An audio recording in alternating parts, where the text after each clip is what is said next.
Hey guys. Here is what if Naruto became a Jedi Knight. Revan and Naruto, immortal beings, return to the Republic as it heads towards war once again. What events will these two alter? Hit like and subscribe if you like this one, and also please check the author in the description. Let's start. We are pain, that's all. We are God.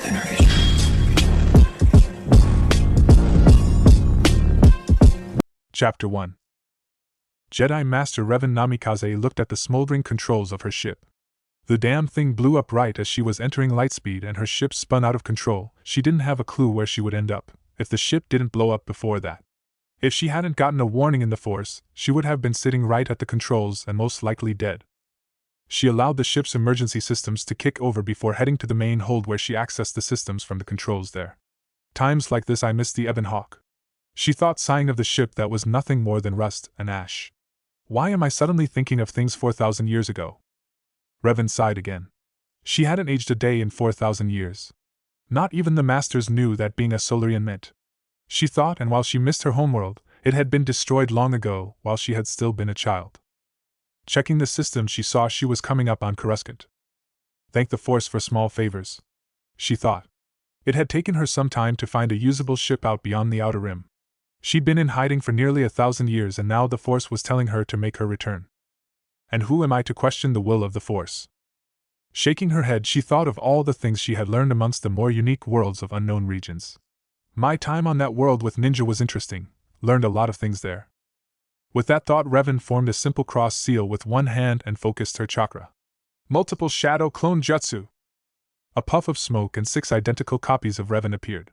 Alright, we need to get the main controls in the cockpit fixed enough for us to land. Get to it. She pointed at 2 of the clones. She then looked at another pair.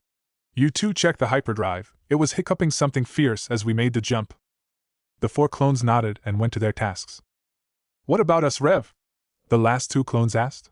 One of you gets to cook, the other gets to check our weapon supplies, she said. The one that got weapons nodded and went to do as it was told. The one left to the cooking was feeling rebellious. And what are you going to be doing while we're all busy? Revan paused and sighed. This was one side effect she hated with the Kage Bunshin. The clones could perform independent thought when they needed to. I'm going to check on Naruto, she said, a catch in her voice. The clone looked sad at that. He's going to be fine.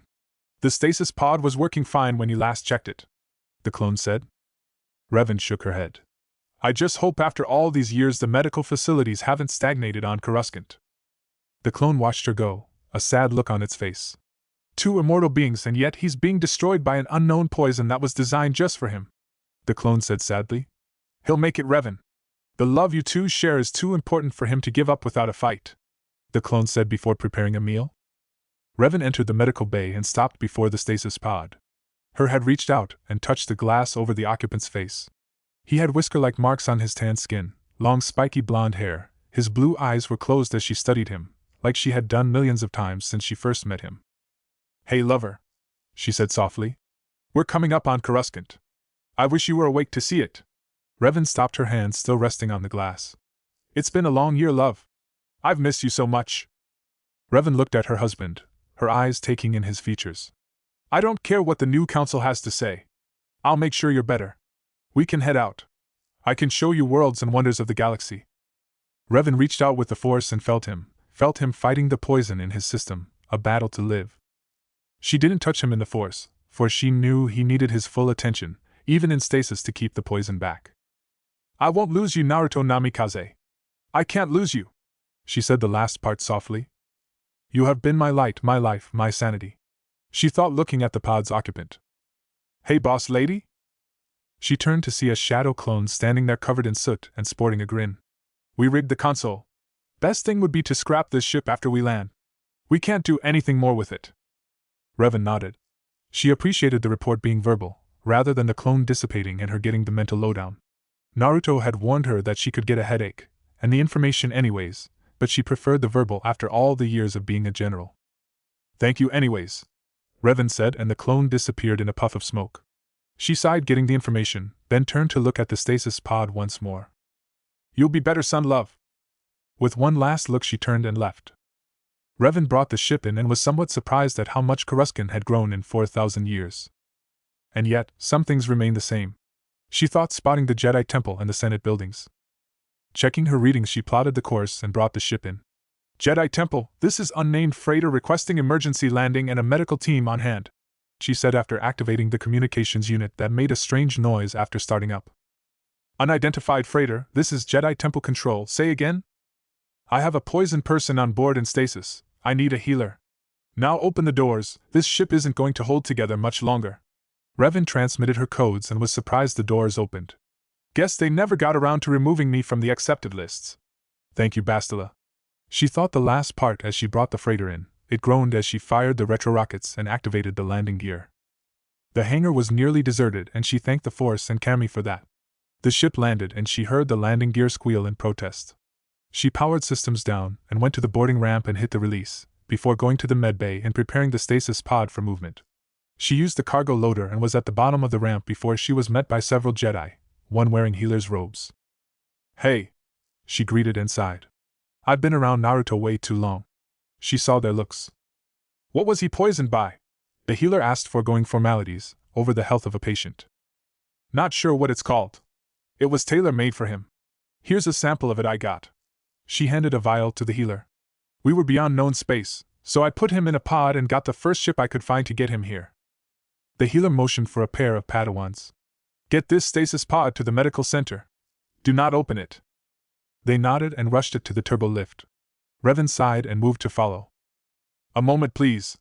She turned and saw several Jedi there. Few questions, have we? Revan blinked, seeing a being that reminded her of Master Vandar. In all the years I've lived, all the worlds I've traveled, I have only encountered Master Vandar before and never his like. I can answer a few, but I would like to check on my husband, she said. Noticing their raised eyebrows, she wondered what that meant. Identification we need. The code you used to open the hangar, long and used has it been? The little trog isn't dumb. My name is Revan Namikaze. My rank is that of Jedi Knight. Identification number 0073644036. The tall one next to the little green one was black, bald and had the air of a Jedi Master, was holding a datapad. Her identification confirms. He paused and his eyes widened. Impossible. Revan smiled. Yes, I'm over 4,000 years old. I bet the trog here is several centuries under his belt. The olive-green-skinned alien gave a bow of his head at that. Now, if you don't mind. Knight Revan, much the council has to ask you. After I'm sure my husband is fine, I will answer your questions. Sorry if I sound rude, masters, but where my mate is concerned, I don't have the patience to deal with questions. You want my history, dig through the archives like a Padawan. She smiled at that. With a slight bow to them, she hurried to the lift, leaving a group of bewildered Jedi. Married? One Obi-Wan Kenobi asked, looking at his master Qui-Gon Jinn in shock. Knight Revan, raised in the old code, Master Yoda said, his eyes following the black-robed woman. Revan? As in the Revanistic code? Obi-Wan asked. Mace Windu handed Qui-Gon the datapad. Solarian? The Jedi Master asked, seeing her home world. Wiped out long ago. Revan is the last of her people. Yoda said, a hint of sadness in his voice. How long can they live? Obi-Wan asked, confused. Unless killed, they are immortal, Yoda said. Sith Lord Exarquin tried to end their world during his time. Revan as a child was the sole survivor. You know a lot about Knight Revan, Qui-Gon noted as he was reading the entry in the datapad. Yoda made a humming sound and hobbled off, leaving Mace, Qui-Gon, Obi-Wan and a dilapidated ship in the hangar. Chapter 2. The sounds of the medbay were soothing as Revan watched as Naruto was laid on the bed. We were able to break down the toxin and it was rather simple to concoct an antidote, the Jedi healer said. Thank you. In the unknown regions, the technology isn't advanced enough to do such, and while they might come up with toxins like that, they rarely make antidotes, Revan said, her eyes on the sleeping form of her husband. How long before he wakes up? She asked. About 2 hours, as his body is healing rapidly. It's not like anything I've seen before. Revan smiled. Naruto has a natural healing factor. His body temperature will run hotter than you think it should, she said. The healer nodded. I was going to ask about that. Revan sighed. I suppose I should go before the council now that he's safe. If he wakes up while I'm gone, get him to eat. She smiled. And make sure you have enough, he has a high metabolism. The healer nodded again, and Revan stopped by her lover's bed and kissed him lightly on the lips for the first time since he was put in stasis nearly a month ago. I'll be back soon, love. She stroked his whisker marks and smiled softly as he instinctively leaned into her touch. Spinning about, she headed for the lift that would take her up to the council chambers. Some things stay the same, while others change. She thought of the layout of the temple, and while it had grown, she still knew where nearly all the important places were. Revan growled as she waited to speak with the council. Damn old bastards, heh, look who's calling who old. But still, they want to talk to me, then make me wait. Councils all over the galaxy are the same, now or 4,000 years ago. She leaned against the wall across from the chamber doors, her right leg crossed over her left, her finger tapping a random beat on her crossed forearms. She turned her head and looked at the skyline of Coruscant. Having not worrying about her ship falling apart around her, she noticed a lot of buildings reaching further above the clouds, the constant traffic in the skylines. More people are here. She reached out through the Force and felt the life energy of the planet. If there was a Sith Lord like Nihilius, he would feed good on Coruscant now. Revan sighed. She'd been in the unknown regions when her first master, Krya, had led 2 other Sith Lords on a purge of the Jedi. Krya, how long has it been since I thought about you, my former master? Where did you fall? Was it after me? Jaina swore you helped her from her exile. Revan sighed. I've lived too long, yet it's those that I thought of as family and friends that I always miss the most. Her mind turned towards her husband in the medical bay. Beloved, she sent through their bond. Rev? Where the hell am I? Came the annoyed feeling. Revan fought to not laugh out loud. We are on Coruscant, in the Jedi Temple. It was the only place I could think of that might be able to help you. Resignation through the bond. What happened to the bastard? I know you thought of him as a brother, love. But when you fell after that poison, I kind of went Sith Lord on his ass. The biggest piece left could be described as a dish sponge. Oh, Reverend, are you okay? Came the concern. Revan took a moment to feel the love and concern in the bond. I am now that you are awake and well. I swear, Naruto, I don't think I can lose you. Don't worry, Rev, you won't. I think my healing factor would have won eventually. Well, I couldn't risk it. You save me every day, Naruto. You have since you found me all those years ago. She smiled, feeling his embarrassment. I was 16, on a training trip with the biggest pervert in the elemental nations, and I find this angel swimming in a hidden pond under the moonlight. Revan blushed, remembering their first meeting. You were so cute and sweet. I still feel like I robbed the cradle. Laughter came back across the bond. Brat. Eat, I need to meet with the council. They'll have more questions than your friend Konohamaru did when you handed him the Hokage hat. Snort, I thought Ko was going to shit a brick when I named him the 7th Hokage 5 years into my reign. Revan had to agree. And even at 52 he called you boss. Ko was one of my precious people. He'll be a fine Hokage, like his grandfather before him. Revan smiled. They had left Konoha in the hands of Konohamaru Sarutobi, after being married for nearly 30 years. He'll miss you, Revan sent. A hint of sadness came back. I'll miss them all as well. But Ko and Hanabi will be fine. Most of my friends are in their 60s and 70s or dead. It was a good time to leave, Naruto said across the bond. Our being there and not aging was hurting them. Hunting down Sasuke and his son Ichigo had to be done. The team learned Orochimaru's immortality jutsu, and I couldn't leave him to terrorize Konoha any longer. Revan nodded. It was one of the reasons they'd given to Konohamaru and Hanabi before they left. I sent a messenger toad to tell Konohamaru that we were leaving. I said we probably wouldn't be back for a long time. If ever, Naruto sent back sadly. Revan wished she was down there right now. Her husband was hurting, and she knew it was her decision that was causing it. It had been one of the same decisions she'd made countless times over the millennia. Force, I miss Bastila and Mission. Hell, even old Bindo and even that damned pilot Onesai. She thought. Despite what many thought at the time, she hadn't loved Karth Onesai. She saw him as an annoying friend.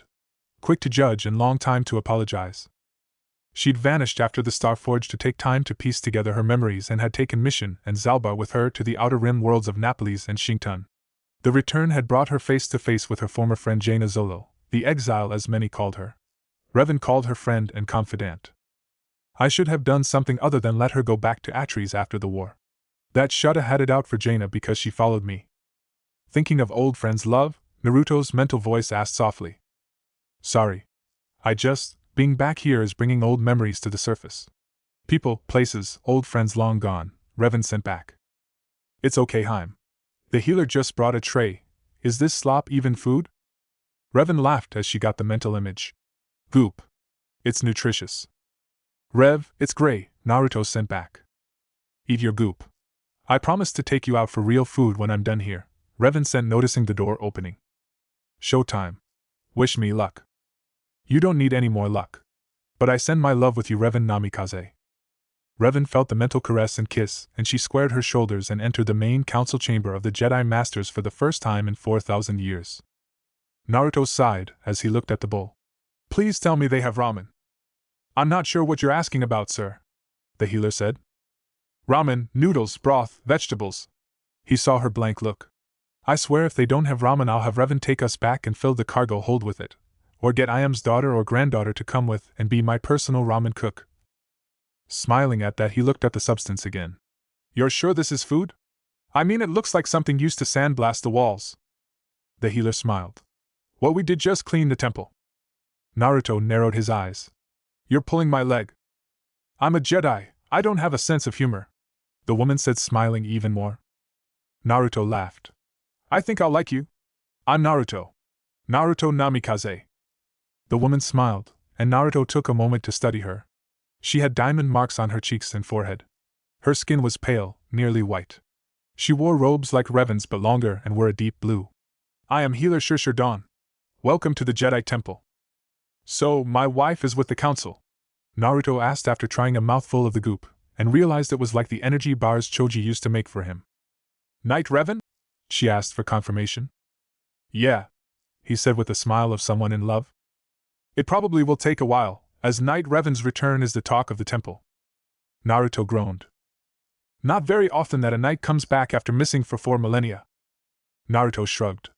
If I hadn't been stupid and gotten poisoned, I have a feeling it would have been even longer, Naruto said. About that poison. Shirshir started and Naruto nodded at her to continue. It's serpentine-based, but none of the serpents in the database were a match. I had to synthesize a whole new antidote out of the poison Knight Revan had collected. Naruto nodded. Yeah. Enemy made it and coated his sword with it. I thought my healing factor would have been able to deal with it, so I ignored the wound and kept going till I collapsed. What world are you from? Shirshir asked. Naruto scratched the back of his neck. Not sure it has a name. The elemental countries aren't into space travel, and we never really looked beyond the stars or thought of much else but what was happening on the dirt. Revan might know as she wandered a bit and picked up history before I met her. Naruto finished the goop. He wished for his usual amount of ramen, but it would wait. Being married has taught me patience, and Rev won't let me gorge myself on ramen like I did when I was little. So, what's it like to be married to Knight Revan? Shirshir asked. Naruto smiled at this. Well. Chapter 3. Welcome before this council, you are Knight Revan. Long has it been pondered of your fate, Yoda said after introductions had been completed. Revan gave a formal bow to the council. Truthfully, I never intended to return. Circumstances were out of my control and I was forced to. Yoda made a humming sound and she narrowed her eyes. She'd seen the same look on Master Vrook's face, and she knew he was already thinking 6 moves ahead. Your husband is well? He finally asked, and shock filled the chamber as that bit of news hit the council members who hadn't witnessed her arrival to the temple. He's awake, hungry and eager to explore new places. And I almost pity anyone who aggravates him. I don't think Jedi have ever been pranked before. Revan finished her thought. She could see the concentration and frowns on several faces. If you're trying to skim my surface thoughts, that won't work, she said, startling them. Over the millennia I have constructed mental shields that not even masters of the mind arts can get in. Boy, was Ino pissed when her family's techniques failed. Revan thought fondly of the blonde ninja that had been a friend of her husband's. What are your attentions now, Knight Revan? A female master asked. Revan looked at the dark-skinned woman and paused. Truthfully? I need to see the status of my vault, either get the ship no scratch that, get a new ship and have that one scrapped. Then I was thinking of showing Naruto around my old stomping grounds. See how galactic history has fared in 4,000 years, have a few laughs. She saw one scowl on the Syrian master's face. I do know the Jedi of your time were forbidden such attachments. Revan snorted. Coming from you? How many wives and children do you have, Master? Monday was it? She watched him shift in his seat. For those that don't know me or my history, let me sum up a few things for all of you. I am a knight of the old code. The code that was instated that you all follow was set after Exarquin. My master had me swear to the old code, for as a Solarian, I couldn't follow the code that most were trying their best to shove down every Padawan's throat back in those days. I used my emotions, instincts. And when the Council wiped my memories, they still couldn't wipe out the core of who and what I was. A Sith Lord. Mace Windu spoke up and several masters looked panicked. Revan laughed. I was labeled a Sith Lord, but I wasn't really. She looked at Yoda. I believe you need to open Master Vander's personal holocron. It will answer many questions that happened in those days, and why he made sure I was made a Jedi a second time, despite some wanting to kill me. She looked around the gathered masters. Weak has this council become. I sense darkness in the Senate. Now hold on. A master stood up. You have no right to speak. Silence, Yoda said, cutting off the Corellian. Knight Revan, much she has seen. Foolish it is to ignore her warnings. Trust she has of mine, no question. Yoda's eyes scanned the masters, many of them shocked. Rank of master she was given by council after Battle of Taris. Confirm it now? He asked, looking at Revan, whose eyes widened. Oh, hell no, Revan said, shaking her head. I am not master material.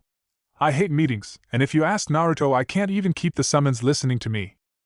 That last phrase quirked many eyebrows. Rank of master has been awarded you, Revan. Why do you run from it? Yoda asked. Because, little Trog, I hate responsibility. Revan yelled the last bit out. I was in charge during the Mandalorian Wars as a knight, and I hated it. I hated making decisions that could and did cost lives of soldiers under my command. Despite what history said, I never wanted to go through with Vrook's and Vander's plan to root out traitors to the Republic. I never wanted to find the Star Forge, and I sure as hell didn't want to lead my best friend to the dark side and get blown up with my memories sealed away. Revan was clenching her fists at her side. I didn't want to journey around the thrice damn ignorant and stuck-up galaxy unlocking my memories and being nearly killed by a friend along the way. I didn't want to face my best friend who I considered my brother and kill him. Revan glared at Yoda. I left the Republic 4,000 years ago to get away from this. Don't. Revan, Yoda said, his voice soft. Deny who and what you are will not help you. You have a deep need to help others. Revan sighed. Damn manipulating old people. She thought, remembering Tsunade saying the same damn thing to her when she'd come to Konoha with Naruto, and the slug San Nin and 5th Hokage manipulated her into becoming a Nin of the Hidden Leaf. I really hate your species, Trog. Yoda gave her a satisfied grin. Protest to much you do. Vanar spoke highly of you, as did the Exile, Knight and later Master Shan and others in their holocrons. Sappy bastards. Revan muttered, but she was touched her friends thought of her, even when she ran away to heal her heart, body and soul. Masters? They turned towards the door to see Healer Shurshur stepping in, a nervous look on her face.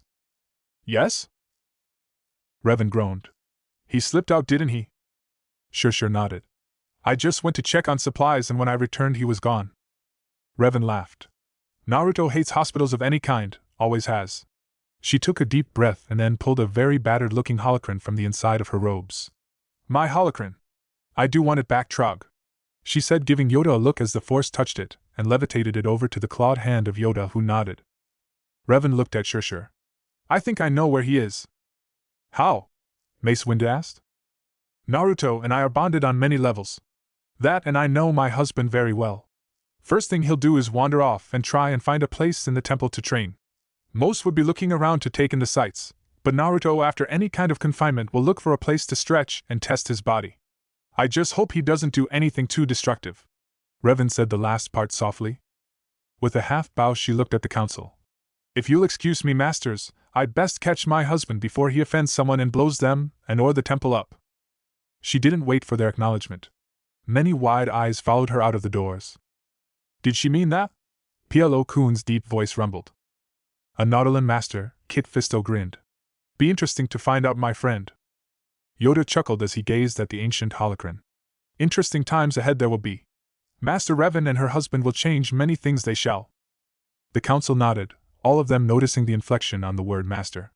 I'll prepare her a list of Padawans to choose from, Adi Gallia said, but stopped as Yoda shook his head. Apprentice she has already. Strong in the Force is Naruto Namikaze.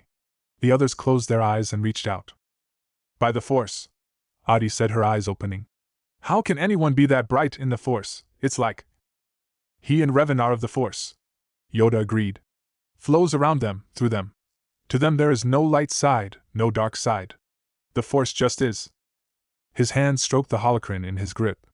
Not many knew this, But Yoda was a history junkie, and he had in his hands the personal holocron to one of the biggest pieces of 4,000 years. "Pair them with Kagan and Obi-Wan we shall," he said. "Allow Revan and Naruto to become acclimated to the galaxy. And at the same time keep an eye on them," May said. "She gives into her anger too easily. Solarian she is. Emotions are important to them. Empathy and instinct help them it had." Yoda looked around the gathered masters. "Now about Senate. Focus we shall on Revan's warning. Dark there is in its halls. Prepare we must." Naruto grinned as he slipped down the corridors. He'd taken a moment to admire the view from the window, and he'd been intimidated by what he saw, but he shook it off. "Come on, Baka. This is Revan's territory. If she can stand living in that apartment for a year and not complain once, I cannot be such a rube and not be surprised. I mean, she showed me her ship, so I shouldn't be surprised by what I see." Naruto looked out over Coruscant. He was tempted to leave the temple to explore, but he would wait for Revan. "I could find trouble, that is beyond me. That, and even though Revan taught me a couple languages, I don't want to insult someone too badly without meaning it." He smiled as he used chakra to run up a wall and hang from a ceiling as several younglings passed by underneath him. He followed them, and despite being upside down he got a good idea where things were. "I am shocked no one has looked up and noticed me," Naruto thought. But like Kakashi said, most people never look up. Naruto felt a moment of sadness thinking of his first sensei who died at the hands of their former teammate. Shaking himself from his memories, he felt a spike of emotion from Revan, but she was shielding hard so he couldn't tell what was happening, and he knew that if she was in trouble she would tell him. He passed several rooms and ended up in a high room where he saw several people of various ages and species practicing with lightsabers. He remembered when Revan had him use one of hers back when he was on his journey. He was surprised how light they were and had to learn how to wield one on its lowest setting so as not to lop off a limb. Most of them are using the basic style Rev taught me at first. So that would make them Padawans? Dropping lightly to the floor in a darkened corner, he watched several of the spars. "Maybe now that we're here, Revan and I could make my own," the blonde thought. "Not that I don't mind using Rev's, but she is a sight to see with both blades in motion." He remembered their assault on the Sound Village, him armed with a pair of Anbu swords and her with her lightsabers. "Taught those bastards what happens when you kill my precious people." He thought of Iruka's death and his rampage when he learned of the message that Sasuke had left for him with the body. Shaking his head and focusing his thoughts, he calmed his emotions, not that any of the Jedi in the room could tell, as he learned how to shield himself from numerous lessons with Revan. "I think she had more fun going through my mind and learning everything about me. But then I saw her life as well." Naruto smiled softly, remembering seeing some of his wife's most embarrassing moments from her first time as a Padawan, her time with Mission Veo during the hunt for the Star Forge and the reclamation of her memories. The pain she felt when realized that most her friends were dead, and her desire never to return to the Republic. "And yet she came back because of me," Naruto thought. Studying the room, he noticed the rack with numerous lightsabers and went over to inspect them, picking up when he tested the balance of the grip he put it back down. "Too bottom heavy," he thought. He went through several of them, never activating them, but getting a feel for the handles. "Oh." He paused, seeing a double-bladed grip. "Revan can slap hers together to make a double-bladed lightsaber. This one is a solid grip, the blonde thought as he picked it up and spun the handle in a pattern he'd learned during his Bojutsu lessons with Jiraiya during his 3-year training trip. "Nice balance to the grip." He thumbed the activation switch and a pair of orange blades sprung to life. "Oh hell yeah," Naruto said with a smile. Going to an empty practice space, he went through several of the forms Revan had shown him, and added in several of his own moves from the styles of his homeworld. "Kami, I'm no longer in the elemental nations. Who would have thought?" Naruto kept moving. He found some of the Inuzuka styles felt like a perfect fit to the double-bladed style. Naruto was in constant motion, his eyes closed, unaware that nearly every eye in the training room was on him. Chapter 4. Naruto spun about. The simple Bojutsu style with slight alterations gave him a nearly perfect form with the orange blades of destruction. Several times to the onlookers it seemed the blonde was going to lose a limb, but he never once faltered. Several knights and masters were watching the stranger who to them had better control than many seasoned knights. The whiskered blonde ignored them all. He was in the zone and enjoying the saber dance Revan had shown him. Wait, didn't that lead to that night in Suna? Naruto thought with a wicked grin on his face as he remembered their night of passion, and of course Gaara's yelled the following morning about them putting up silencing jutsus. He gets used to sleeping and acts like it's more important than anything. Naruto did a leaping helicopter kick and landed with ease as he then tossed the double-bladed lightsaber into the air and performed several back flips before landing, catching it perfectly, continuing the motion into a rapid series of spins. Naruto began to slow his dance as he felt the familiar presence of his wife coming. He smiled as he opened up to her. "Done with the meeting, dear? You snuck out of the medical center again, love. You promised me you wouldn't do that kind of stuff anymore. You swore on ramen." The mental yell from his wife froze him mid-motion. "Now, Rev, love. I was perfectly fine. We agreed if I was fine I didn't have to sit and wait." He felt her enter the room and opened his eyes seeing her march past the gathered crowd. "Don't you try and use your logic with Naruto Uzumaki Namikaze, Rokundame Hokage or not, I will whip your ass from here to Konoha." Naruto deactivated the blade. He tried to think of a way out of sleeping on the couch. Revan, however, looked around and then smirked as she turned back to him. "Well, since you're up and about, let's spar now that you have a lightsaber. When we're done, we'll work on making your own." Naruto nodded and moved back to the center of the mat. Revan was shielded and he sighed knowing he was going to get his ass kicked. "Wonder where I can get milk chocolate here?" He wondered as she drew her two lightsabers and they activated with a dual snap hiss, the purple and red blades humming as she took up her stance. Naruto reactivated the double-bladed orange lightsaber and smiled seeing his wife's quirked eyebrow. "No," she said, and he pouted. "But it's a good color," he said. "It's orange. We talked about this," she said as he took up his own stance. Revan could feel some of the council entering the chamber, and she saw the pair of Master and Padawan from when she arrived. "Ready, love?" Revan sent. "Yeah. Full out," Naruto's voice came back to her as they circled. "Yeah. Let's show them how to do this." Revan's mental voice barely finished when she lunged. Obi-Wan Kenobi's eyes widened as he watched the pair. He'd watched the blonde when he began going through his forms, he'd never seen anyone in the temple choose the double-bladed lightsaber. He had to admit, the unknown knight was something to see. When the woman from earlier arrived and spoke, Obi-Wan knew that they were speaking like master and apprentice. But didn't she say he was her husband when they arrived? Obi-Wan was confused. Kagan was next to his apprentice and could feel the confusion and knew the younger man had many questions. He found his eyes watching the pair as the lightsabers clashed. He had to admit, the blonde was very good, and Revan was truly a master of the saber arts. "Up a notch?"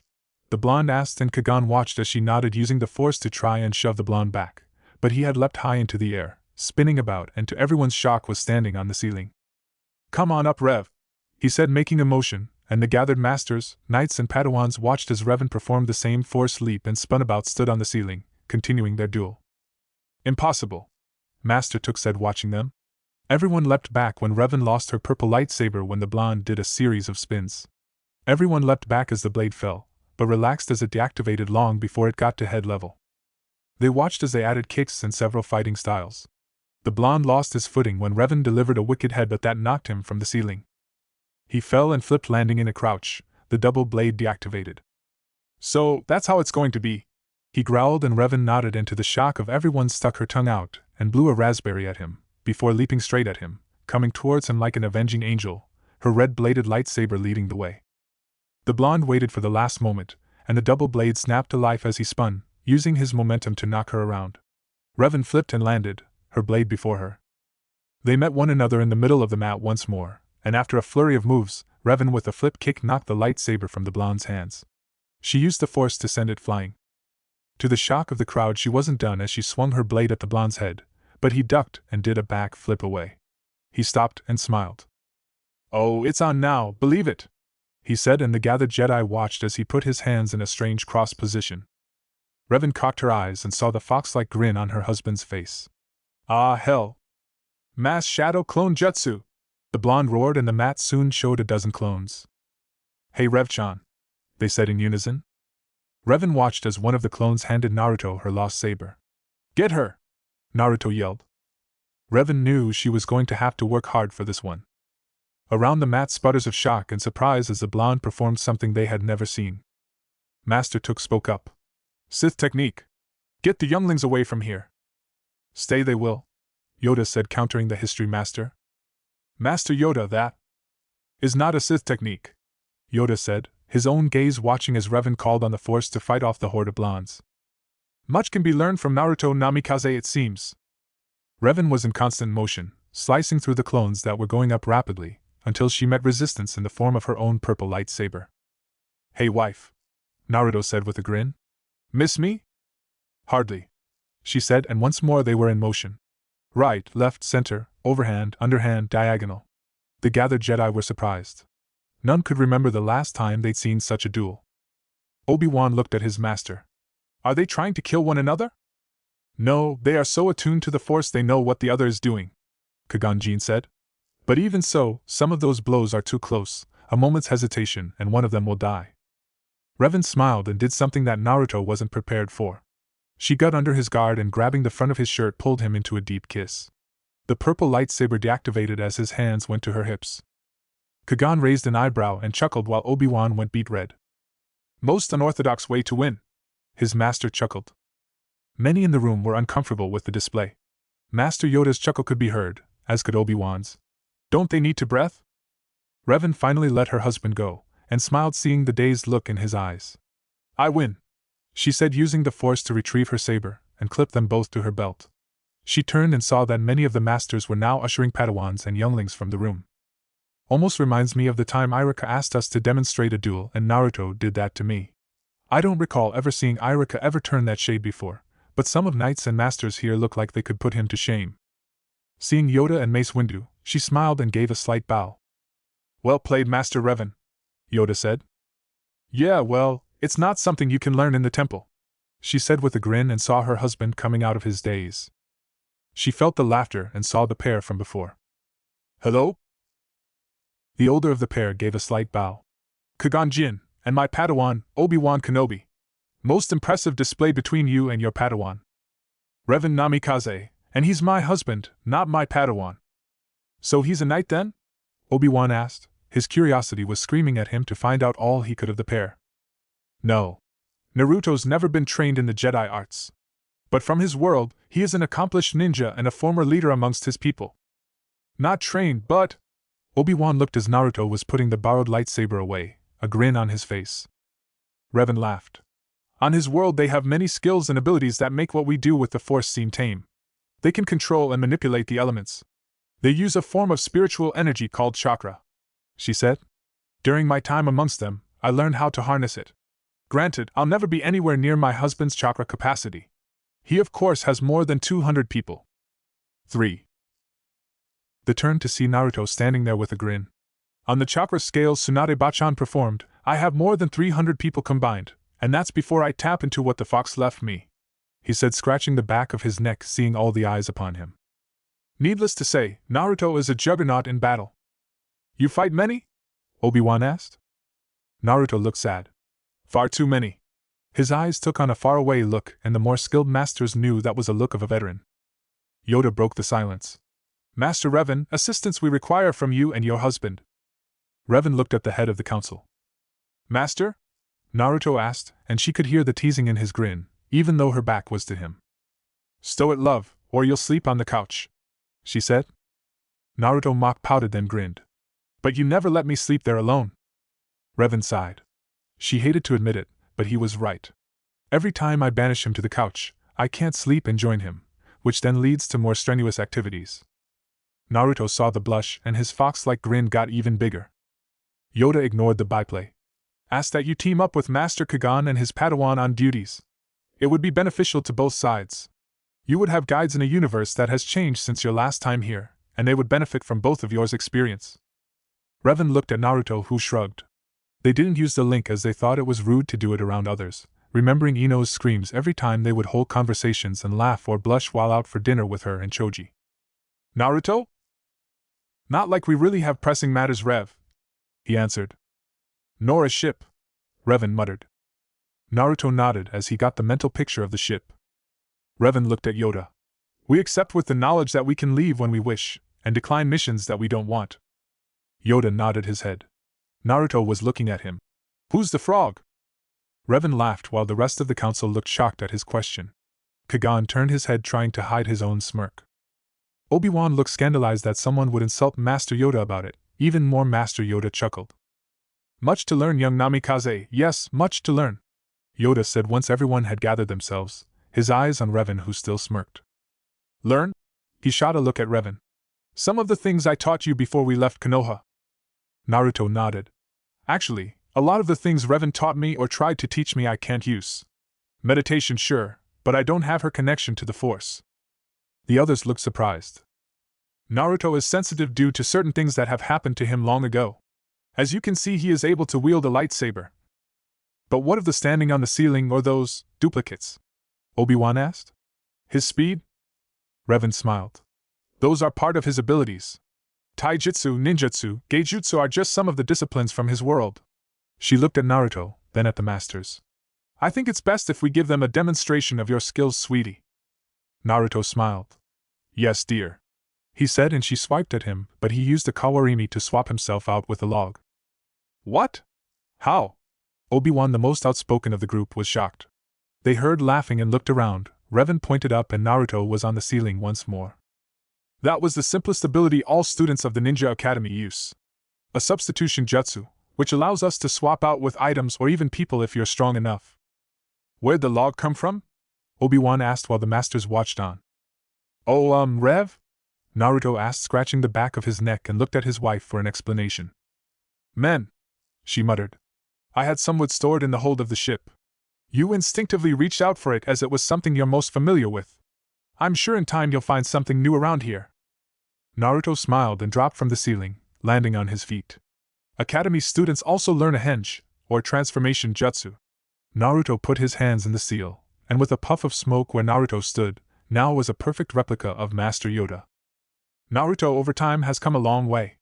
He no longer needs to say the name, and nearly all his jutsus that require hand seals he can now do one-handed. Revan said as Obi-Wan and the others were studying the Naruto. Fascinating, Obi-Wan said as he reached out to touch it. A puff of smoke and Naruto was back. The low-level ones can be dispelled with a simple touch, Naruto said. Another skill learned at the Ninja Academy is the Bunshin, or body-splitting jutsu. The Academy version isn't solid, but an illusion. Naruto, however, has way too much chakra, and thus can't perform it. Revan performed it, and whispered the name, and with a puff 3 replicas were next to her. Obi-Wan reached out and his hand passed through it, and then it went up in a puff of smoke. However, my darling husband can perform a type of Bunshin that not many can do without feeling a drain on their chakra, or personal energies. Naruto put his hand in the cross-seal position. Shadow Clone Jutsu! Naruto roared, giving Revan a wink before the whole room was covered in smoke. As it cleared, the Council of Masters were shocked, as were Kagan and Obi-Wan. Ceiling, floor and walls were covered with what looked like 1,000 Naruto clones. And if you're impressed by this isn't even a tenth of the clones he can generate before he feels tired, Revan said. Her mind remembered the battle for the Waterfall Village when Orochimaru and Sasuke tried to steal their secrets. Naruto had rushed to the aid of his friends there, and with just himself and Jiraiya at the time fought off the Sound's invasion. One clone giggled when Obi-Wan poked it, and it slapped his hand. Quit it, that tickles. They're solid, Obi-Wan said, surprised, even after witnessing them against Revan earlier. Okay, dear, put your clones away, she said, and they watched as Naruto dispelled them in groups of 10. Why not all at once? Obi-Wan asked after watching this for a bit. The downside is that you remember what the clone does. Naruto learned the hard way of information overload and spent a week in a coma. Granted, when he woke up he had the whole Konoha library in his head, and the headache to prove it. The original Naruto snorted.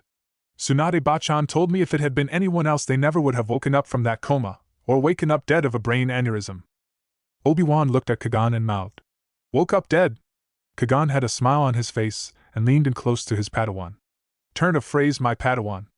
I've heard some similar phrases on the lower sections of Coruscant or Outer Rim worlds.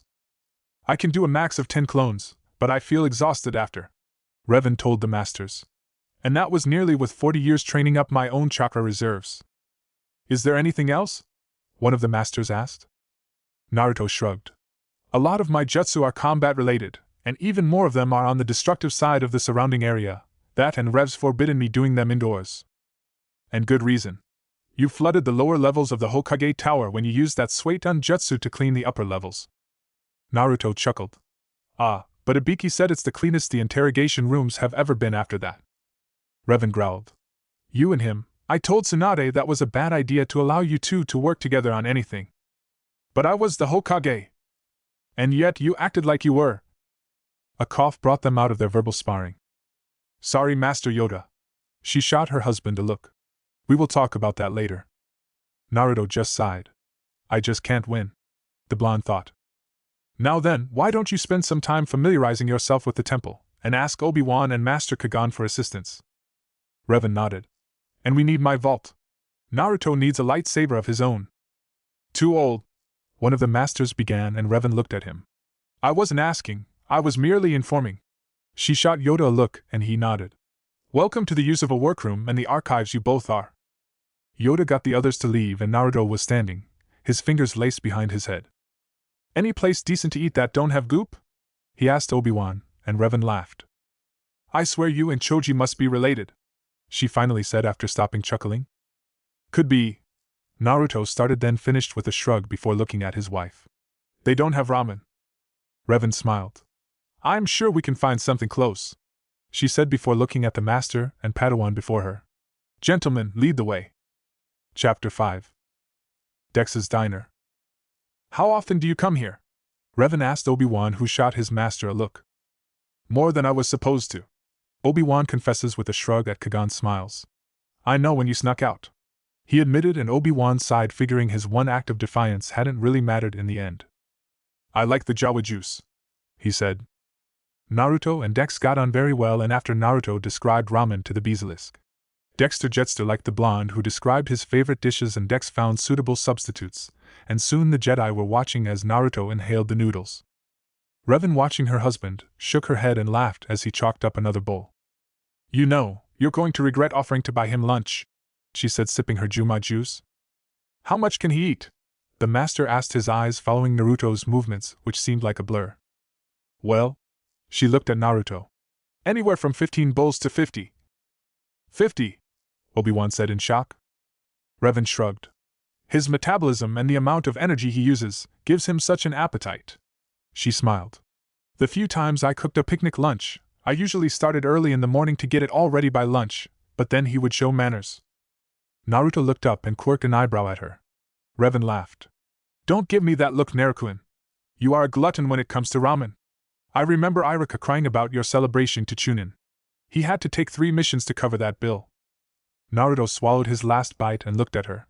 Yet you haven't mentioned your near-criminal record in regards to Pocky. She smiled. I'm your wife, I'm allowed to pick on you, and as a loving and devoted husband you're not supposed to mention my imperfections. Naruto shrugged. He looked at the stack of empty bowls, then at Revan. She shook her head and he sighed. Fine. But we can come back, right? Revan laughed before looking at Kagan. I'll cover this, you weren't prepared for the black hole that's his stomach. He nodded and she went to pay for the lunch. Obi-Wan watched as Naruto stood and stretched. Ah, that was good. So other than that room, is there somewhere that we can practice that they won't mind getting a bit thrashed? Exercise? Obi-Wan said in surprise. How can you even move after eating all that? Naruto smiled. That was nothing. Naruto waved it off. Revan looked at Kagan. So, how do you wish to go about this? The male master shrugged. We take things as they come? Revan smiled. We're going to get along fine. But I was talking about the tour. Coruscant has changed in 4,000 years, some landmarks are the same, but... She looked at the skyline filled with cruisers and speeders. Come, I think we'll start with the need to know places and work on down from there. He said and turned and stopped, seeing his Padawan in a headlock and Naruto running his knuckles over his skull. Say it! Say it! Naruto! Revan yelled and the blonde stopped in mid-nagi. But Rev, he insulted ramen and then... I did not! I just said eating all those noodles can't be healthy. Obi-Wan protested. See? Revan sighed. My husband is such a man-child at times. She muttered and with the force separated Naruto from Obi-Wan. Sorry, gentlemen, he gets energetic after eating so much, and sleeping, and sigh, alright, he's a stamina freak, but that's one of his good qualities. Revan smiled as her man hung in the air, scratching the back of his head. You going to put me down nicely, or will I need to bring up certain issues? The blonde asked and Revan scowled. You puke on me and I swear I'll use your guts to paint the temple. Naruto laughed as she finally released him, the 2 Jedi and the patrons watching the strange pair. Naruto looked at Dexter. I'll be back for more, that was awesome food. Dex smiled. Always welcome, you'll be lad. Any friend of Obi-Wan's. The said Padawan lowered his head. Dex. The basilisk waved him off. You saved my hide. Besides, they're good people, keep close to them, he said, patting the Padawan on the shoulder and giving Kagan a nod. Is that natural?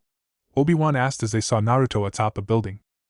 Back on his world, Naruto would find the highest point and watch the sunset. He's confused and worried, Revan said. They had wandered the city and Revan would point out some things that were similar. She saw species, and there were times she missed old friends she knew were long gone. She saw Naruto, his inquisitive eyes taking in things, and then he would see a being or something that would cause him to remember his friends. She sighed. He will outlive them all, he's not even hit his first millennium. It was near sundown that Naruto had leapt from building to building, climbing higher. Revan and the Jedi followed in a speeder and were now hovering off to the side. Revan could feel his pain and conflict. He had the door closed, and she knew he didn't want to talk. He'd been like that after Jiraiya's passing. Kagan touched her elbow. She turned and gave him a smile. He's mourning. He knows he'll never see his friends, his precious people again. We left his world and he was unconscious for it. He never got the chance to say goodbye. And I never told him. It took years to reach Coruscant from the unknown regions with micro jumps to light speed. She looked at the sun as it kissed the horizon. I spent time in meditative trances and working on keeping the ship in motion. Why didn't you stop at any of the worlds between here and there then? Obi-Wan asked. Revan smiled. Fear. I was afraid what I would find. Afraid that the Jedi would be no more. Afraid that I was rushing my one reason in the galaxy on a wild goose chase. I thought that even should the Jedi be wiped out again, I thought the archives always survive. She looked at Kagan then. Coruscant was brought to its knees when I was a child. Structures leveled to the ground, but with the vaults and that built to the core, the only way for things to be destroyed fully would be to blow up the planet. I knew that even if the Jedi were gone, the holocrons would be here. Kagan Jinn looked at Revan then. You would have spent years in study to find a cure if the healers hadn't been here, he said. Revan nodded. Shaking her head, she watched as Naruto tilted his head as the wind whipped about him. He is my strength. I'd been alone for so long, and then I met him. He was loud, obnoxious, and his presence sang in the Force so loudly, it was like being cradled in love and warmth. Revan smiled as they sat in the workroom. Obi-Wan and Kagan had gone off to work on saber forms. Revan watched as Naruto constructed his lightsaber. Not going with the double-bladed?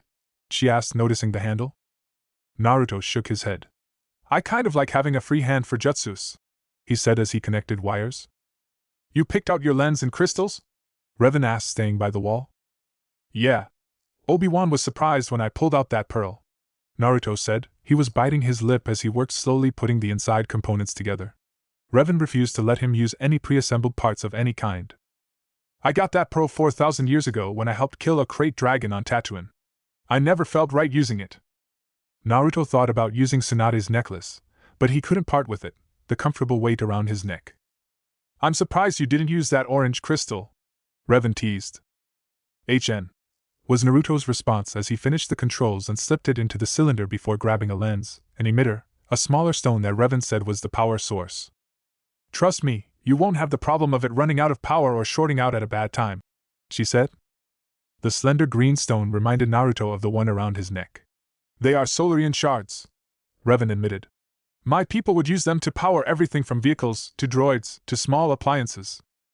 Naruto turned to his wife. You okay? He asked. She nodded. You? No, but as long as I have you, I'll get better every day, he said and stood and pulled her into a hug. Revan melted against him. I should be used to it by now, she whispered into his shoulder as he stroked her hair. As long as we live, those we knew and loved will always be remembered.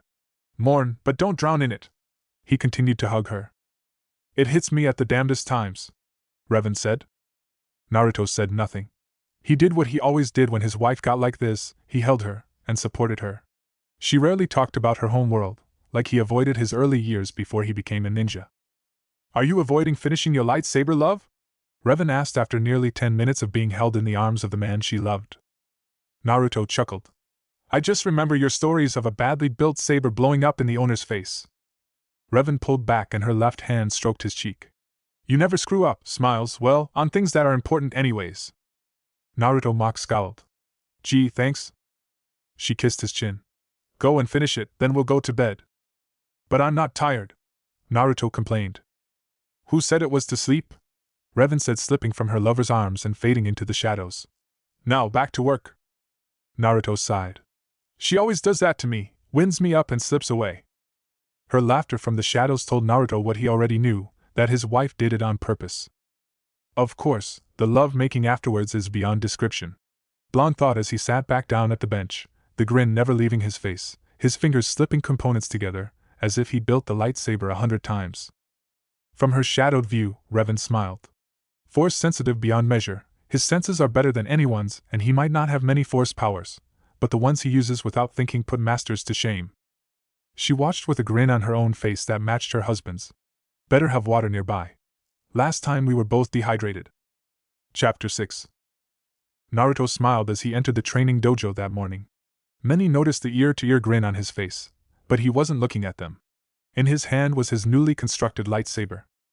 It wasn't the completion of the weapon that had the smile on his face. While it was a happy moment, it wasn't the cause of the smile. He'd spent the night making love to his wife, and the fact she was having issues rising from their bed was.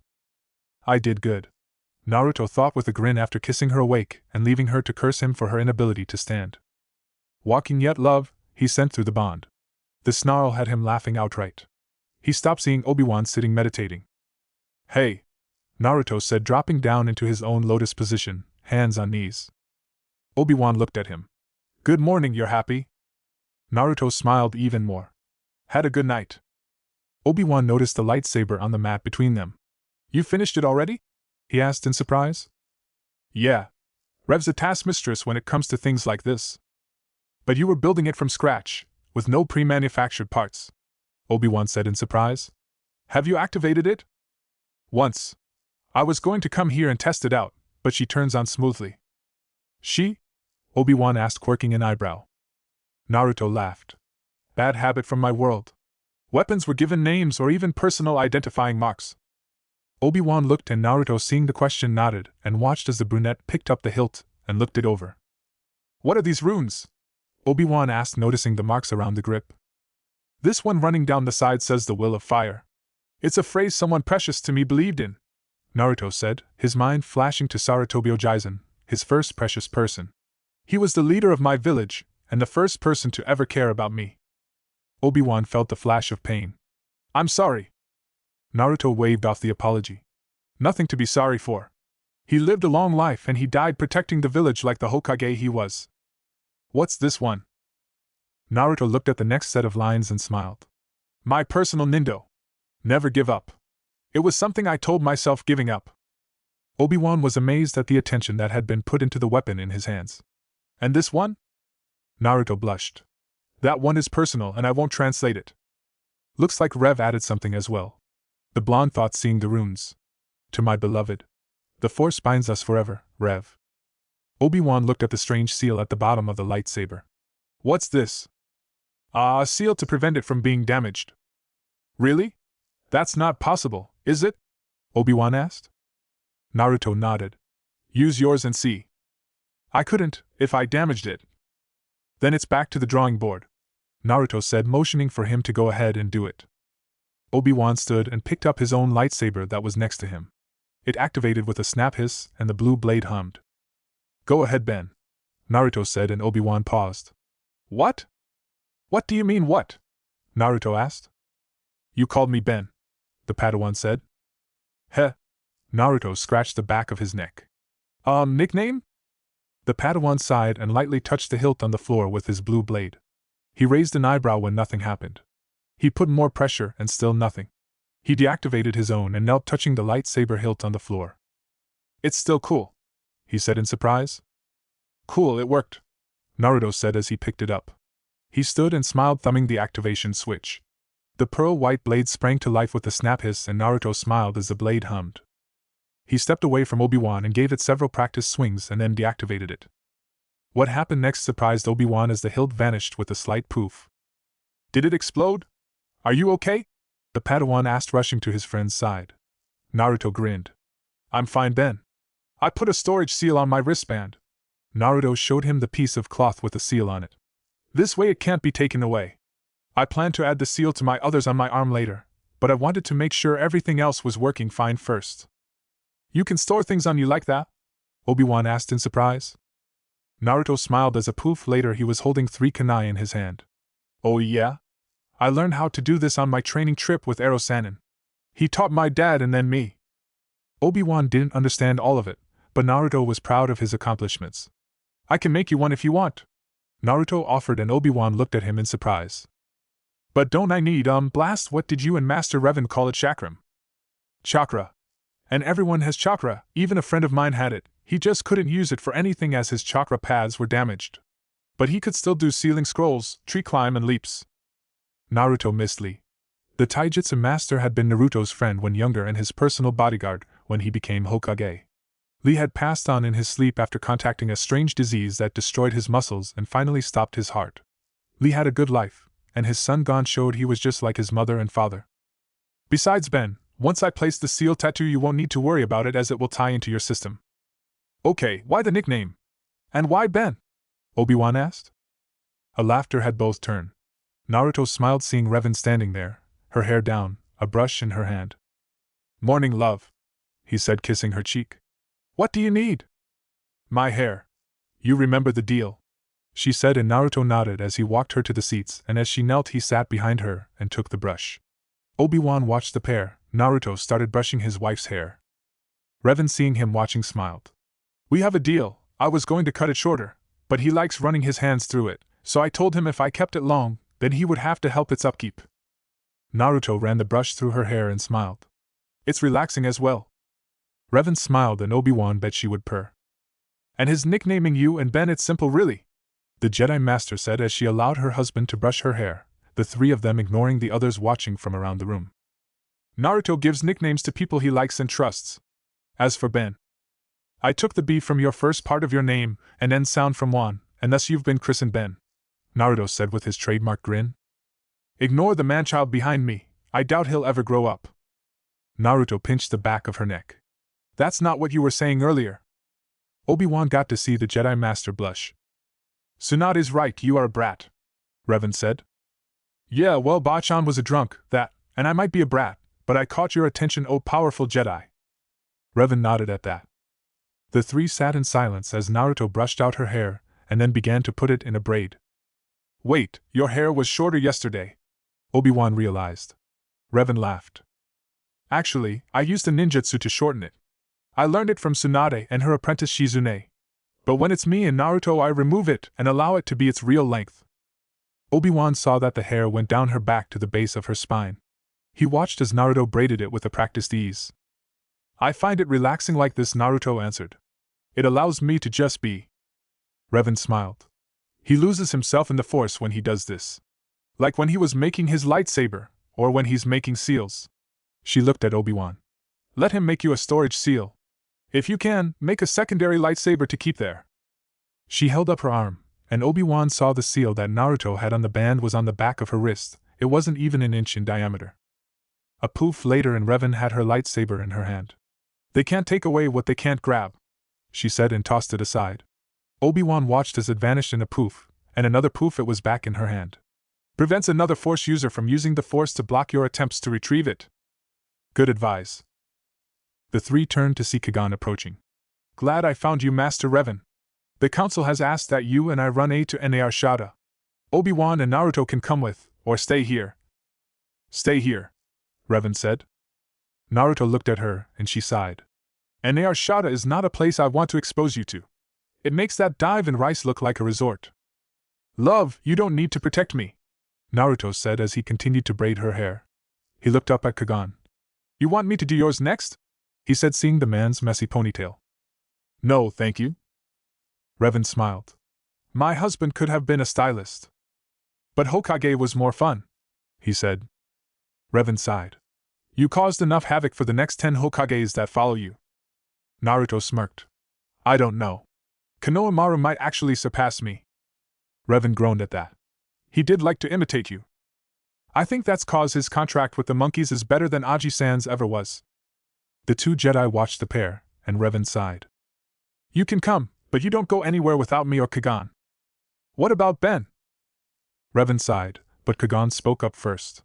I would prefer that you both stay close to us. Nar Shaddaa is a rough world under the control of the Hutts. It is a hive of scum and villainy. He looked at the two younger men, or young-looking in Naruto's case. We must be cautious.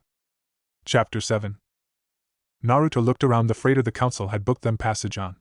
He looked at Revan, who sighed from her seat. I hate not having my own ship. She pouted and griped. Well, the one we came in was in no shape to fly anymore, Naruto said, patting her hand. Don't placate me, dear, she said. Naruto looked at Obi-Wan and Kagan. Both were meditating. Why don't you do that? He asked his wife. Because I want to be tense. Tense keeps me alive, and since we're going to Inuyashada, I want to be coiled and ready to strike. Naruto chuckled. You sound like Anko. Both smiled, remembering the snake mistress. The three of them became very close after Naruto's return, and Revan and Anko could be seen making many men jealous with their antics. When Anko had been murdered by Sasuke and Orochimaru, the two had mourned, buried her, and went on spree of destruction that sent Otonins running at the mere mention of their names. Rev, Naruto said softly. She looked into his eyes. When we decide on children, he whispered low so as not to draw the attention of the Jedi as they meditated. I want our first girl to be named Anko. Revan smiled and squeezed his hand. Me too. Then with a smile she asked, what about a son? Naruto smiled. Whatever you wish is fine with me. I have a few male role models, but none of them whose name I want to hear my wife yelling out in anger. Revan smiled. Just because most your male role models are perverts. Sheikah? Nah, the lazy bastard would be a curse to the kid. Zal, Revan said after a bit. Zal? Naruto asked, and she watched his mind try to fit the name with those of people Revan told him about. After the Wookiee? And what's wrong with that? Revan asked. Nothing, dear. I thought you would have gone with that pilot you told me about, or that old coot. You leave my old coot alone. You had some of your own, and Ero-sanin was the youngest. Naruto smiled at that. Aji-san was the best. Bachan too. Ero-sanin was like that annoying uncle you liked, but didn't want to tell others about. Revan nodded at that. You thinking of children, love? She asked. Naruto shrugged. Watched the younglings with Master Yoda this morning while you were packing, and Ino and Choji's, or Lee's boy. Revan sighed. I can't believe Sakura did that. She married him, gave him a son, then ran off to join the Uchiha only to be killed by him. Gon's got his mother's hair, and thankfully not his father's eyebrows. Revan shuddered, remembering the first time she saw Lee and Guy training. Gon's going to be a powerhouse. He's like a blend of you and Lee, Revan said, remembering the little boy who declared her husband was his eternal rival and tried to beat him with a series of taijutsu moves he'd seen his father perform once. Naruto smiled and kissed her temple. He and Konohamaru will do fine leading Konoha. Sai KO's the 7th Hokage. Revan looked at him. Are you okay with how we left? I'm really fine, Rev, Naruto said with another kiss to her temple. We were looking like we did when I was 20, while everyone was old and dying. It wasn't fair to them. He pulled out the necklace she gave him when they started dating. Thumbing the activation switch, the hollow image of the group photo came to life, showing the people precious to Naruto gathered around him on his 20th birthday, before life altered and any of them had died on missions and or assassinations. I have this, and I will always miss them, but you are my life and my soul. Revan kissed him, and they heard a clearing of a throat to see Kagan sitting there. Not in front of Obi-Wan, please. They turned to see the Padawan passed out with a dribble of blood. Revan realized why as she felt her husband's hand on her breast and realized she had straddled him sometime during their short make-out session. Sorry, she said with an unrepentant grin. Kagan chuckled. I do understand, it's the younger years have grown up in the temple and have been sheltered. Even with all the traveling I've done with him since he was 13, he's been rather sheltered to some things. Naruto grinned.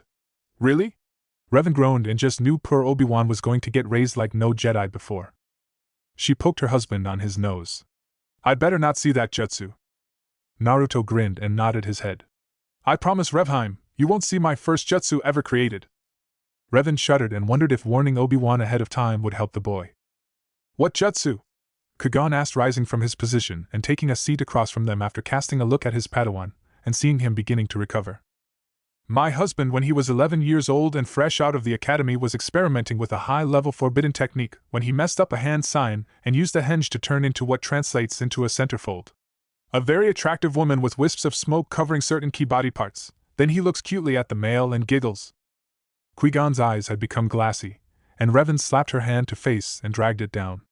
Damn it! Jedi celibacy. She muttered and finger-flicked her husband. I forbid that technique in the temple. Naruto snickered. I want you to solemnly swear Naruto Uzumaki Namikaze, she said. Naruto looked her right in the eye. I solemnly swear that I won't use it at the temple, when you're around. He finished, and Revan felt a shudder run up her spine. Jedi Temple Council Chamber. 7 masters were gathered when they felt something that caused them all to shiver. I felt a terrible disturbance in the Force. Mace Windu said. Kai-Mundi, who nodded.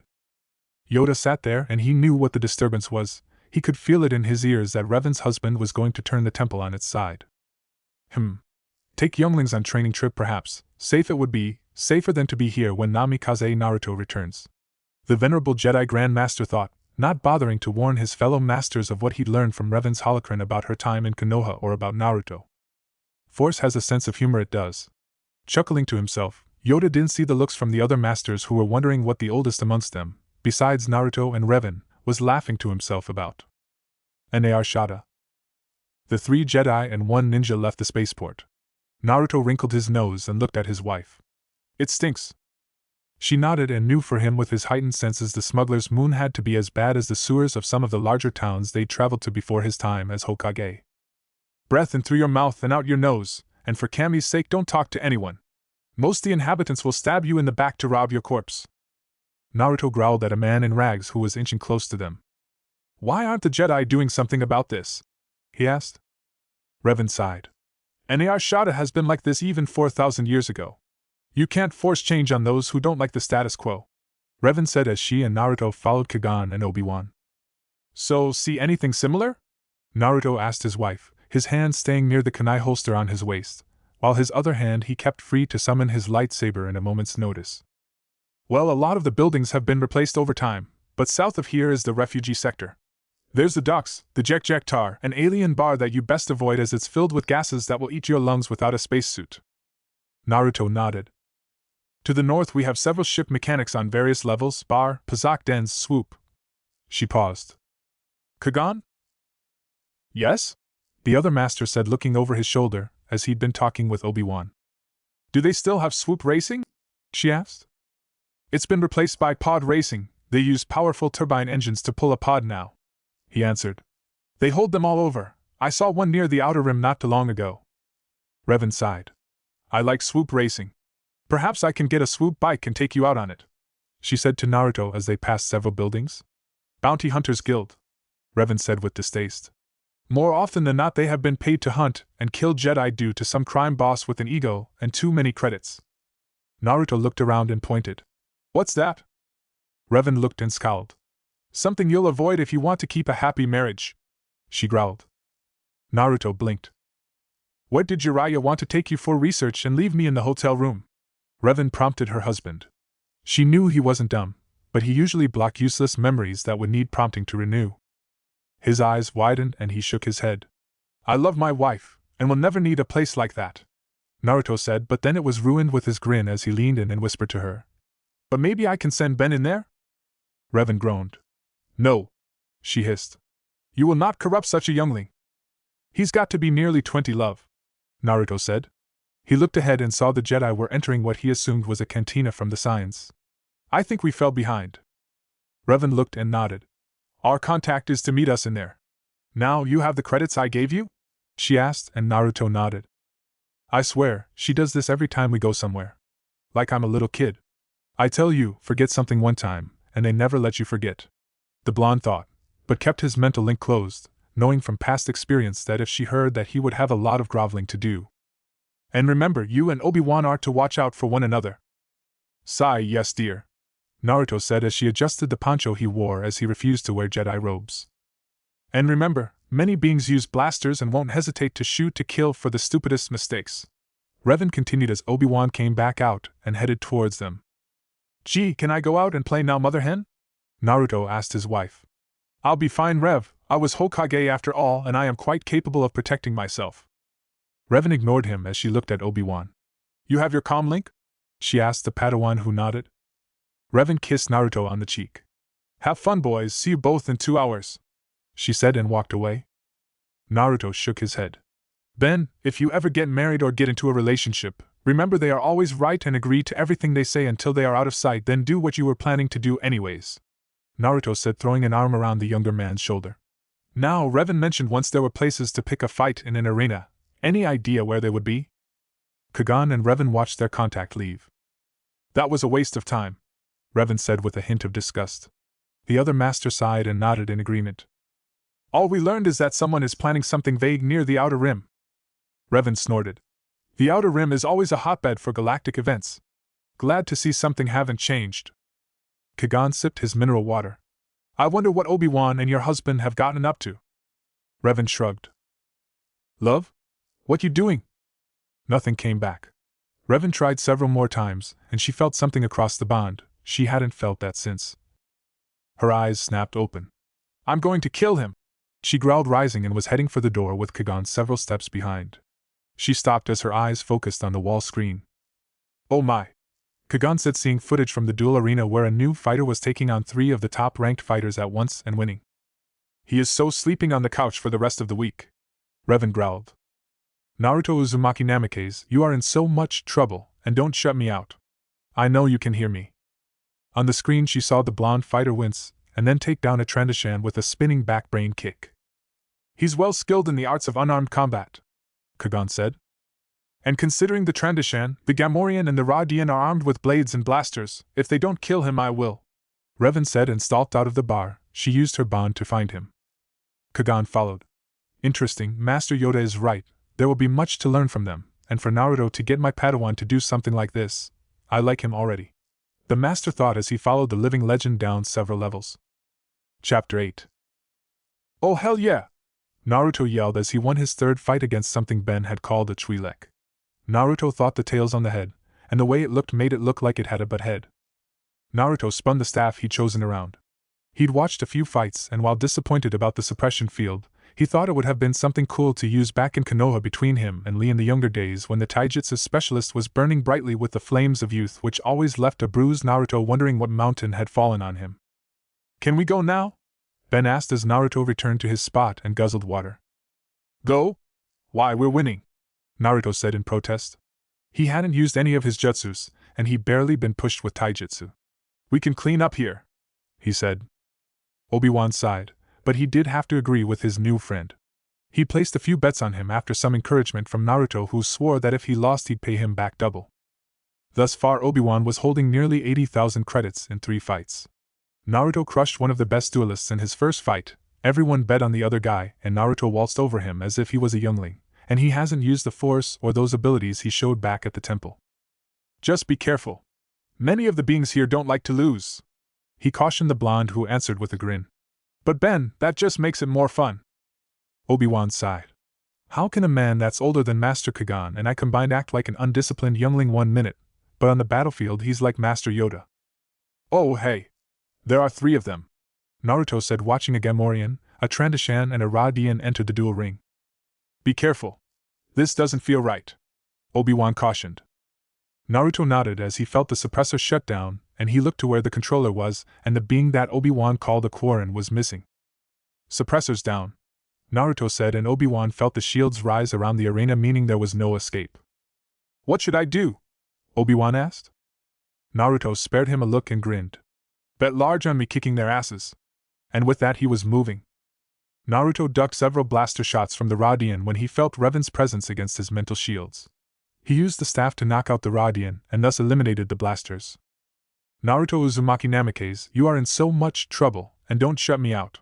I know you can hear me. He couldn't contain the wince as he drilled the Trandoshan with a spinning back brain kick he learned from Lee after watching wrestling one night while the girls were out. Fuck me, it actually works, he thought with surprise as he rolled and scooped up the dropped vibro sword. Last thing I'm going to do is draw my lightsaber if I don't have to, he thought as he avoided the slow axe swipes from the pig man. Ugh, he's fatter than Jirobe. Smells just as bad too. Naruto thought of the former member of the Sound 5. Naruto saw that the Trandoshan was back up and picked up its other blade. Better end this before Rev gets here. I know I said I wouldn't do this, but I needed to stretch somehow. The former Hokage sighed as he ducked under the axe swipe and with a slash gutted the Gamorrean. The blade continued and blocked the overhand strike from the Trandoshan. Naruto got to his feet with ease while pushing the lizard being back as he did so. You 3 came in here to kill me, why? Naruto demanded as he attacked. Several bloody gashes littered the Trandoshan's arms. Paid to. You were winning too many fights.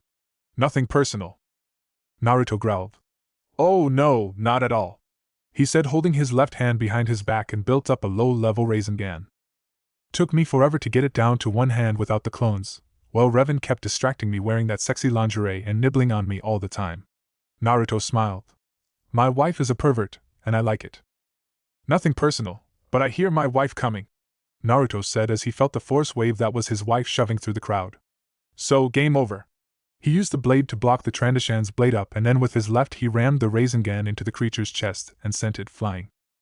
The poor alien being hit the force field, and with nowhere to go, the Rasengan drilled into him with no mercy. Naruto turned to see Obi-Wan collecting his winnings, and turn and walk into the glare of Revan, who was followed by a semi-smirking Kagan. As the field came down, Naruto winced as his wife's eyes spun towards him as she felt his mirth. Ah crap, I'm in trouble. He dropped the blade he picked up and took several steps back. Now Rev, sweetie. Don't you sweetie me. You said you wouldn't enter duels like this anymore after that time in Iwa. Naruto winced. But there was no danger here, he said, and winced as she levitated a blaster. This was set to kill you, Baka. Kill! Naruto winced as her voice got louder. He could hear bets taking place around the arena. Yep, she's going to kill me. Snort, I won't kill you, love, but I am going to put you in Jedi boot camp. You are reckless, Revan's voice said. Ah, come on, Reverend, you and I both know I am too. Ah crap. Yes, undisciplined. I still can't believe you bluffed your way through council meetings as Hokage. Naruto smiled. Liberal use of Kage Bunshin and the fact that Shizune was a great help as a secretary and Moegi who trained with her was the same. Revan shook her head as she grabbed him by the ear and dragged him towards the exit. Several catcalls and applause from some of the females in the crowd had Revan fighting hard not to laugh. So? What? Naruto asked as they exited the lower-level arena. Did you have fun? She asked as Kagan and Obi-Wan joined them. A blast, Naruto said with a grin.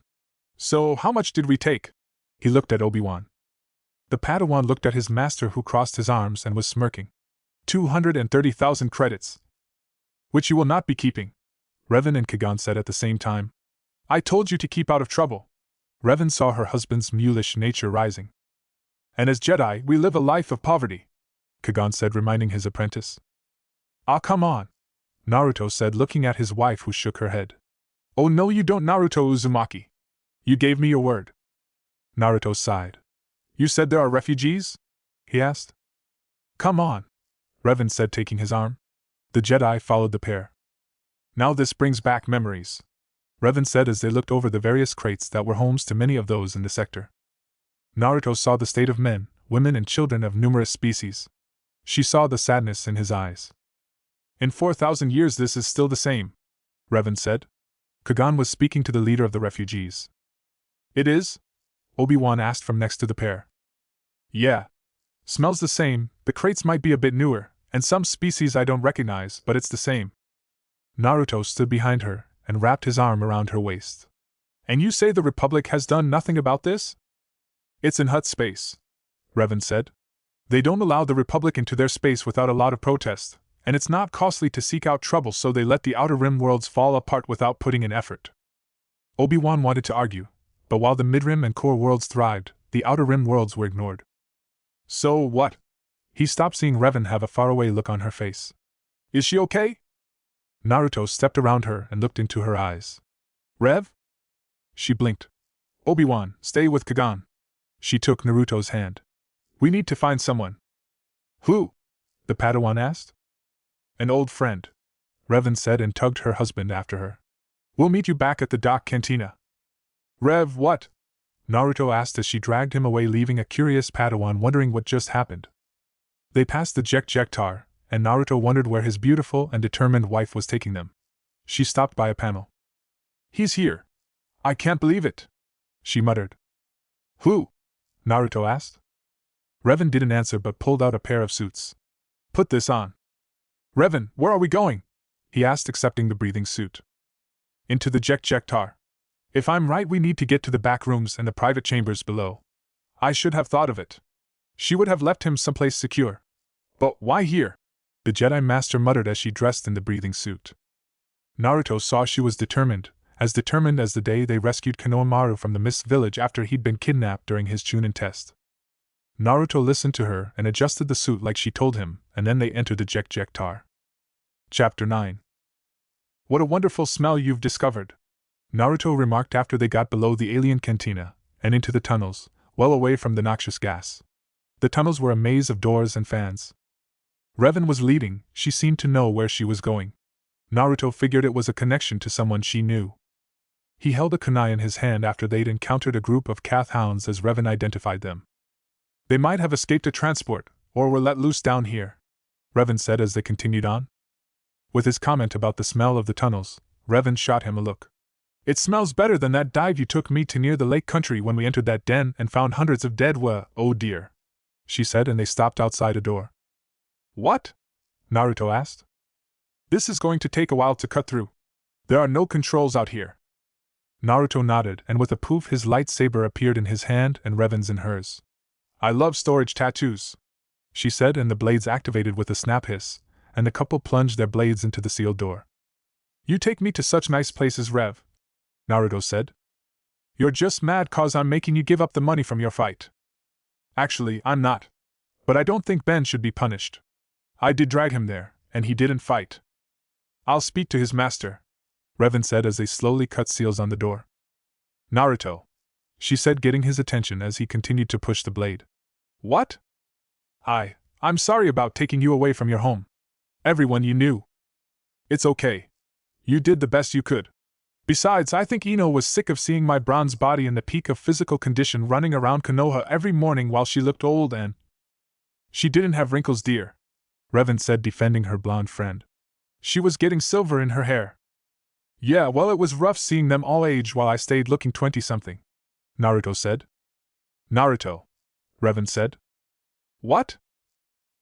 It took us a couple years as the ship's hyperdrive kept giving out. What took years? Naruto inquired. To get from Konoha to Coruscant, Revan said, and watched as Naruto froze, then sighed. I figured that, he said. He formed a familiar cross seal and 2 shadow clones appeared. Keep cutting, he said, handing them his and Revan's blades as he pulled his wife aside. I'm not mad or upset at you, he said, putting a hand on each of her shoulders. I can feel it through the bond. You thought I would be mad, didn't you? Yes, Revan said. It's just, I took you away from the only world you've ever known and thrown you into a galaxy with species that are beyond description. I mean, I know I'm your wife, but… No buts, Naruto said, taking her chin and making her look at him. Never doubt us. No matter what. You are my precious person, my reason to make myself better, the first thing I think about waking, the last thing I think about before I sleep. You are my heart and soul, Revan Namikaze, he said. If you want to stay with the Jedi and teach a couple generations, that's fine with me. If you want to move from planet to planet, that's fine. If you want to set up a diner and be a sexy waitress, I can live with that. It doesn't matter where we are, or what we do, as long as you are there, I will adapt to any situation. He kissed her as behind them a pair of shadow clones continued to work. One looked at the other and grinned. Boss is gonna score tonight. Stow it, stupid, and keep cutting. The other one grunted, trying to ignore the kissing couple behind it. Done, the clones said as they returned the lightsabers, then vanished, being dispelled. Rev, if you would? Naruto motioned towards the cutout door. Work, work, work. I swear, men wouldn't be able to do anything without a woman around, she said with a grin, and with a forced push sent the door flying inwards. Knock, knock. Avon calling, Naruto said, stepping through and stopping. Revan watched as he sniffed the air. It's stale, sour. I don't think anyone's been here for a long time, Naruto reported. Does it smell like my ship did when we went to work on it? Revan asked, and Naruto nodded. 1,000 years at least. She muttered, a deactivated lightsaber in her hand. This way. She pointed towards the left corridor, and they walked, Revan scanning for traps with the Force and Naruto using his enhanced senses for the same task. A lot of beings died here, Naruto said. Revan nodded. A friend of mine was here upon her return. She had to fight a major crime boss who was trying to collect a bounty on her head. The Exile? Naruto asked. Revan snorted. She hated that name. Jaina was an exile, but he returned. I looked up her files, she was still called Exile after her return, and she was a master on the Reformed Council. Revan shook her head. Jaina Kale, right? Naruto asked. Yeah. She was a friend from my time before the council erased my memories, then after she returned. Naruto paused. What is it? What is that? Naruto asked, pointing through a glass window to an arena below. A rancor, Revan said. Old one at that, she said, seeing the age lines on a phone. Someone put that here to guard whatever is behind those doors behind it. How is it fed? I mean, look at all the bones, Naruto asked. Look above. A trapdoor, bet it leads to the Jekjektar, and they toss bodies down here after a fight to dispose of evidence. They don't even know what's here. Naruto shuddered. It's probably spent long periods hibernating. Revan continued, looking down into the arena. Well, I guess we'll have to either sneak past it or kill it, Revan said. Kill it? I need what's in that room, Revan said, looking at her husband, and he sighed at her resolved face and knew he was in for a long night on the couch if he didn't agree. Fine. How? Revan sighed. I don't have any grenades, so this will have to be the hard way, I'm afraid. We'll fight it like we did that troll from Iwa. Naruto groaned. That thing hit hard. He looked at the beast below. Well, at least the rancor is better looking. They are about the same size, he thought. I get first crack? He asked, and Revan sighed. Don't come crying to me when he leaves you a smear on the ground. Naruto smiled and kissed her quickly. I won't. You're the best wife ever. Revan laughed as he skipped to the entrance and palmed the hatch release. She watched as the doors rumbled open and screeched from long inactivity. The rancor was awakened by that, and Revan stayed in the shadows, ready to aid her husband with the use of the Force should he need it. Meanwhile, I'm sorry, Master, Obi-Wan said, sitting across from his master. It's all right, Obi-Wan. I always wanted you to rebel somehow. It seems your friendship with Naruto will be good for you in the long run, the elder Jedi said with a smile, sipping his tea. Master? Before you would never have tried to even visit a place like the duel arena. I want you to know that things aren't like they seem on the surface, but I'm afraid I've been remiss in teaching you of the more seedier places, as our duties have kept us in certain circles, and while many of them are dangerous and somewhat seedy, the places I'm sure Naruto will take you will show you the real face of the galaxy, not the political sugar-coated version most Jedi only see. Obi-Wan was silent. He's not what I expected, Master. Kagan smiled. I find it fitting. He sipped his tea. When I was younger, before Dooku took me as his Padawan, I did a study on Jedi Knights who fell to the dark side. The history I learned about Revan fascinated me, and frightened me. A Jedi with such promise, such a prodigy, fell to the dark side. Her redemption was documented by several Jedi. Bastila Shan, Jolie Bindo, Master Vandar, and others. They spoke of the Mind Wipe, the journey to find the Star Forge and stop Revan's former apprentice, Malak. Obi-Wan listened as his master spoke. The tale from start to finish. And then she left. She is the last of her kind in all the galaxy. Naruto Namikaze is immortal, how we don't know fully. I think the answer are in the holocron she handed to Master Yoda. We could ask him? Obi-Wan asked. Naruto doesn't seem to mind answering questions or speaking about his past. It is something we really don't need to know, Kagan answered. His connection to the Force is amazing. The abilities he uses with that strange personal energy called chakra is equal to many things we can do with the Force. You mean like walking on walls? Kagan smiled. Many of his abilities are new, and some are frightening. I know the talk of the temple was heated. Obi-Wan shook his head. Master Took and Master Gao both say he's a Sith Lord, and Revan's return will doom us all. Don't listen to that. You can look at both the Namikaze and see they shine so strongly in the light side of the Force. There is no trace of malice in either of them, Kagan said.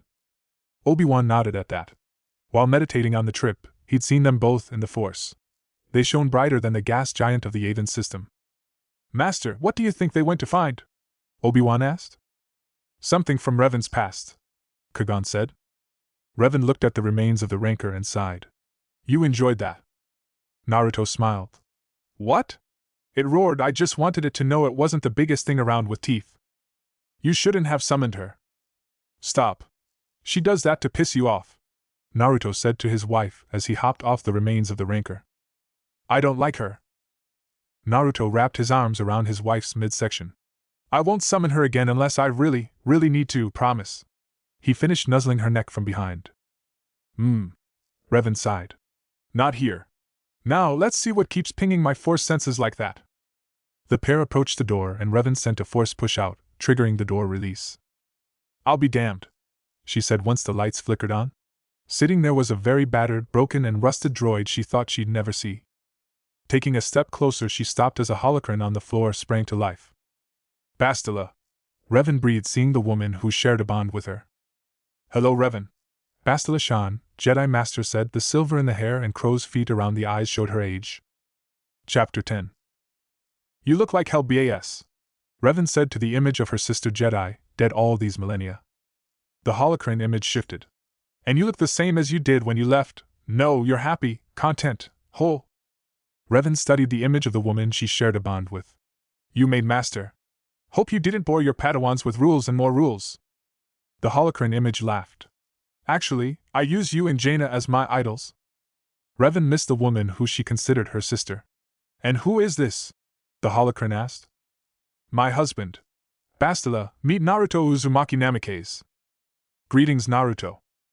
Hi. The blonde scratched the back of his head.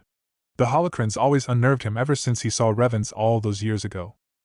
It has been a long time since my image has been called forth, Bastila said. There are messages recorded in here for you, Revan. Listen to them at your leisure. Why were you put here, Bastila? Revan asked. Jaina's idea. She thought you'd come to Narshada sometime. Negative 47 Hong Kong dollars was deactivated after a brutal battle. None were able to fix him properly. Many didn't want to since he started to refuse even Jaina's orders. Revan looked at the droid. I built him so long ago. How long has passed? Bastila asked. Over 4,000 years, Revan said. Then I'm afraid the Ebon Hawk is probably no more. Canderous, sorry, Mandalore stored it on Zun, but time on that moon will have ravaged it, I'm afraid. Revan nodded. Now, collect this holocron, and your droid. We shall speak more when you wish. Thank you, Ba. Revan said. Miss you, brat. Bastila said as the holocron shut down. Naruto picked it up while Revan went to the droid.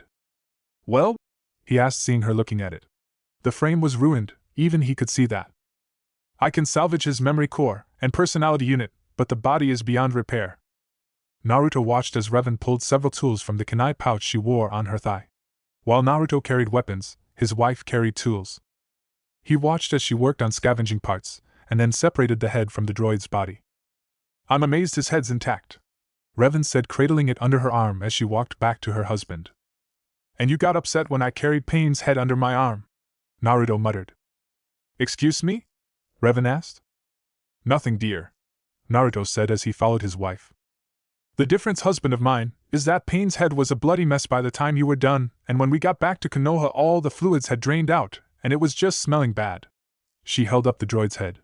HK's head is intact, not leaking fluids, and when I get a chance I'll activate it, and see what I can do about building him a new body. HK, wait, that crazy assassin droid you always talked about.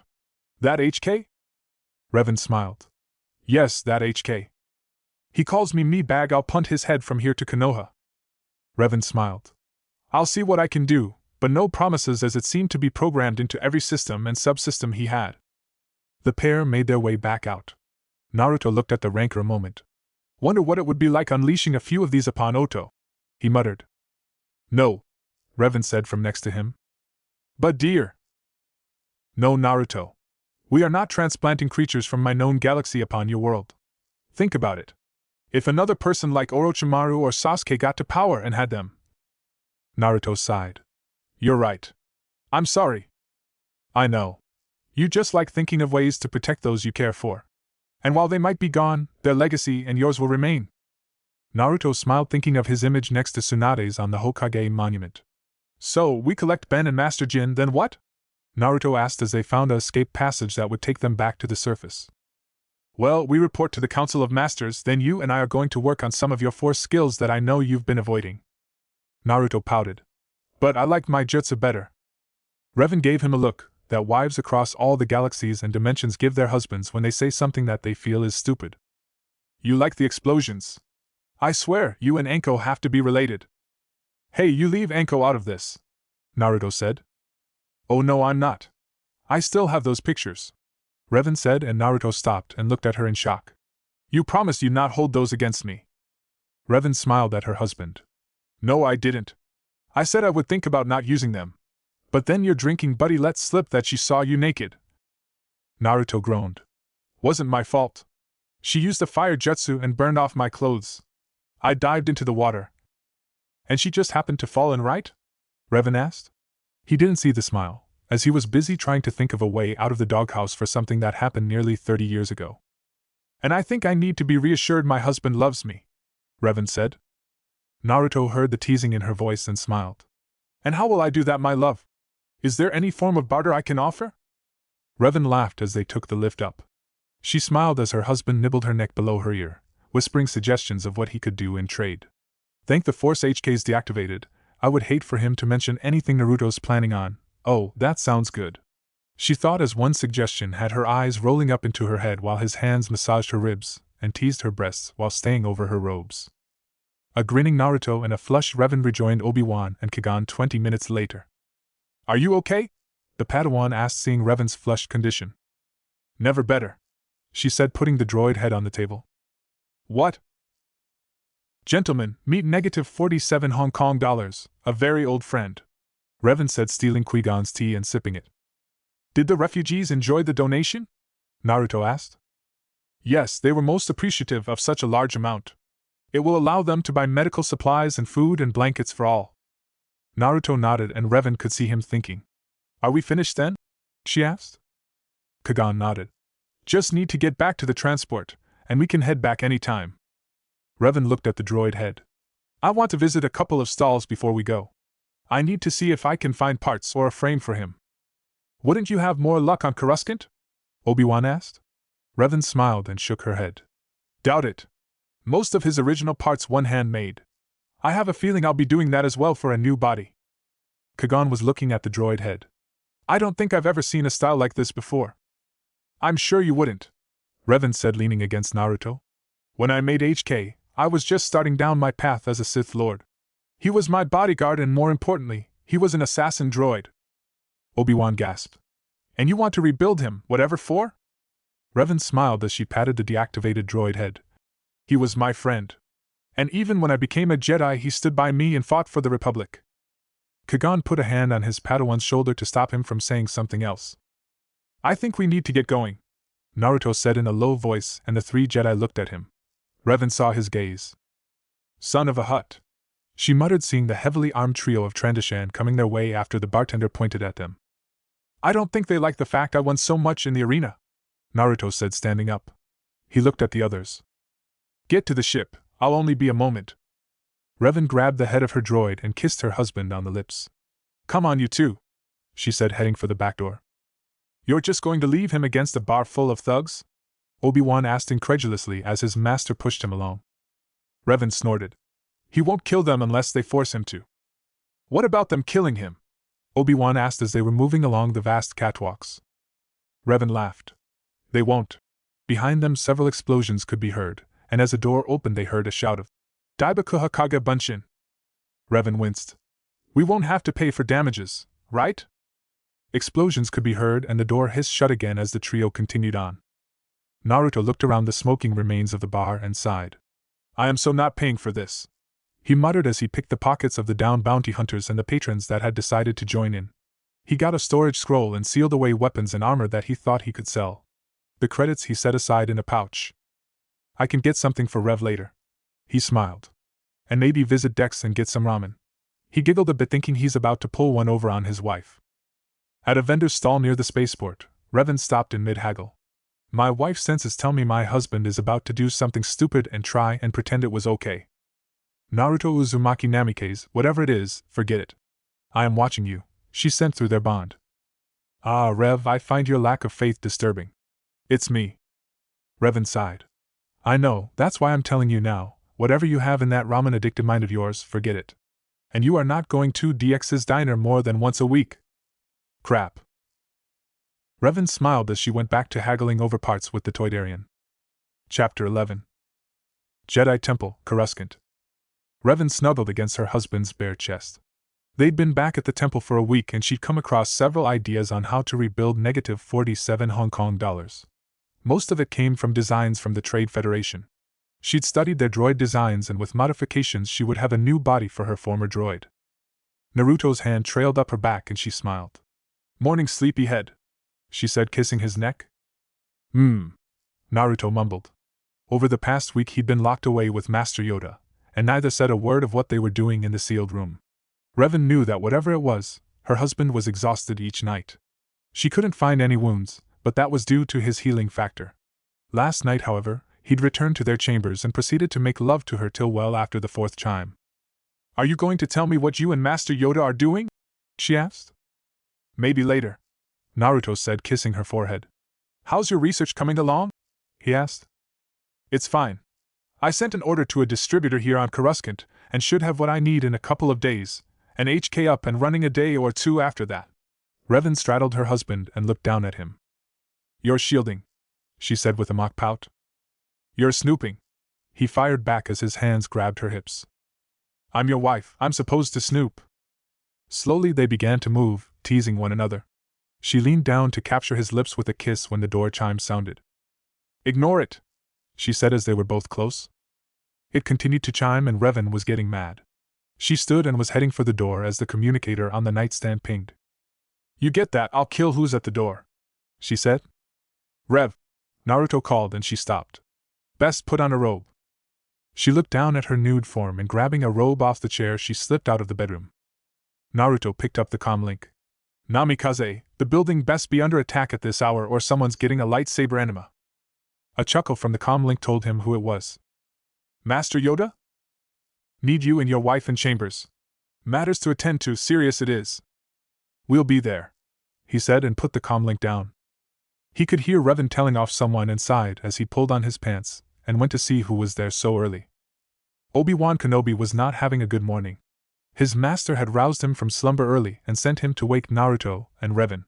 He'd been standing outside the door ringing the chime over and over for 10 minutes. It was when he pounded on the door that it hissed open, and standing there with the robe barely closed was Revan, looking like a vengeful Sith Lord she was pictured as in the archives. "Are her eyes yellow?" Obi-Wan wondered before she reached out and dragged him into the room. "What the frack do you want at this time of morning, Padawan Kenobi?" she hissed.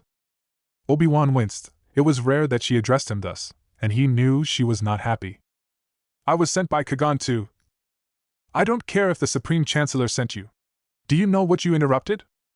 He paled as she then went on to tell him, his eyes widening, and he stepped back as she began curing at him in 3 different languages. "I was so close and you nerve herder had to. Rev."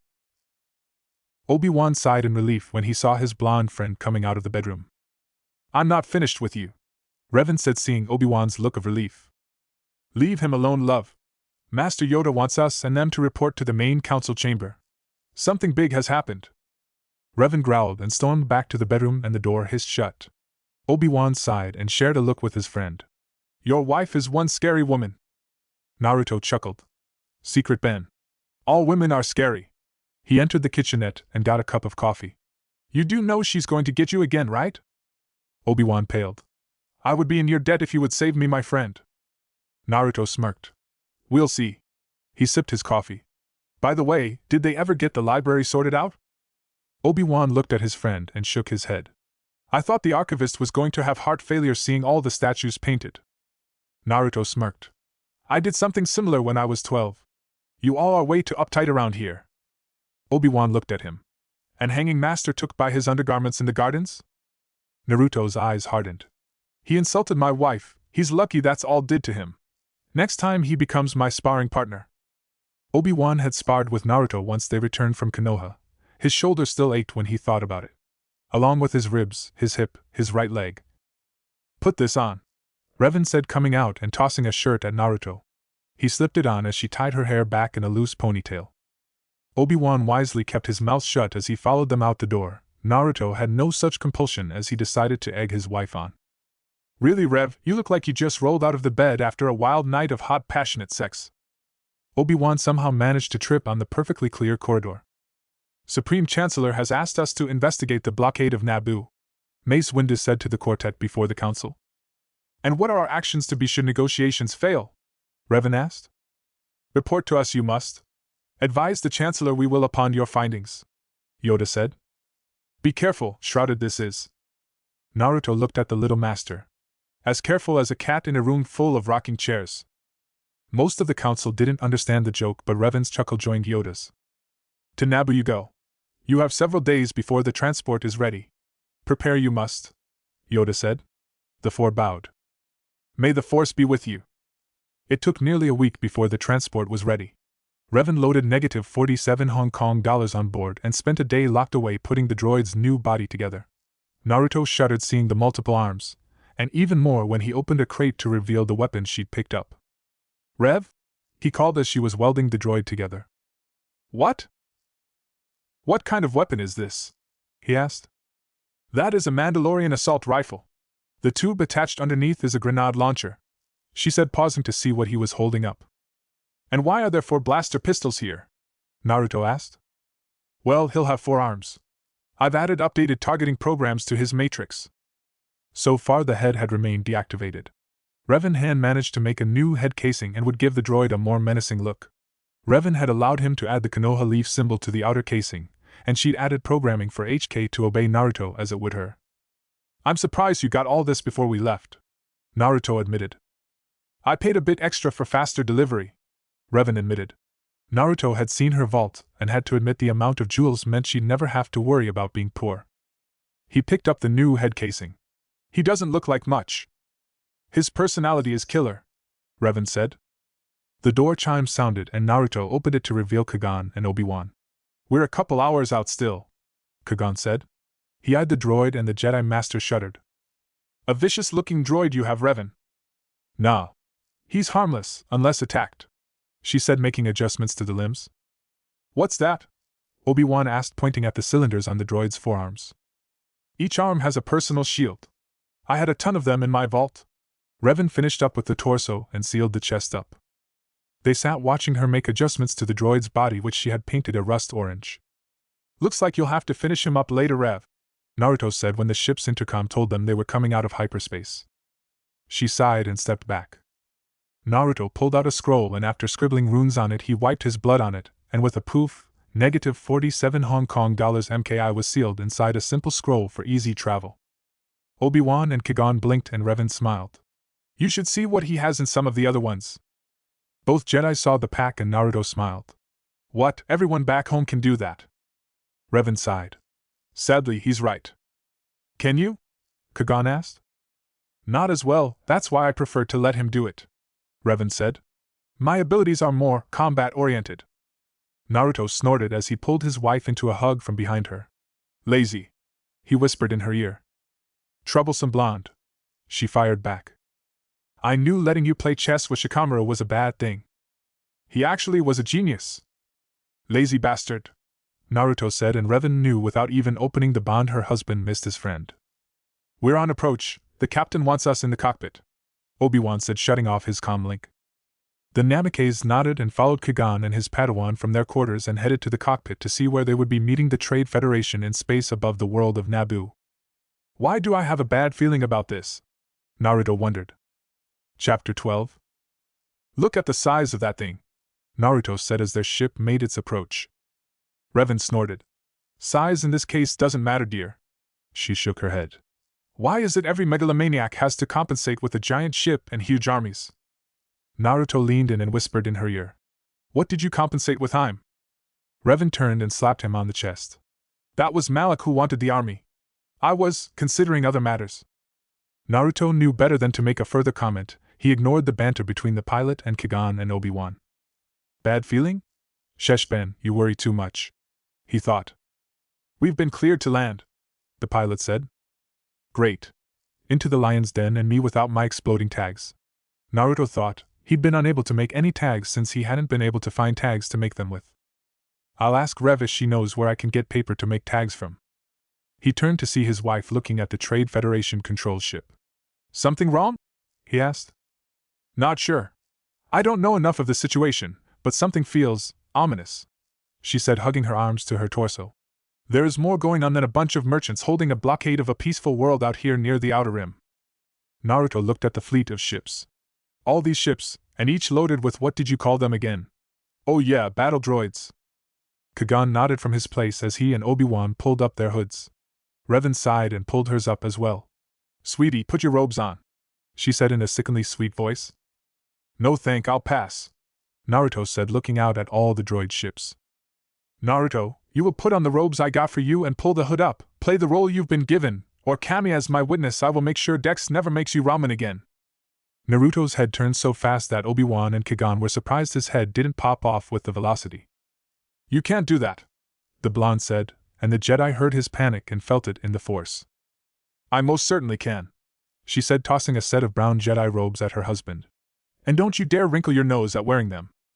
Obi-Wan had seen Naruto making faces behind his wife's back and jumped when she, without turning around, scolded him. Naruto grumbled as he slipped the robes on. It was Kagan who spoke next. You wear them well? Naruto grumbled. I hate robes. They're almost as bad as formal kimonos. Revan laughed, remembering the time she, Ino, and Naruto went undercover in a brothel and Naruto in his sexy jutsu form. They'd discovered it wasn't a henge, it was an actual transformation. Pleasant memory, love? Naruto asked with a grin. Blushing, Revan scowled at him, catching her thoughts. You enjoyed that time as well as I recall, she said, and looked him up and down. You look like a proper Jedi, she said with a hint of something more in her voice. Naruto smirked. Of course I do, I learned from the best. Thanks, Revan said. I was talking about Master Yoda, Naruto said, and stepped out of the way from a backhand slap. But he forgot about one thing, and a forced slap across the back of the head had him scowling. The small cruiser docks in the enormous bay of the Trade Federation battleship. 4 cloaked figures leave the ship and are met by a silver protocol droid. Greetings. I am TC-14, this way please, the feminine-sounding droid said, and led the quartet from the docking bay, ignoring the activity going on around them. They are led down several corridors and into a formal conference room by TC-14. I hope you honored sirs are comfortable here. My master will be with you shortly. The droid bows before the 4 cloaked figures, then backs out of the room, the door hissing shut behind it. The 4 lower their hoods and look out a large window at the lush green planet of Naboo. I have a bad feeling about this, Obi-Wan says. I don't sense anything, Kagan says, looking at his Padawan. Nor I, Revan says, leaning against the wall while looking at the planet of Naboo. Hasn't changed much from orbit. She must. You're just being overly sensitive again, Ben, Naruto said, sitting at the conference table and put his feet up on it. Obi-Wan sighs and looks at his master. I don't think it's about this mission, master, it's something elsewhere, elusive. Kagan put his hands on his Padawan's shoulders. Don't center on your anxiety, Obi-Wan. Keep your concentration here and now, where it belongs. Revan smirked. I think Benny's just eager to kick butt is all. Lady Revan, could you not take up your husband's bad habit of calling me by that name or making up new versions of it, please? Obi-Wan asked the other master, who shook her head and smirked.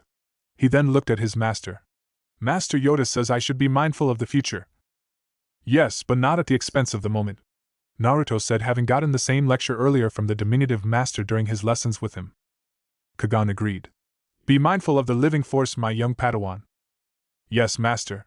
Then, deciding to change the subject, he asked, how do you think the Trade Viceroy will deal with the demands we carry from the Chancellor?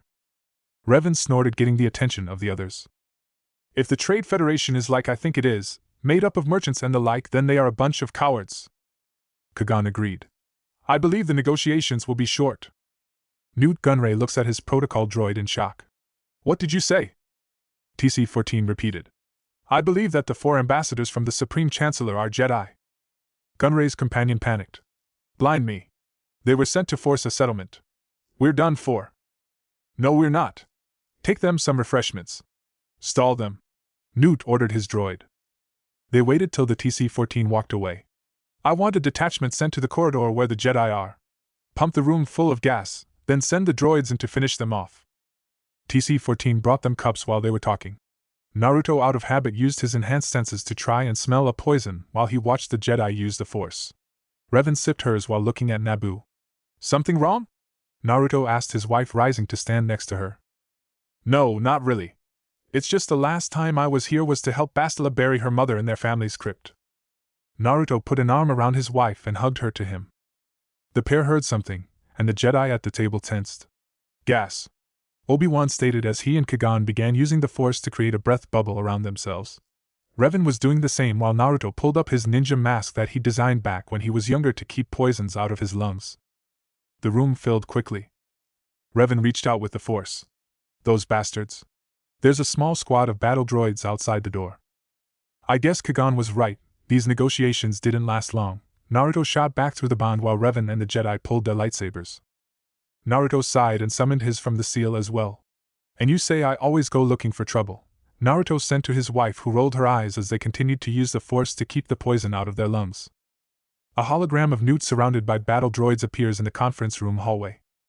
They must be dead by now. Blast whatever is left of them. The hologram fades off as the battle droid opens the door. A deadly green cloud billows from the room. The gathered battle droids cock their weapons as a figure stumbles out of the smoke. It is TC-14 carrying the empty tray. Oh, excuse me, I'm so sorry. The protocol droid passes the armed droids just as 5 laser swords spring to life in the deadly fog. A green and blue one fly out of the poison-filled conference room, cutting down several of the battle droids before they can even open fire. Alarm klaxons sound on the bridge of the Trade Federation ship. What the devil? Oh, this is bad. His companion whines. We've lost the droids we sent to deal with the Jedi. What in blazes is going on down there? Newt fumes. Have you ever encountered a Jedi Knight before, sir? His companion asks.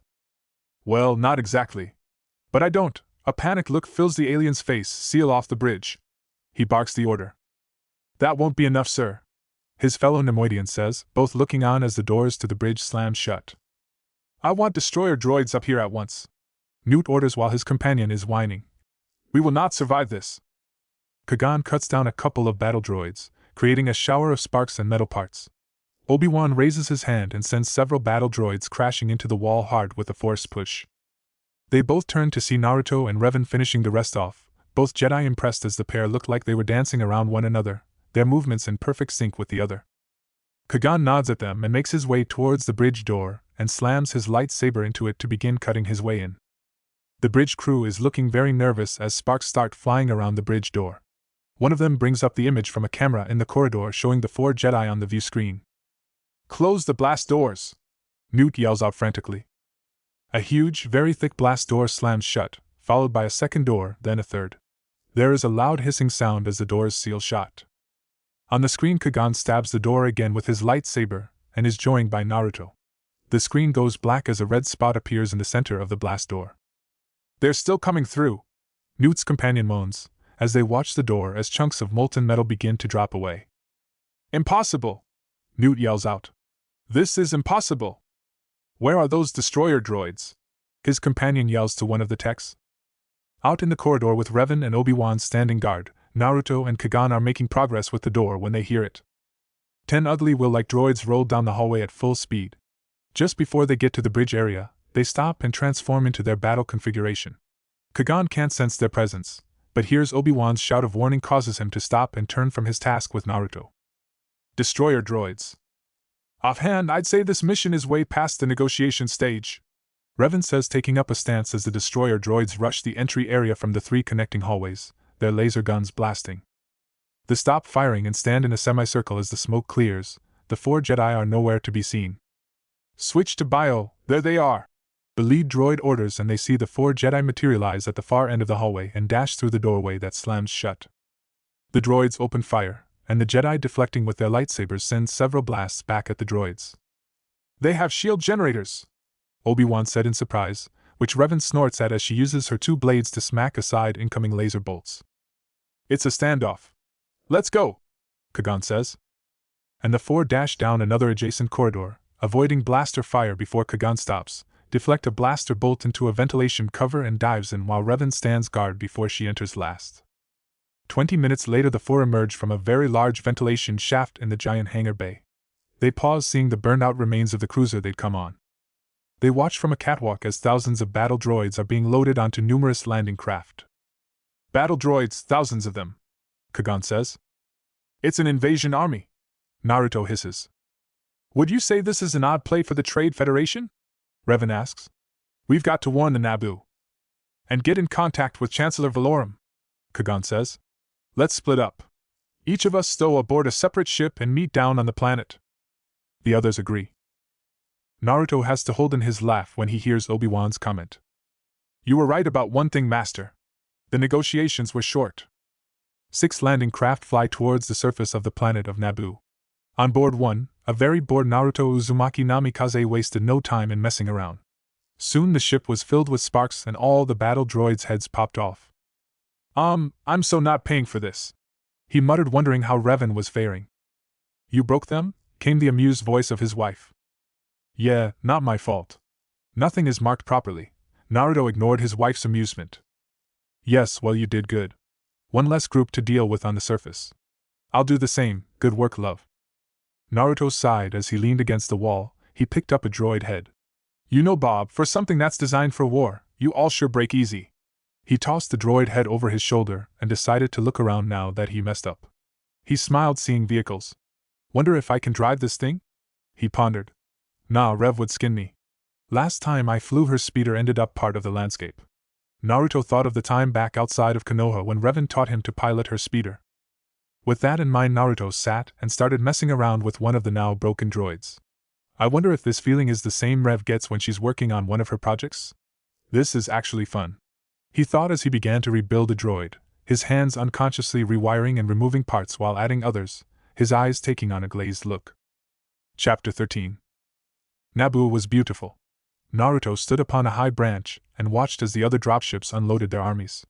Only 3 others didn't, and Naruto, with his weak sense of the Force, could feel the 3 others. Well, Rev, I know of through our bond. Master Yoda's been helping me sharpen my Force senses. He could also feel them with his chakra-enhanced senses. Qui-Gon's calm, not bothered by what's going on. Rev's, well, my loving wife is giddy. Sigh, almost as much as the time we went to Kumo and got Hinata's daughter back. And Ben, oh dear. Naruto felt his friend's annoyance, and reaching out he could feel the Padawan's distress. Leaping from the branch he took to the next one as he moved towards his friend, who in turn was making his way towards his master. Ben picked up some trouble. Have to tease him, later. Naruto got there the same time Obi-Wan hit the ground as Qui-Gon's green-bladed lightsaber deflected the blasters back at the battle droids on their hovering machines, destroying them. It was then that he noticed the creature standing up behind the Jedi Master. Look out! He yelled as he formed a Rasengan, and the creature with floppy ears and a snout turned, wide yellow eyes seeing Naruto as he appeared right in front of him thanks to the Hiraishin, and Naruto, not wanting the elder Jedi to be harmed, slammed the blue spinning ball into the creature's chest and sent it flying where it skipped across the water and landed on the opposite bank. Naruto smiled and looked at Obi-Wan and a stunned Qui-Gon. You okay? He asked his friend, who nodded and held up his shorted-out lightsaber. I sort of forgot to waterproof it. You attacked a local? Qui-Gon said in surprise. I did. It was rising up behind you while you were defending Ben. Couldn't let you get knifed in the back. A snort drew their attention to Revan, who was sitting on a branch. That love is a Gungan.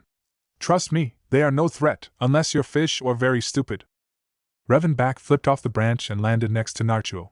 She used the Force and Obi-Wan's lightsaber was in her hand. Ben, don't feel too bad. I used to go through lightsabers like Naruto here goes through ramen. Luckily this is easy to fix here and now. When we get a free moment, have Naruto put a few seals on it. She made some adjustments after separating the hilt and the top. She put it back together, and with a snap hiss the blue blade sprang to life. She deactivated it and handed it back to the embarrassed Padawan. They heard a commotion and saw the Gungan coming towards them. Naruto had a kunai in his hand before the Jedi could blink.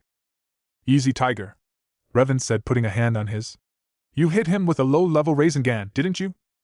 Naruto nodded. Just enough to send him off, nothing that would cause damage. Mesa Wana. The creature began, but Revan waved a hand and the Gungan's eyes became vacant. You will go home and forget this happened. You will be careful and warn your people of the battle droids. The Gungan nodded, its ears flopped about as it rushed off.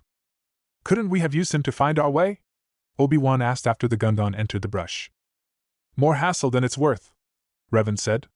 Gungans don't trust Outlanders, and I doubt that's changed in 4,000 years, especially with how aristocratic the Naboo are. She looked at her husband. Since we've taken out 4 of the ships and their cargo, we can salvage a speeder from one of them and use that to get to Theed.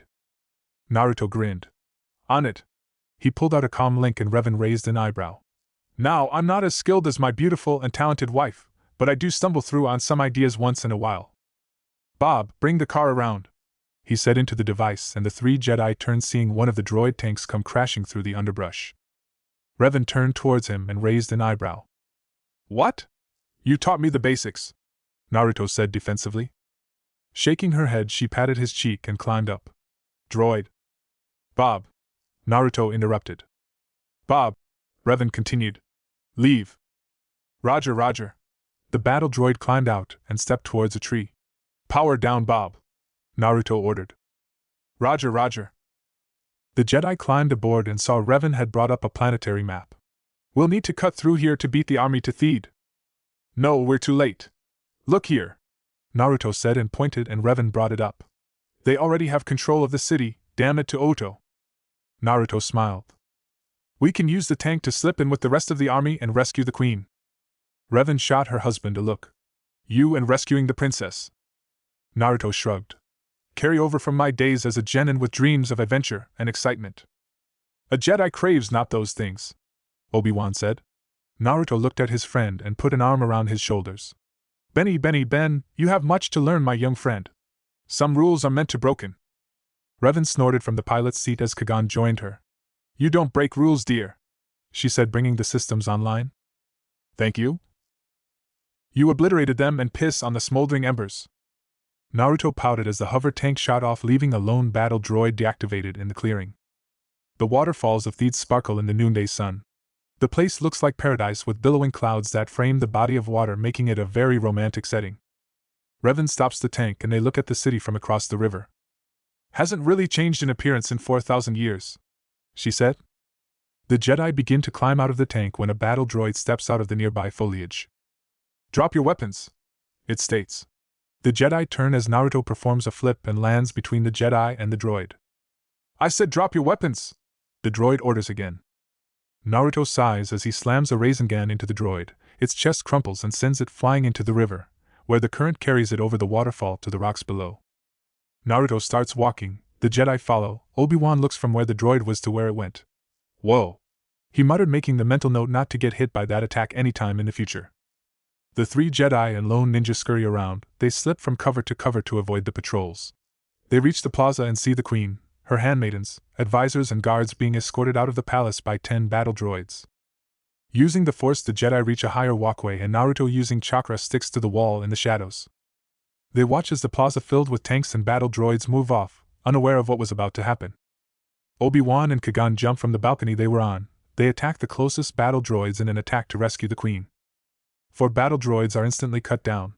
More droids move forward, but Revan leaps down, her twin blades slicing them up. There only remains one, the sergeant droid. It starts to run to summon more help, but Naruto appears out of thin air and with a kick sends it crashing into the wall, where it explodes into several pieces. They really don't make them very solid, he said, looking at his wife, who sighed and put her lightsabers away. Quantity over quality, it seems, she said, agree with him as she moved towards him to make sure he was fine.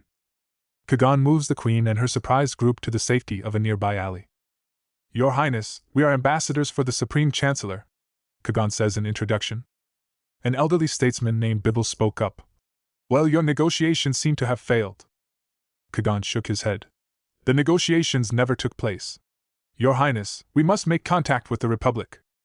Captain Panika of the Queen's Guard steps forward. Impossible, they knocked out all of our communications. Do you have transports? Revan asked from where she was standing with Naruto. In the main hangar, Panika said and gestured. It's this way. The hallway outside the main hangar they used to spy using a side door. Kagan is peering over Panika's shoulder. The rest of the group is behind them. They see several Naboo spacecraft guarded by around 50 battle droids. In the distance, alarms could be heard. There are too many of them, Panika says with a frown. That won't be a problem, Kagan says, sharing a look with Naruto and Revan, before looking at the Queen. Under the circumstances, Your Highness, I suggest you come to Coruscant with us. The Queen looked at him, her dark gaze never leaving his. Thank you, Ambassador, but my place is here with my people. They will kill you if you stay, Revan interjected. They wouldn't dare, Bibble says in surprise. Naruto snorted. How can you be so naive at your age, old man? They need her to sign a treaty to make this invasion of theirs legal in the courts. They can't afford to kill her. Naruto shook his head. There are worse things to do to someone other than kill them. Torture, for one. Kagan interjected before the blonde could unnerve the Naboo even more. The situation here is not what it seems. There is something else behind all this, Your Highness. There is no logic in the Trade Federation's move here. My feelings tell me they will destroy you. Bibble, unnerved with the talk of torture and the Queen's death, looked at her, fear on his face. Please, Your Highness, reconsider.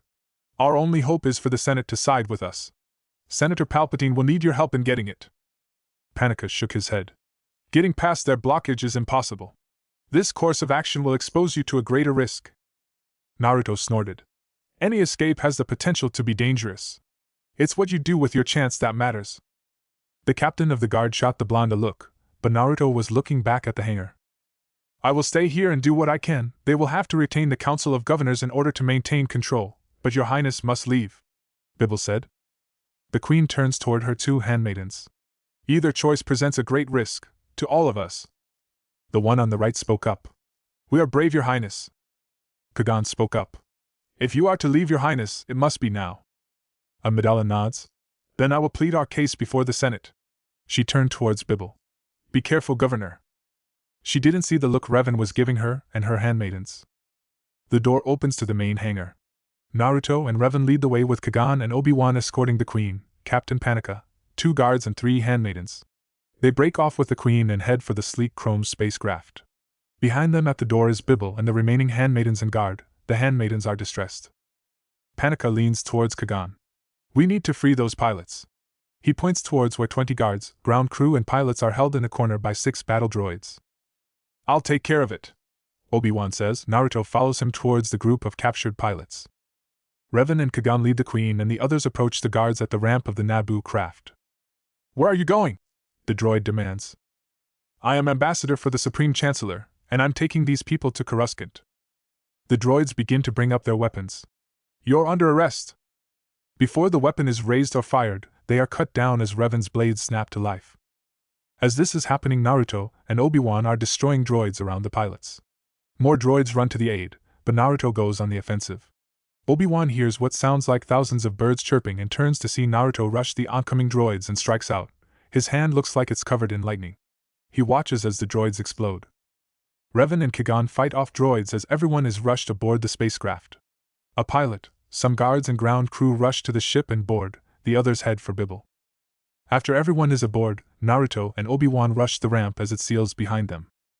More alarms are sounding and droids rush into the hangar as the ship lifts off. They open fire, but the deflector shields absorb it, and it rushes out of the hangar. The sleek spacecraft speeds away from the planet of Naboo and heads straight into the Trade Federation blockade. The pilot navigates towards the massive battleship. Behind him, Kagan and Panika are watching, hear the man mutter. Communication still jammed. Naruto smiles as Obi-Wan makes sure the queen is secure. He peeks into a hold and sees a bunch of little droids that in his opinion look like garbage cans. They all turn towards him. Hey fellas. He gives them a grin, but the ship shakes hard and he watches as they line up and vanish up a tube. Where are they going in such a rush? He muttered. Utility droids. They're going to effect repairs, Revan said from next to him. In flight? He asked. That's what they're designed for, his wife said with a shrug. We're losing droids fast, Kagan said looking at the sensor. Hey, he did it, the power's back online. He bypassed the main power drive. Deflector shields up and at maximum. The pilot said as the screens that were red and alarms that were screaming changed. Alarms shut off and the screens became green. On an exterior camera screen it shows a lone blue astromech droid finishing his repairs, goes back into the ship. The Naboo spacecraft races away from the Trade Federation battleship. The pilot looks at a screen. There's not enough power to get us to Coruscant. The hyperdrive is leaking. Kagan sighed. We'll have to land somewhere to refuel and repair the ship, he said, pulling up a star chart on a monitor. Master, Obi-Wan says, getting his attention. Tatooine. It's small, out of the way, poor. The Trade Federation has no presence there. How can you be sure of that? Panika asks from across the cockpit. Because it's controlled by the Hutts, Kagan states. The Hutts, Panika says in concern. It is risky, but there isn't an alternative, Obi-Wan says, defending his choice. You can't take Her Royal Highness there. The Hutts are gangsters. If they discovered her, it would be no different than if we landed on a system controlled by the Trade Federation, except the Hutts aren't looking for her, which gives us an advantage. Panika takes a deep breath and sighs in frustration. I've got a bad feeling about this, he mutters. The pilot makes the course adjustments, and the Naboo spacecraft rockets off in a new direction. Chapter 14. Aboard the Trade Federation battleship in a conference room, Newt Gunray and his aides sit at a conference table. A hologram of a cloaked figure looks down at them, listening to their report. We control all the cities in the north, and we have 6 battalions searching for other settlements. The cloaked figure interrupts. Destroy all high-ranking officials, Viceroy. Slowly and quietly. Now, has Queen Amidala signed the treaty? Newt looks nervous. I am afraid she has disappeared, my lord. One Naboo cruiser got past our blockade. The cloaked figure swelled with anger. I want her found viceroy. I want that treaty signed. Lord Sidious, it's impossible to locate the ship. It's out of our range. The cloaked Sidious seems to smile under his hood as a second figure appears behind him. Not for a Sith. The viceroy and his aides seem to shrink in fear. This is my apprentice, Lord Maul. He will find your lost ship. The hologram begins to fade. Yes, my lord. Newt says with a bow, and the hologram of the Sith Lords fades away fully. Newt look at his aide. This is getting out of hand. Now there are two of them. We should not have made this bargain. What will happen once the Jedi become aware of these Sith Lords? Neither Neimoidian has an answer that calms them. Back aboard the Naboo spacecraft, in the Queen's quarters the heroes assemble. Well, it is a very well put together little utility droid, Revan said as she looked over the astromech droid as they stood before the Queen in her chambers. She was itching to get to work on finishing negative 47 Hong Kong dollars before they got to Tatooine. I know my luck. I'll run into Tusken Zor. I wonder if Chirka is still active. Nah. They were nearly finished before I left for the outer regions. She thought. Kagan, Obi-Wan and Captain Panika with the little droid are before the Queen. Revan and Naruto are near the door, the Knight of the Old Republic and the former Hokage of the Leaf both itching to stretch. The Queen and her three handmaidens, Padme, Urti and Rabe, listen as Panika praises the little droid. Extremely well put together little droid. Without a doubt it saved the ship and all our lives. Queen Amidala nods her head. It is to be commended. What is its number? The droid lets out a series of beeps and whistles as Captain Panika leans over the droid and scrapes some dirt off the side and reads the number aloud.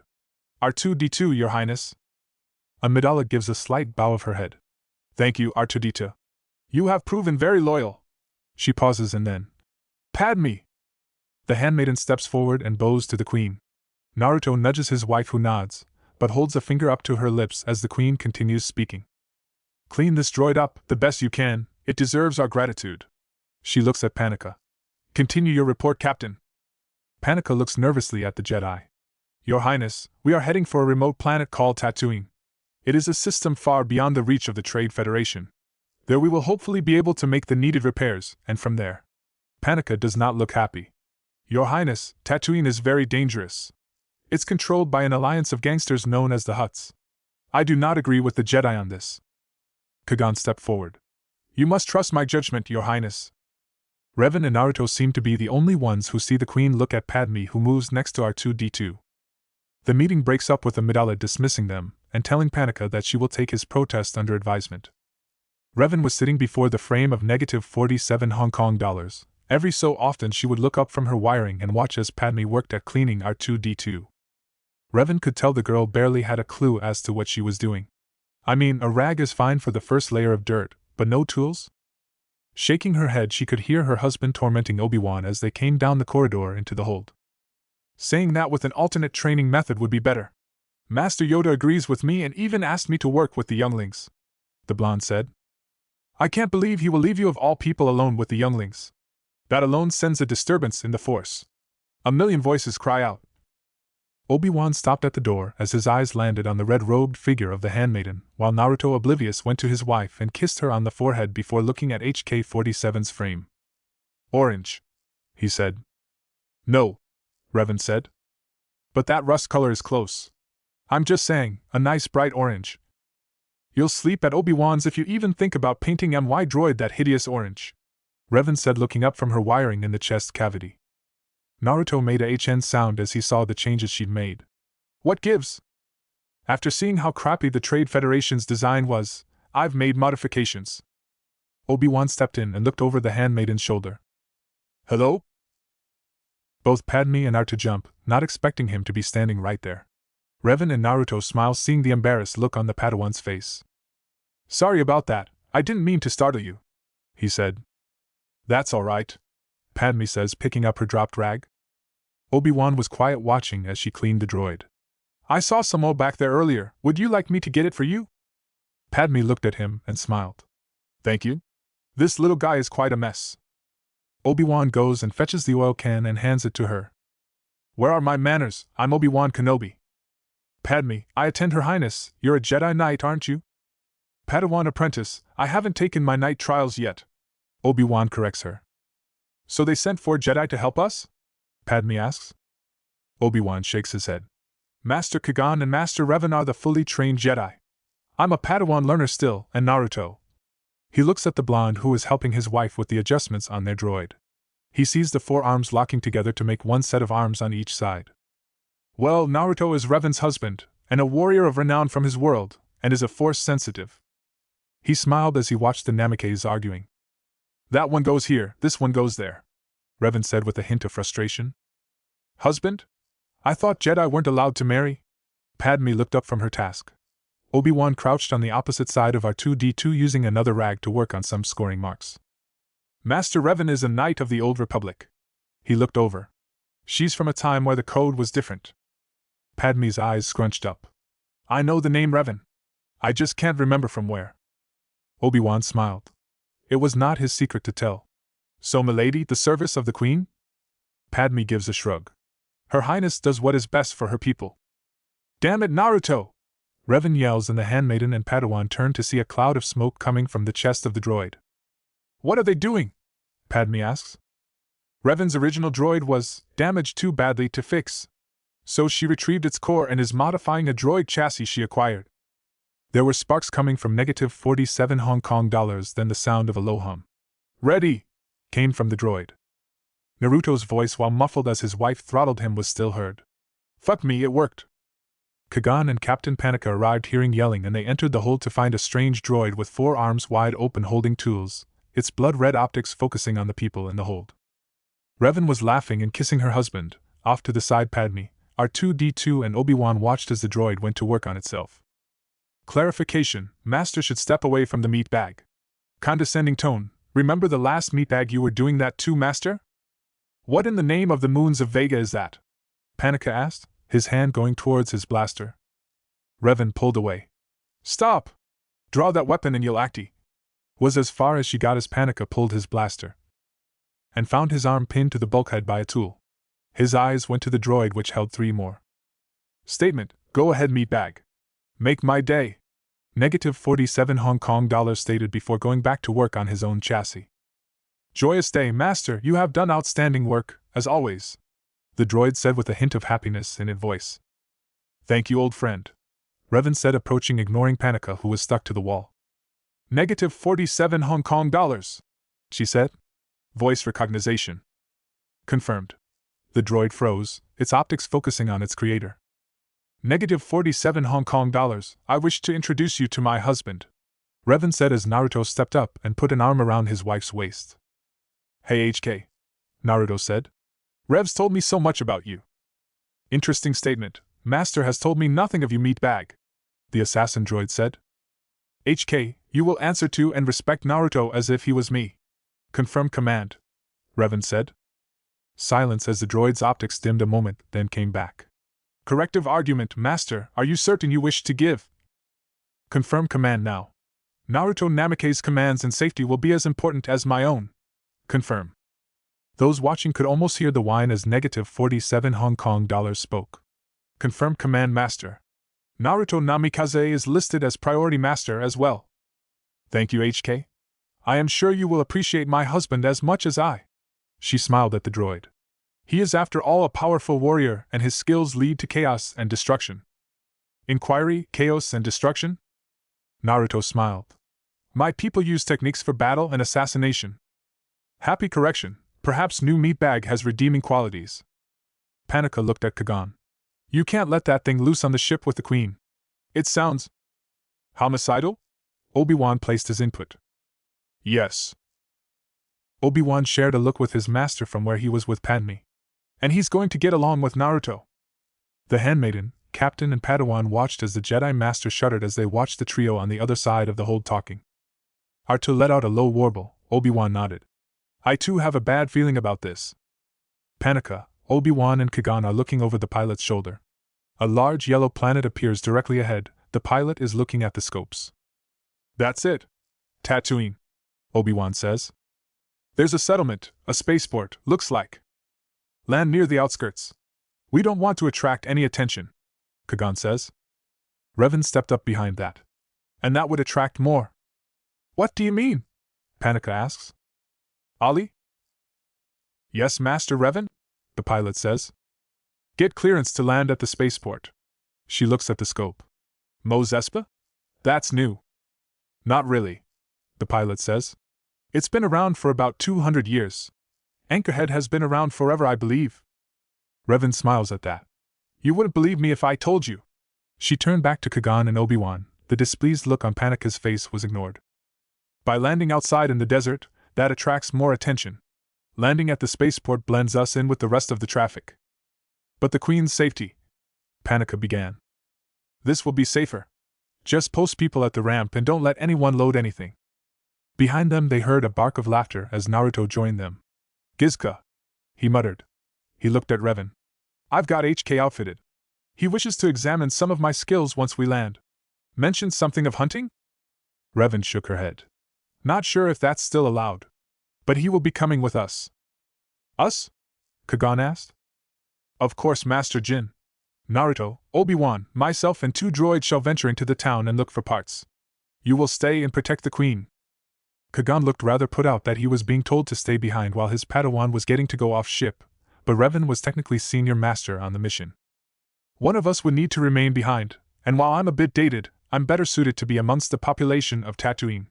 I can't leave Naruto behind as he'd drive you, the Queen and everyone else up the wall, and HK would shoot first and apologize over your smoldering corpse later. And my Padawan? He asked with a smile on his lips. A learning experience for him, she said quickly. Not finding an argument, he nodded. The Naboo spacecraft lands in a docking bay at the Mos Espa spaceport. A swirl of sand announces its arrival and the start of the passengers' adventures on the desert planet. Chapter 15. The boarding ramp was down and Revan was walking towards it with her husband and droid behind her. She had ignored Panika's whining about exposing the Queen to danger, and how they should have hidden the ship out amongst the dunes. Tell you what, Captain, between the two of us, who's been away from Naboo more? She finally said. The Hutts are vile beasts. He tried. And I'm a former Sith Lord. She spun on her heel and walked away while the man sputtered. Revheim? Naruto asked, pulling up the hood of his robe. It hasn't changed much, she muttered. Rev? Sorry, love, she said and turned to him. She stopped whatever she was about to say as she saw Captain Panika come down the ramp with the Queen's handmaiden. Pavarti? Pali? Polly? No, Padme. Her Highness wishes to learn more about this planet and requests you take her handmaiden with you, he said once they caught up with them. No, not taking requests today. She looked back to the ship as Obi-Wan finally joined them. Took you long enough, Padawan, she said, ignoring Panika. Sorry, Master Revan. Had trouble getting to the hyperdrive to get its markings. She nodded and turned back to Panika and Padme. Very well. We'll make this a regular school trip and keep an eye on the kids. She looked at Naruto, who was slipping away slowly. And where do you think you're going, dear? He paused and saw Obi-Wan smile. Oh, HK wants to do an analysis of the surrounding area to compare it to his memory banks, and I thought I'd scout around and keep out of your way as you got new parts. She looked at him and narrowed her eyes. He's shielding.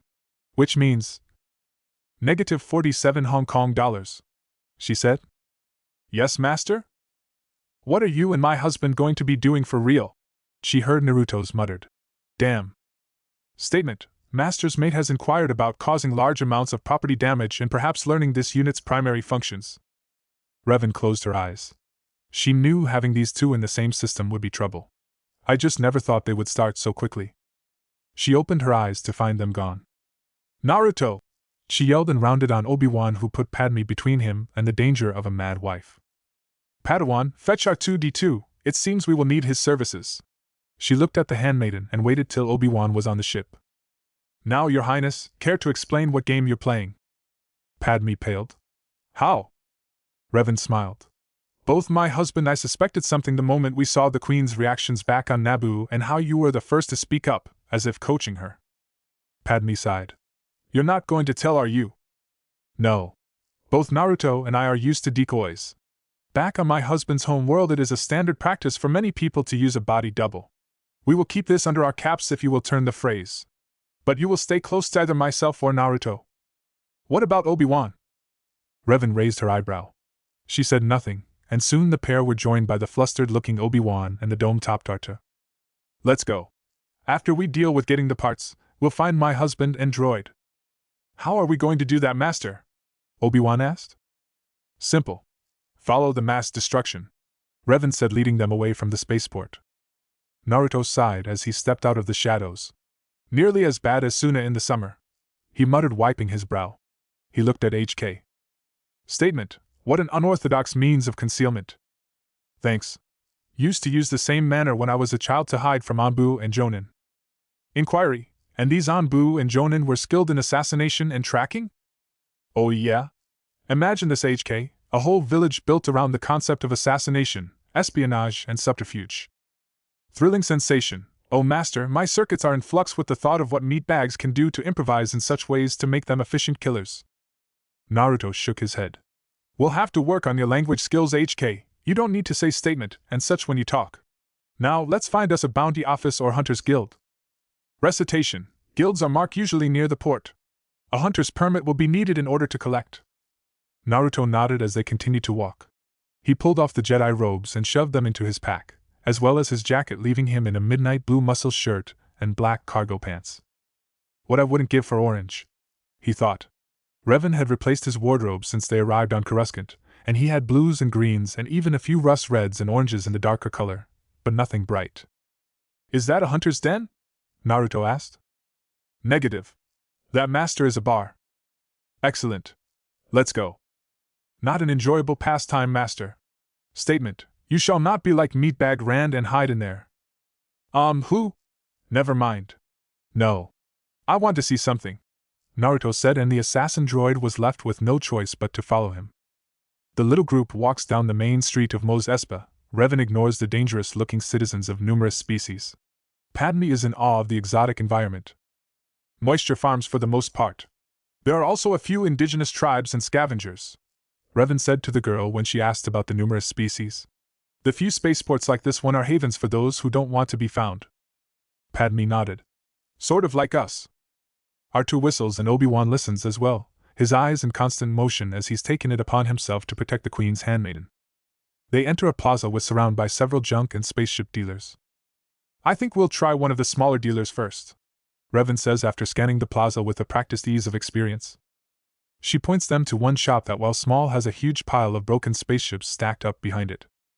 The trio and droid enter the dingy junk shop and are greeted by a pudgy blue alien who flies on short little wings that sound like a hummingbird's. Hi Chuba de Naga. What do you want? Revan sighs. Huttese figures. I need parts for a J-Type 327 Nubian. The creature smiles a tooth grin and switches to basic. Yes. Nubian. We have lots of that. What kind of junk? Pete and Kel. Naba di Unko. Boy, get in here now. Revan motions towards Arta. My droid here has a readout of what I need, she says, and looks on as a disheveled boy runs in from the junkyard.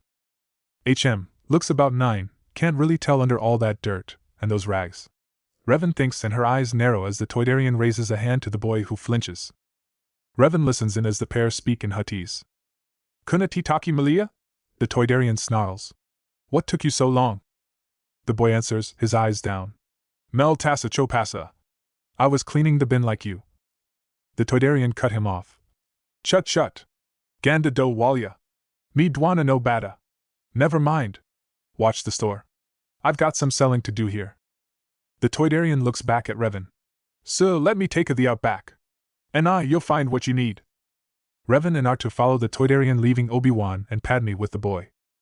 Obi-Wan wanders around the shop. He's keeping his hands to himself, knowing that anything around them could spell disaster, and he certainly didn't have credits to pay for anything. The boy sits on the counter, pretending to clean a part, but his eyes keep drifting towards Padme.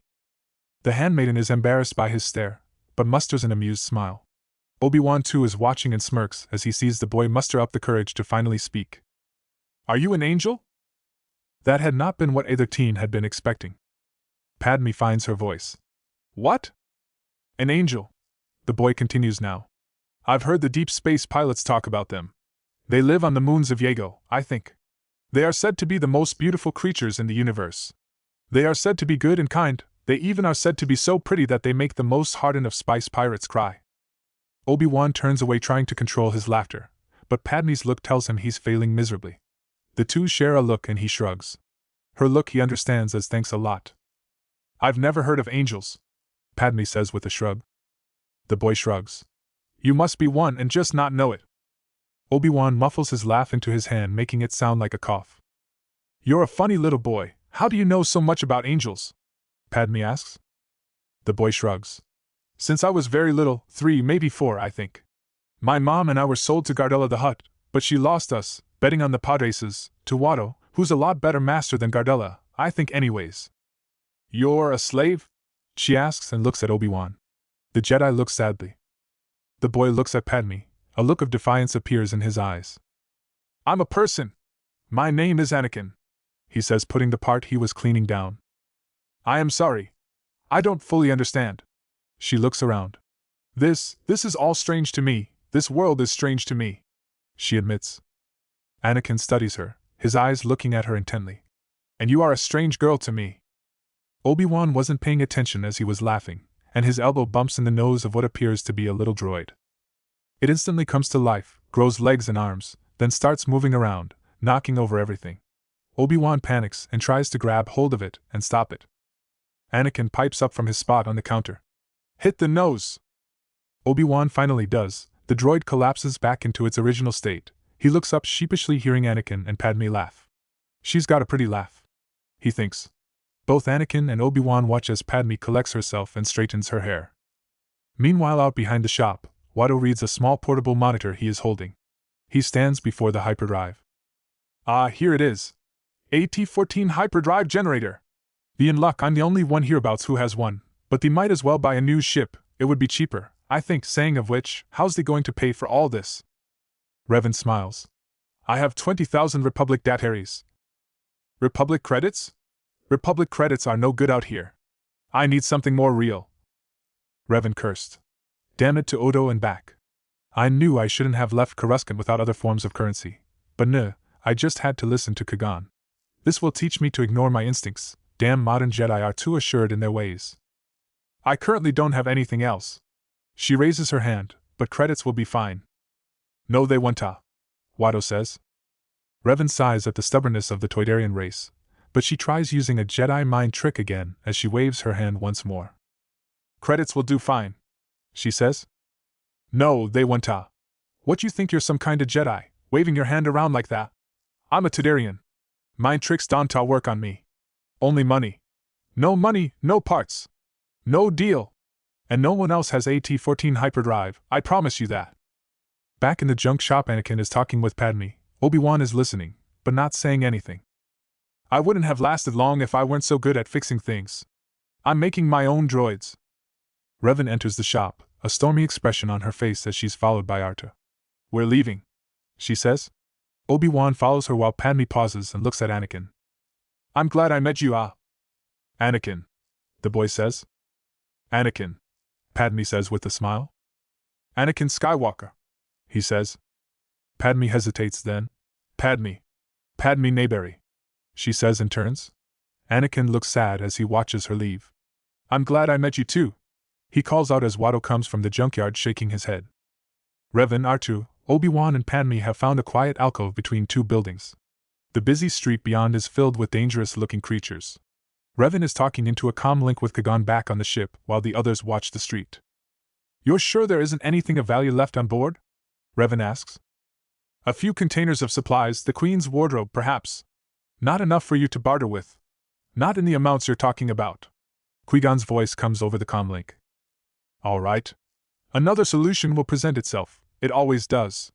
I'll check back later. You haven't heard from Naruto, have you? No, I thought he was with you.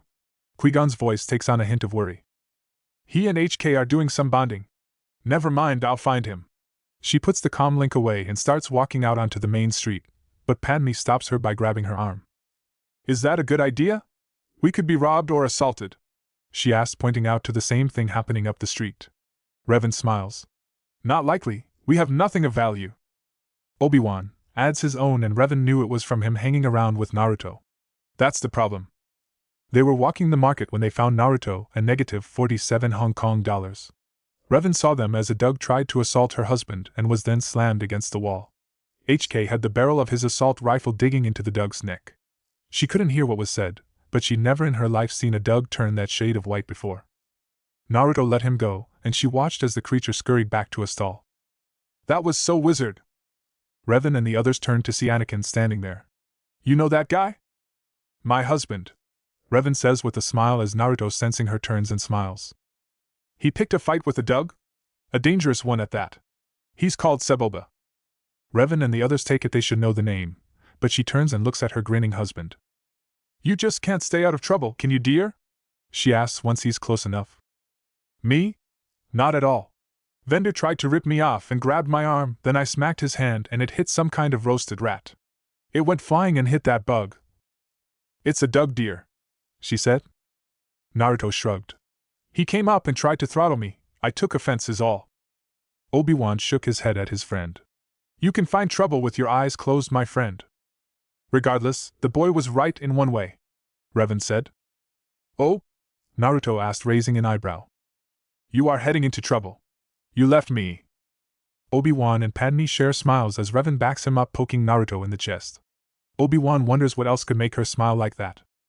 Revan grabs Naruto's arm and the pair start walking the crowded street. Anakin follows. He's curious about the strange outlanders who upset Watto, and his eyes drifted towards Padme, and then Revan. In his mind both women were the most beautiful creatures he'd ever seen. A loud sound causes them all to stop and they hear it again. Revan sighs. Your stomach. As Naruto grins and shrugs his shoulders. They stop at a fruit stand run by a jolly, but very poor-looking old lady that Anakin called Jira. How are you feeling today, Jira? Anakin asked. The heat's never been kind to me, you know, Annie, Jira says. Well, guess what? I've found that cooling unit I've been searching for. It's pretty beat up, but I'll have it fixed up for you in no time, I promise. Anakin tells her. You're a fine boy, Annie. A fine boy indeed, Jira says. I'll take 4 pallies today, he says, then looks at Padme. You'll like these. Anakin reaches into pocket, coming up with several coins. He drops one, and Obi-Wan picks it up, revealing for a moment his lightsaber. Anakin's eyes widen. Shaking himself, he counts out 3. Whoops. I thought I had more. Jiro waves him off and hands a pal-eye to each of the people with the boy. Naruto looks at it and takes a bite. Sweet, like those burble fruits Kankuro found in the north that one spring, he tells his wife. She looks at Jira. I know that Republic credits aren't any good. Naruto snorts. Here, Bachan. He holds up a ruby. Everyone's eyes widen. Where did you get that? Revan asked as Jira's hands shake. That stone was worth enough currency to last her years. Well, HK and I visited a bar earlier. Got into a scuffle, took it to the alley. Let's just say those, what were they again, HK? Informative, dead. Naruto laughed. That is their current state, but I meant what species were they again? They looked like pigmen. Gamorreans, Revan said with a sigh. You probably killed one of the local Hutt's guards. Naruto shrugged. He handed over the credits. Their weapons suck, so we chucked them in a bin. Can you believe they shattered with a simple Raikiri? Revan shook her head at her husband's antics. Well, we have some money that will work around here. Did you check out the Hunter's Den? Affirmative. Master, only Sand people are on the roster, and Master Naruto informed this unit that he wasn't sure if you would approve until we asked you. Revan sighed. I don't. We will avoid the Sand people this time, HK. No disintegrations. The others watched as the droid made a whining sound and looked at Naruto. Don't look at me like that. I know who's boss. While they'd been talking, the wind had picked up. Shop owners are starting to close their shops. Gracious, my bones are aching. Storm's coming on, Annie. You'd better get home quick. The boy looks at Revan. Do you have shelter? We'll head back to our ship, she said to the boy. There was something about him that was nagging at the back of her mind. The far starport near the northern outskirts. Naruto supplied as he finished pal-eye. His eyes was on Revan's now, and she moved it away from him with a practiced ease. You'll never reach it in time. Sandstorms are very, very dangerous, Anakin said, stressing the word dangerous. Revan smiled, but agreed. Hell, that time mission, HK and I got stuck out in the desert near Anchorhead. We were buried in 10 minutes. She thought. Come with me, hurry, Anakin said as he turned down a street. The group followed the boy as he rushed down several windy streets. Naruto looked at his wife as the sand kicked up, making visibility difficult. Who is the kid? Chapter 16. The group follows Anakin down another street and into a hovel. They enter a small living space as Anakin yells out, "MOM! MOM! I'm home!" Negative 47 Hong Kong dollars looks around and shakes his metal shoulders. Statement: the unit would rather face the sandstorm than this disgustingly cozy home.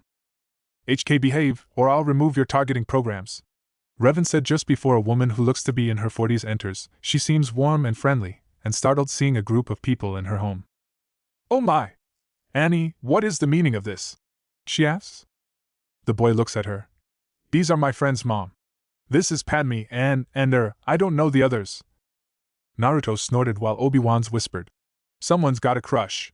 To Padme had the said girl elbowing the Padawan in the chest. Revan forced to act as the responsible adult steps forward. "I'm Revan Namikaze, this blonde lunk behind me is my husband Naruto. Next to Padme is our friend Obi-Wan Kenobi." R2 whistles and Revan smiles at the droid. "I was getting to that, little one. And of course our droids are R2D2, and negative 47 Hong Kong dollars. Anakin pipes up, "I'm building a droid. You wanna see?" "Anakin," his mother says, stopping the boy. "Why are they here?" Howling Wind answers, as does the boy. "A sandstorm, Mom. Listen. Your son was kind enough to offer us shelter," Revan said. "Come on. Let me show you 3PO," Anakin says enthusiastically as he leads Padme into the other room. R2 and negative 47 Hong Kong dollars follow, the astromech droid beeping and whistling at the assassin droid. Correction, perhaps small meat bag could be used for target practice. Revan looks at Shmi and pulls out a scroll which she hands to Naruto. "Let my husband make dinner, we have more than enough supplies, and it will be no trouble for us to do this for you letting us stay here." "Oh, thank you," a surprised Shmi said. "I'm sorry if I was abrupt. I don't think I'll ever get used to Anakin's surprises." Revan nodded from experience as she shot her husband a look. "He's a very special boy." Shmi sees the look and smiles. "Yes, I know." "Go sit," Naruto says as he opens cabinets and pulls out utensils and bowls and pots. "Rev, I need that other scroll." Shmi turned and froze seeing so many green vegetables and... "Is that fresh meat?" she thought. Naruto caught the scroll his wife threw at him. "Go gossip," he said as he started to slice and dice. In Anakin's bedroom he was showing off his droid which was lying on his workbench. There is one eye in the head, the body, arms and legs have no outer coverings. "Isn't he great? I know he's not finished yet." Padme was impressed. "He's wonderful." "You really like him?" "He's a protocol droid, I'm making him to help Mom." "Watch this," Anakin says as he pushes a switch on the droid. A low hum fills the room as it sits up. "Oh dear, I can't see." It whines. "Whoops," Anakin says and rushes to the other side of the room, grabs a second eye from a battered bag and pushes it into the socket. "How do you do? I am C-3PO, Human-Cyborg Relations. How might I serve you?" the prissy-sounding droid asked. "Self-termination would be a start," HK snarked from the doorway. Padme shot the droid a look before looking at 3PO. "He's perfect." "Oh, thank you," 3PO says. "When the storm is over, you want to see my racer? I'm building my very own pod racer," Anakin says. Padme smiles at the younger boy's enthusiasm. Her attention is drawn to R2 who lets out a series of beeps and whistles. "I beg your pardon, what do you mean I'm naked?" 3PO inquires. R2 beeps again. "My parts are showing? Oh my goodness. How embarrassing." Statement: this unit would be more than happy to rectify that with a new procedure. R2's whistles sound like laughter. HK looks down at the droid before him. "Interesting suggestion. You are not as useless as the last cargo cylinder master had." Obi-Wan, who had been on the other side of the door, was wondering why he followed the pair. He knew he didn't like the amount of attention the boy was giving the handmaiden, but he couldn't figure out why. Revan is enjoying talking with Shmi when her comlink chimes. "If you'll excuse me." She rises and goes towards the door. "Go ahead." She listens as Kagan explains the message they'd gotten and the Queen's reaction. "I've kept them from sending a reply, but it's bait. They used it to establish a connection trace."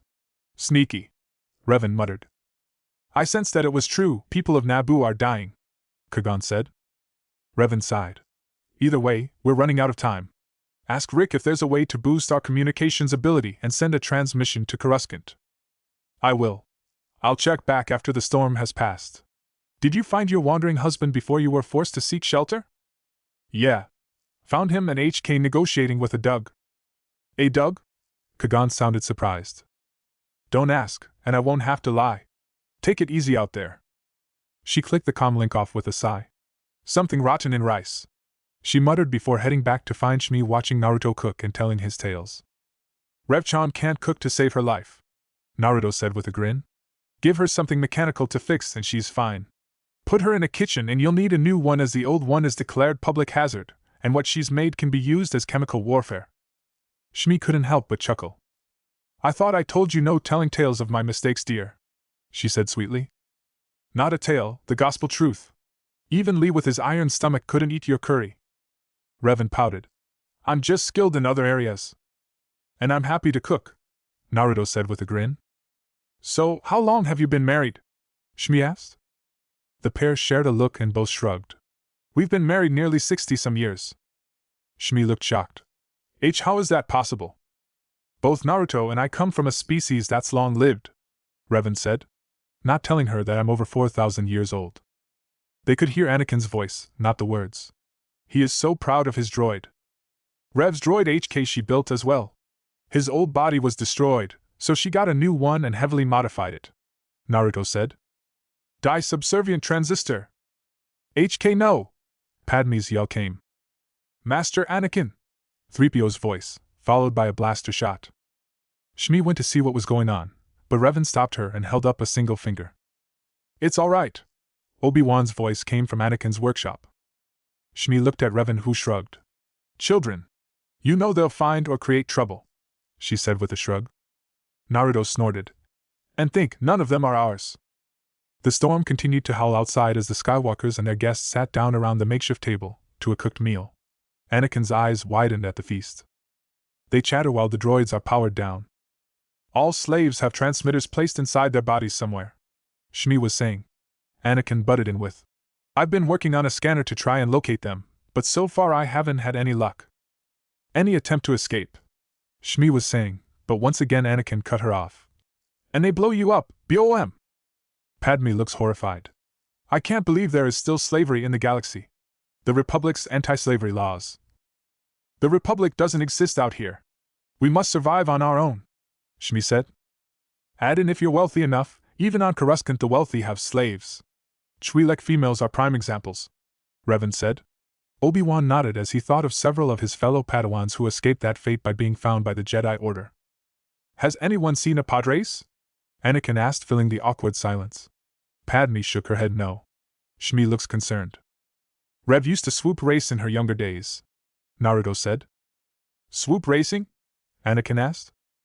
Before your time, Revan said with a grin. Before they added those big engines. When it was more about skill than the power of the engine. Where the swoop bike and rider were the only thing that mattered. Obi-Wan speaks up. I saw one once. They have pod racing on Malastare. Very fast, very dangerous. I'm the only human who can do it, Anakin boasts while Shmi looks askance at her son. Mom, what? I'm not bragging. It's true. Watto says he's never heard of a human doing it. Revan smiles. You must have Jedi reflexes if you race pods. Anakin beams and is about to gesture and say something when he knocks his cup from the table. Naruto next to him reaches out, his hand a blur as he catches it without spilling a drop. He puts it back by the sheepish boy. Or ninja reflexes. Naruto shoot his wife a fox-like grin. Or ninja reflexes, Revan admits. Careful Gaki, it's better to be calm and enjoy things at a pace when you can, he said, giving Anakin a wink. Anakin looks at the blonde next to him, then at Obi-Wan. I was wondering, he began. What? Revan asked with an encouraging smile. You're a Jedi Knight, aren't you? What makes you say that? Obi-Wan asks. Revan leans back from the table, a slow smiling filling her face as she shares a look with Naruto. Perhaps we killed a Jedi and stole it from him, she offered. Anakin shook his head. Revan was amused by his convictions and his beliefs. I don't think so. No one can kill a Jedi Knight. Revan got a faraway and distant look. I wish that were so. Anakin being his youthful self plowed on, unaware of Revan's thoughts. I had a dream I was a Jedi. I came back here and freed all the slaves. Have you come to free us? Revan snapped out of her thoughts and shook her head. No, I'm afraid not. She started to say, but Anakin cut her off with, I think you have. Why else would you be here? Revan and Naruto share a look. Well, love, Naruto sends across the bond. He's a more annoying, if possible, younger version of you, Revan fired back as she thought. You can't let anyone know about us. We're on a diplomatic mission to Coruscant, the central system in the Republic. It's a very important mission and must be kept a secret. Coruscant? Wow. Anakin said, his eyes widening. But how did you end up here in the Outer Rim? Our ship was badly damaged, Padme said. And we're stranded here until we can repair it. I can help. I can fix anything, Anakin said excitedly. Naruto shot Revan a look. Now he sounds like you love. Did we have a child you didn't tell me about? Across the way, Revan rolled her eyes at her husband. No, I'm still on birth control. I will admit, the gaki does grow on you. I believe you can, Naruto said to Anakin. Obi-Wan added his own thoughts. But we need to acquire the parts in order to fix it. And nothing to trade, Padme said with a sigh. These junk dealers must have a weakness of some kind. Gambling, Shmi said with a frown. Everything around here revolves around betting on those awful races. Revan saw the look on the woman's face. Greed can be a powerful ally, if used properly. Anakin spoke up. I've built a racer. It's the fastest ever, and there's a big race day after tomorrow, on Bunta Eve. You could enter my pod. It's nearly finished. Anakin, settle down, and you know Watto won't let you. Watto doesn't know I built it. He looks at Revan with big pleading eyes. You could make him think it's yours and you could get him to let me pilot it for you. Revan sees Shmi is very upset. I don't want you to race, Annie, it's awful. I die every time Watto makes you do it. But Mom, I love it. And they need help, they're in trouble. The prize money would more than pay for the parts they need. That's enough, Squirt, Naruto said. And we're not in that much trouble. He stood and bowed to Shmi. I am sorry if our discussion has caused you any pain. But, Anakin said and then looked at his mother. Your mother is right, Revan said, cutting him off. Do you know of anyone friendly to the Republic out here who might be able to help us? Shmi shakes her head no. Mom, we have to help them. You said that the biggest problem in the universe is no one helps each other. Anakin whined. Anakin, don't, Shmi began. I'm sure Revan doesn't want to put your son in danger. We will find another way, Padme said. Shmi sighs. No, Annie's right, there is no other way. The Hutts control everything here. I may not like it, but he can help you, softer, he was meant to help you. Is that a yes? That is a yes. Anakin whoops while outside the storm continues to rage. Chapter 17. Well? Anakin asked as he showed them the pod the next morning after the sandstorm passed. Revan looked at the pod, looked at the sky. This is Tsunade's revenge, isn't it? She muttered.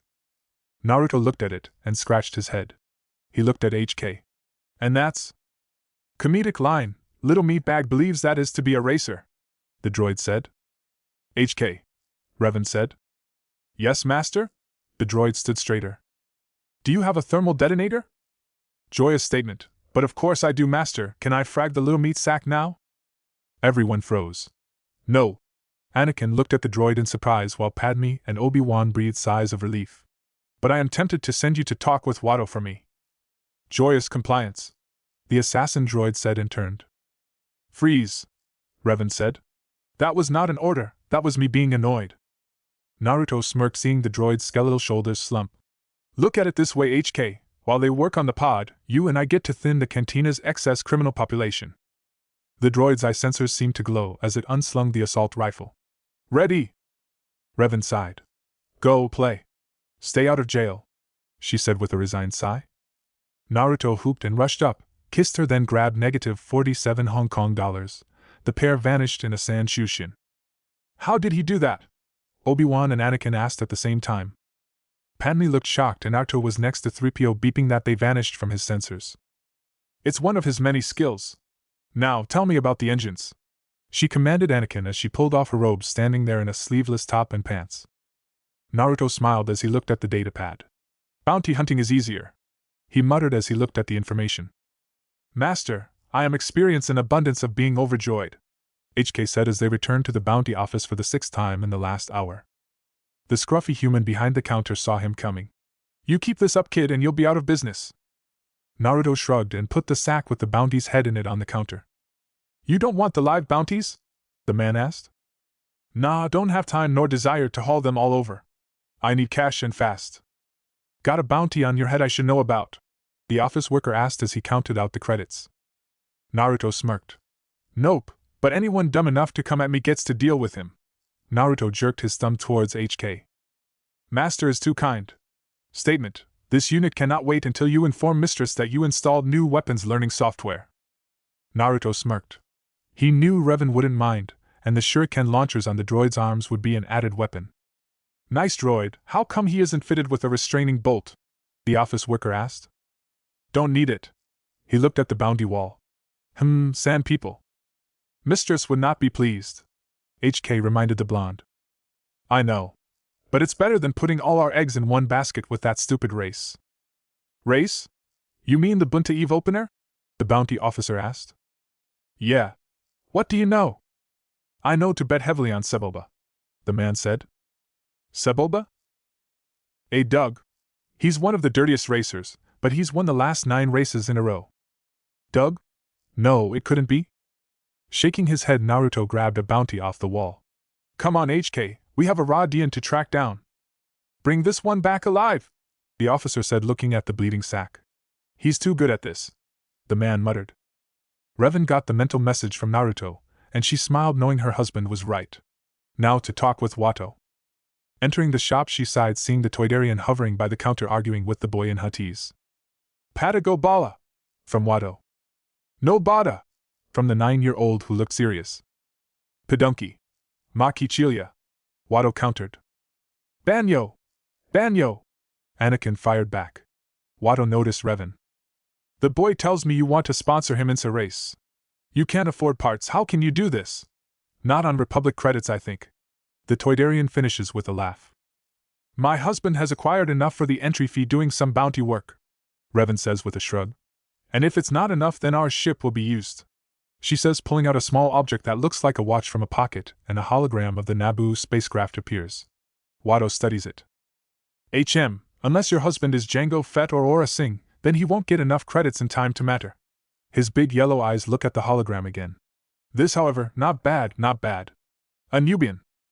Revan smirked at the greed in the creature's eyes. It's in good order, except for the parts we need. But what would the boy ride? He smashed up my pod in the last race. It will take some time to fix it. Anakin looks at the ground embarrassed, but steps forward. It wasn't my fault really. Sebulba flashed me with his vent ports. I actually saved the pod, mostly. Watto laughs. That you did? Looks back at Revan. The boy is good, no doubts there. She nods in agreement. I have acquired a pod in a game of chance. I'm told it's the fastest ever built. Watto looks thoughtful. I hope you didn't kill anyone I know for it. Laughs. So, you supply the pod and the entry fee. I supply the boy, we split the winnings 50-50 I think. Revan mentally rolls her eyes. 50-50? If it's going to be 50-50, I suggest you front the cash for the entry. If we win, you keep all the winnings minus the cost of the parts one need. If we lose, you keep my ship. Watto hovers there in the air and thinks it over, while Anakin looks like he's trying very hard not to be nervous. Revan adds the push. Either way you win. Deal. Watto says and slaps hands with Revan, who leaves to make preparations. Watto looks at Anakin. Yo bana pihota, media. Your friend is a foolish one, methinks. Later that day at the Skywalker hovel, Revan is on the comm link with Kagan, having not had a chance to return to the ship with the errand she ran. What if this plan fails? Qui-Gon's voice comes over the communicator. We could be stuck here for a long time then. Revan smiles. A ship without a power supply will not get us anywhere. There is something about the boy we've encountered as well. Revan stops and promises to call him back when they have more information. She turns as Shmi comes out onto the porch. The two women watch as Padme, Obi-Wan and are to help Anakin work on the engines of the pod racer below in the courtyard. You should be proud of your son, Revan says with a grin. He gives without any thought of reward. He knows nothing of greed, despite being surrounded by it. He's special, Revan says. Yes, Shmi answers. Revan watched as the boy was hanging half in and half out of the engine. Her own fingers were itching to tear into the heap that lay about the yard. He can see things before they happen. That's why he appears to have such quick reflexes. It is a Jedi trait. In the back of her mind she could almost hear her husband's voice say ninjutsu dear. He deserves better than a slave's life, Shmi says softly, her own eyes looking down where her son was. The Force is unusually strong with him, that much is clear to anyone. Who was his father? Shmi looked embarrassed. There was no father that I know of. I carried him, I gave birth to him, I can't explain what happened. Her eyes looked up at Revan, pleading. Can you help him? Revan let out a breath. Kagan had been very clear on this subject to her. Her ears were still ringing from his lecture. I'm afraid not. Had he born in the Republic, or 4,000 years ago, Revan added mentally, the Jedi would have identified him early and he would have become a Jedi, no doubt. He has the aura about him. But now it's too late for him. By the Council standards he's too old. Bunch of blind fools. Revan added her mental rant. She sees several kids around Anakin's age come up. She didn't know what was said, but she could feel the boy's emotions. Oh frack. He's strong, and at 9. This is not only Sonati's revenge, but I bet my diamond-plated lightsaber hilt that Vrook is laughing at me from the Force as well. Excuse me, Shmi, Revan said and rushed down the steps. Oh, you did not! Naruto roared as he looked at his jacket, which now sported a blaster hole. If he hadn't spun, it would have gutted him. Instead, the sides sported a blackened hole. That's IT! His hands went to the familiar cross seal. Kagebunshin! The rundown cantina was now filled with 30 shadow clones. Naruto's lightsaber activated in his hand and the clones pulled swords. Get em! Negative 47 Hong Kong dollars had just finished blasting the hired guards when his optics focused on his original master's mate. Impressive destructive capabilities. You are worthy of my master, Naruto. Raisin Gan! Negative 47 Hong Kong dollars, if he had been able, would have smiled as the blue orb slammed into the Radian. Naruto had explained that the attack ground and pulverized the insides of a target. HK noticed a midget human sneaking up on Naruto from behind. The assassin droid brought his assault rifle up to take aim, but there was no need as Naruto, with years of sensing danger, spun and punted the short human up into the ceiling with a well-timed kick. Impressive, master, HK said as his optics focused on the midget dangling from its neck in the ceiling. Most amusing decor you've developed. Naruto smiled as he put a foot on the Radian as it lay on the ground groaning. Shut up. I didn't hit you that hard. Gleeful statement. You can do it again, master. Naruto smirked. I could, but the meat sack at the bounty office asked for this one alive. Weary resignation. Very well, master. Perhaps we can hunt a crate dragon or even a couple of sand people next? Naruto thought about it. As long as we don't tell Revan. Compliance, master. Chapter 18. I don't think this was the plan, master, HK said as they backed away from the crate dragon. Hey, you're the one that said there was a sand people conclave around here, Naruto said as he sent a fireball jutsu at the giant lizard. Things change in 4,000 years, master. HK opened fire with the assault rifle. They crested a sand dune and Naruto swore. There was a group of sand people with their banthas. HK, while they'd been hunting, explained about the known species on the planet that Naruto bet Gaara would have had a field day on. The giant lizard roared, the sand people scattered. They are easily frightened, master, but they'll be back, with greater numbers, HK warned as the droid continued firing at the dragon, its hide deflecting the blasts.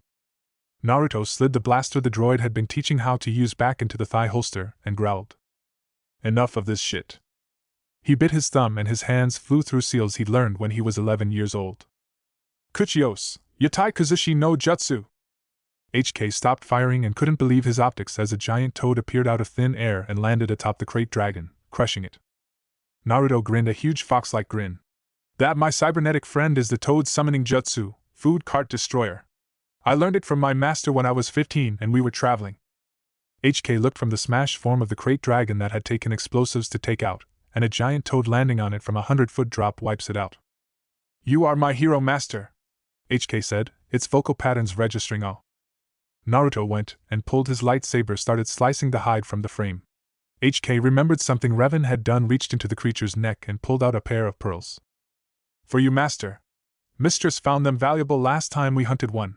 Naruto used a Suigun jutsu to clean the blood and gore off them and looked at them whistling. He slipped them into a pouch and hid that inside his shirt. What are we doing, master? HK asked 20 minutes later as Naruto sliced another section of the dragon's hide off. Getting material. This stuff was able to block blaster bolts. I was thinking of a pair of boots, gloves and vests, belts and such for Revan. HK nodded his metal head. Mating ritual. Understood, master. Naruto smiled. He was really getting along with the droid. He was happy to see it had an odd sense of humor. HK, try those wrist blades I installed. I believe Rev said they were coated with a material that could block a lightsaber. Let's see how they do on cutting meat. We'll cook some of this, smoke it for later. Naruto set up a fire while the droid continued to work. He could tell through the bond with his wife she was annoyed. What's wrong, love? He sent. Ugh. If we ever have children, remind me to never let them act like this little brat. Naruto wondered what the Skywalker boy had done to piss off his wife, when he felt a disturbance in the Force. As much as I'd love to talk, it seems HK and I are about to get in a fight with Sand People. Sand People? Where are you? Revan's telepathic voice demanded. In the desert with HK. Talk later, love, Naruto said and closed the connection to his wife. He could feel her knocking, but decades of being married to the Jedi Sith had taught him when not to pick up, and when she was annoyed, and at him, he knew best to stay away until sunset. HK, we've got company. The droid stopped its butchery, the blades retracted with a snick, and the assassin droid unslung the assault rifle and Naruto heard it power up. Ready! Naruto smiled as he saw the droid arm the grenade launcher. Oh, I fear the Sand People are going to find we aren't helpless as their usual fare, he said, activating his lightsaber with a snap hiss.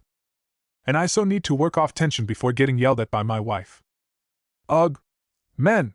Revan said as she glared at Obi-Wan, who was backing away from the very pissed-off Jedi Master. I'm sure the boy didn't mean it, Master Revan, he said. Oh, he meant it. She snarled as she finished getting dressed by pulling on her robe and looking to where the said boy had retreated. You get the parts? Sorry, Master, but Watto claims if the pod isn't running, he's not fronting the money. Damn it to Black Pits. Revan bunched her fists and for a moment considered joining her husband amongst the dunes and help decrease the surplus Sand People population. She looked at the Padawan. You guard that door while Padme is taking her own shower. If that little sneak gets close, hang him upside down and bolt his ass to the ceiling. Grabbing a brush, she wanted her husband and growled as she brushed her hair. This is one reason I hate fucking Tatooine. Sand is coarse, rough, and gets everywhere, she thought as she brushed her long hair. She sat in the living room brushing her hair. Every so often she'd hear the blasted boy move about his room. Can I come out now? No. You're grounded, Revan said. Shmi lets him run feral. Well, not while I'm here. She considered turning him over her knee for some of his smart-ass comments while they were rebuilding the engines. Oh, he's good for one so young, but Force, I've been building machines since long before he was even a glimmer in the Force. Shaking her head, she began to braid her hair. Her eyes snapped to the door as Anakin tried to sneak out. Get the fuck back in your room! Slam. Revan sighed. Brat needs a good spanking and manners, she muttered. R2, who was sitting off to the side, whistled. You said it. Padme sighed as she allowed the cool water to rush down her body. It wasn't like a shower at the palace. But I do have my very own personal Jedi guard, she thought with a smile. There is something about Obi-Wan, he's kind, shy, honorable, she smiled as she rinsed her hair. And he's standing right outside the door. She smiled.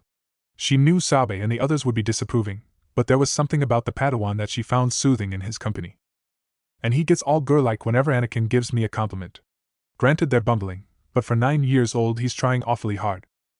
All morning the younger boy had been trying to impress her. She laughed as his engine blew up. Granted Revan had been less than happy, and downright pissed when the boy mouthed off to the Jedi Master. His mother's off working and he's trying to act like a big shot, Padme thought.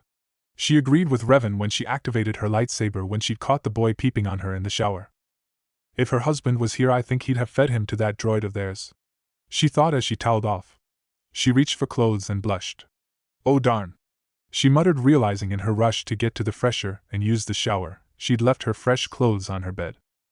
Biting her bottom lip, she made a choice. Obi-Wan, she called through the door. Yes? His voice sounded startled, and she could imagine him blushing on the other side of the door. This is embarrassing, but I left my clothes in my room. Could you get them for me, please? Silence then. Jay, just a moment. She heard his soft footsteps carry him away, and she continued to towel off. She thought what it was like for him at the Jedi Temple. They'd talked about it a bit last night, and she couldn't fathom some of the rules, and Master Revan's snorts told her the Master didn't agree with them. Obviously, as she's married, and she uses her emotions, while Obi-Wan said that the Jedi in his age group were trained to suppress them, or control them tighter. Lost in thought, Padme didn't hear the door open and she heard a sharp intake of breath. She turned and in so doing flashed poor Obi-Wan, who dropped her clothes to the floor and was blown backward by a massive nosebleed.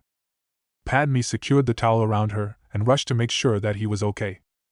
Revan watched as Obi-Wan entered the room where they'd all slept. She'd not been happy with that, as she wasn't allowed to sleep properly with her husband. Well, we could maybe give the Padawan a proper education, and see how well the handmaiden holds up. Revan smirked. She looked up to see Obi-Wan knock on the door and open it. A second later she watched as he was blown back with a massive nosebleed, and Padme rush out wrapped in a towel. I guess he's not as institutionalized as I first thought, she thought with a grin as Padme cradled his head in her lap. Revan started to giggle at what that would do to the Padawan.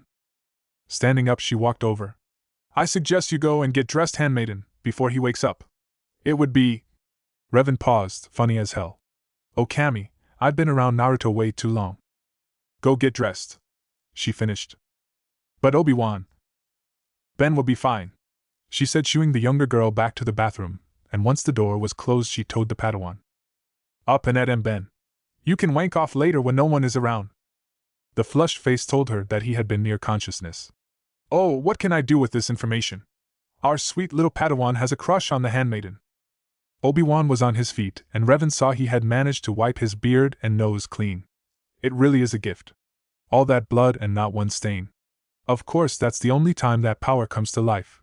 Naruto called it part of the whole manlaw thing. I. Revan laughed. Relax, Padawan. The door hissed open and Padme stood there for a moment. Now we have an engine to finish. The race won't be run by pushing the damn pod. Revan headed for the door. Skywalker, come with me, she called, and the boy looked out the door and then rushed to the woman's side. Once they were gone, Padme and Obi-Wan were left alone. One blushed and the other was nervous. This is weird, Padme muttered. Of course I can't tell Sabe and the others that he saw me naked. They'd kill the poor man. But the situation had inserted ideas in the young teen's head that involved a certain brown-haired Padawan. Revan took the money that Naruto had collected and bought some of the parts needed on the cheap side. Stupid junk dealers. It's junk, not Cordis, she muttered as she handed another part to the boy behind her. But it's junk that people need, thus it's valuable. Revan looked at the boy. And on any other planet they'd be shot. She looked over another series of parts. With a grunt she led him back to the slave quarters. We're rushed for time, so we're going to cannibalize the engines, Revan told him. But nothing. If you hadn't tried to show off for your friends and to impress the handmaiden, we wouldn't be in this mess. I wasn't showing off, Anakin pouted. What the frack would you call it? Revan fired back. That stunt set fire to one engine and cracked the other. You're lucky they didn't explode. I knew what I was doing, Anakin said. No, you didn't.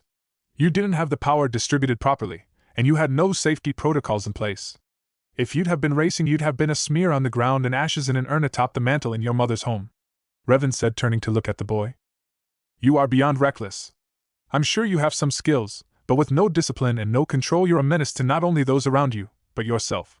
If Obi-Wan hadn't used the Force to deflect that outer casing, you'd be head shorter. I get it, I messed up, the boy yelled at her. His eyes narrowed and Revan could feel the anger flowing off him. And your emotions? What do you care? Anakin snarled and stormed back to the house. Sai and Tsunade wanted me to have several of those, Revan said and followed after the stomping child. Later that night, Anakin is sitting on the balcony rail outside the hovel as Revan tends to a long cut on the boy's arm. You need to pay attention to what you are doing, she says. Anakin makes a sound as he leans back and looks up at the vast blanket of stars in the sky. Keep still and let me clean this, she mutters. But there are so many. Do they all have a system of planets? Anakin looked up. Obi-Wan had been talking about some of his adventures with his master Kagan during dinner. Revan nodded. Most of them, or they used to at any rate. Thinking she needed to update her knowledge of the known systems once this mission was over. Has anyone been to all of them? Anakin asked. Revan snorted. Not likely, unless they were very long-living. Like me, she thought. Then I want to be the first one to see them all, OW. Anakin winces and looks at Revan, who wipes a patch of blood off Anakin's arm. They're good as new. She really wanted to use some of the Jedi healing arts or some of the jutsu she knew, but something in the back of her mind was telling her to be careful and not show off too much. Like that mental warning I got around the Uchiha. she thought. From inside, Shmi yells out, "Annie, bedtime!" Anakin is distracted and Revan wipes the blood onto a chip. Anakin sees it, however. "What are you doing?" "Just going to check your blood for infections." Revan lies with ease. "I've never seen." "Annie! I'm not going to tell you again!" Shmi yells from inside. Revan prods him. "Go on, you have a big day tomorrow. Good night." Anakin rolls his eyes as he runs into the hovel that was his home. Revan slips the blood-stained chip into her comm link, then calls Kagan. "Master Jin." "Revan?" "No, another person with a comm link to your personal communicator." She snarks. "Listen, I need you to make an analysis of this blood sample I'm sending you." There was a pause and she knew she'd woken the other master up, and she grinned. "Getting up there in years, Kagan?" "Not all of us are blessed with your youth and beauty, Revan," he shot back. She laughed. "Why, Kagan, I'm flattered. Should I tell Naruto I'm leaving him for a younger man?" Laughter was her answer. "It's things like that remind me you both are older than I, and you are older than Master Yoda." Revan laughed. "And I'm still prettier." "Without a doubt," Kagan said, and Revan smiled. "Ready, you charmer?" "What is it?" Kagan asked. "I need a midichlorian count. Yoda told me about them and I want to test something." A pause. "All right, got it." "What are your readings?" Revan asked. Silence for several beats. "Something must be wrong with the transmission." Revan tried a signal check. "Strange. The transmission is in good order, but the readings you asked for are off the chart, over 20,000. Revan bit her lip. Then prepared a new chip. "Try this one." "Okay, this is weird. Whose is this?" "Mine," Revan said. "It's approaching 40,000 and it looks like it's climbing." Kagan sounded amazed. "Don't worry about it." "But Revan, Master Yoda doesn't have a midichlorian count as high as the first one, and yours is double that." "No Jedi has, I bet," Revan muttered. "I'll send you Naruto's later, as soon as he gets back." "He's out again?" Qui-Gon's voice sounded concerned. "He and HK are out amongst the Dune Sea," she said. She knew he was fine as she could feel him, he just wasn't answering her link. "I'll contact you later." "Go back to sleep, old man," Revan said, teasing. "Younger than you. Good night, Revan." The Jedi Master sighed and looked up to see Shmi standing in the doorway watching her, an embarrassed look on her face before she turns and heads back to the kitchen. Revan looks back up at the stars, wondering what the Force had in store for them. Sunrise. Padme leaves the hovel and looks out over the city. It looks so peaceful, she thought as she looked down to see Arto putting the finishing touches on the paint job to the pod. "Nearly finished?" she asks the astromech droid. Arto whistles positively. She turns and sees Anakin must have snuck out during the night as he was sleeping against one of the remodeled engines. Obi-Wan came up from behind her. "He's been here for 3 hours," he said softly. They turned to see the boy Kitster, that Anakin introduced to them yesterday, riding towards them on a strange camel-like creature. He is leading a second one behind him. Padme moves towards Anakin. She notes he looks very vulnerable as he sleeps. She studies him for a moment, then touches him on the cheek. He jerks awake at the contact, then yawns and gives her a puzzled look. "You were in my dream," he says. Padme raises an eyebrow at this. "You were leading a huge army into battle." "I hope not. I hate fighting," Padme says. "You better go inside, your mother was looking for you. Best clean up, we have to leave soon." Anakin stands and stretches just as Kitster arrives. "Hook him up, Kitster." He then looks at Padme while Obi-Wan goes to help Anakin's friend. "I won't be too long." "Where's Revan?" Padme smiled. "She left already. I think she went to meet with Watto at the arena." Race crews mill about the large building with over a dozen pod racers being readied for the race. Alien crews and pilots rush about, making last-minute adjustments on their vehicles. Revan strides through the activity with Watto flying near her shoulder. "And I want to see your spaceship the moment the race is over," Watto said. "Patience, Toydarian. I assure you that you'll have what you deserve before the sunset, and we'll be far away from here." Watto snorted. "Not if your ship belongs to me, I think. I warn you now, no funny business." "You don't think Anakin can win?" She paused and looked at the Toydarian. Watto was stopped from answering by a new voice. "He's bet on the Dug to win." Revan turned to see a grinning Naruto, and negative 47 Hong Kong dollars standing there. She took in her husband's appearance. His clothes were covered with sand, some minor tears, and she noticed a pack slung to his back. "Don't get me wrong. I have great faith in the boy, He's a credit to your race, but Sebulba is going to win, Watto says, pointing to an orange racer off to one side where they see a Doug having his shoulders and neck massaged by twin Yabanas. Why? Revan asked. Because he always wins, Watto said, then laughed. I'm betting heavily on Sebulba. I'll take that bet, Naruto says. Watto stops laughing and looks at the blonde. What? What do you mean? Naruto steps up. I'll wager this shiny crate dragon pearl against, say, the boy and his mother. Watto's eyes widened seeing the pearl, as did Revan's, which then narrowed as she realized what her husband and droid had been doing in the desert. I don't know, Watto said, a greedy look on his face. Perhaps just one, the mother maybe, the boy isn't for sale. Naruto shook his head. The boy is small, he can't be worth much. Watto shakes his head. I had this appraised, it's worth more than a starship. Watto shakes his head again. For both or no bet, Naruto said, narrowing his eyes. Watto sighed. One gem that I have not seen appraised is worth 2 slaves. Not by a long shot. 1 slave or nothing. Naruto looked at Revan. The boy then. Watto pulls out a small cube from his pocket. We'll let fate decide. Blue it's the boy, red his mother. How about blue the boy and his mother, and red just the mother? The Toydarian gets a grin and nods before tossing the cube. Revan lifts her hand slightly, and the cube lands on blue. Watto is angry while Namikaze smile at him. You won the small toss, Outlander, but you won't win the race, so it makes little difference. The Toydarian flutters away. You cheated, Naruto said, looking at his wife. Just hedging your bets, dear. Besides, the cube was loaded. She grabs him by the front of his shirt. And what were you doing hunting crate dragons, without me? Naruto scratched the back of his neck and then looked to see the others arriving. Oh, look, Ben's here, he said, praying he could get out of it for now. Anakin and Padme enter the hangar on one of the Eops, pulling an engine. Kitster is on the other pulling another engine with 3PO walking alongside. R2 is behind pulling the pod with Shmi sitting on it, and Obi-Wan walking next to her. Watto passes Anakin as he leaves. Bonapa Kessa Pariso, o wanna me teach Chobad. Better stop your friend's betting, or I'll end up owning him, too. Watto flutters off laughing. Anakin looks at Revan and Naruto. What did he mean by that? Naruto smirks as he looks at his wife. We'll tell you later, Gaki. HK approaches the droids, R2 beeps and whistles, and 3PO steps back as the assassin droid's optics focus on him. Confirmation. Master has shown this unit many things since our last meeting. If the Sissy Protocol droid would come closer, this unit would be more than happy to demonstrate. Amendment, of course it would be more interesting in the vacuum of space. Obi-Wan off to the side shudders at what the droids were talking about. He noticed a gaffy stick strapped to the droid's back and looked to see Naruto looking innocent as his wife glared at him, while Padme was looking at Anakin and Kitster in disbelief when they revealed Anakin had never even won a race before, and hadn't finished either.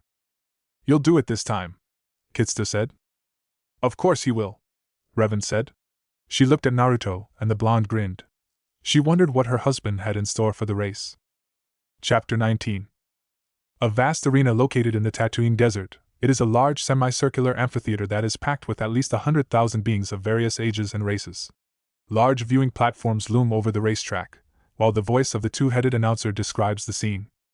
Below, the contestants are making their way out onto the starting grid. On the left side of the tracks across from the grandstands, a line of pod racers emerge from the large hangar, surrounded by several crew members. The pods are pulled by a wide variety of creatures, each led by aliens carrying flags.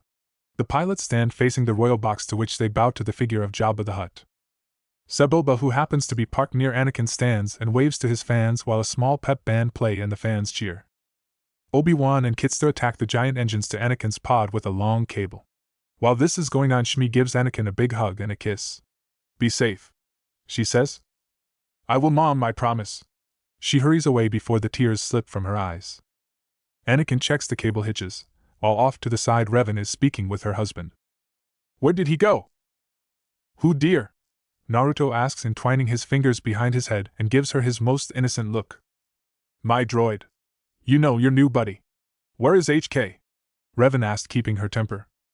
Oh, he's around, Naruto said. They hear Anakin's name, and the Namikaze see him wave, and the crowd yells.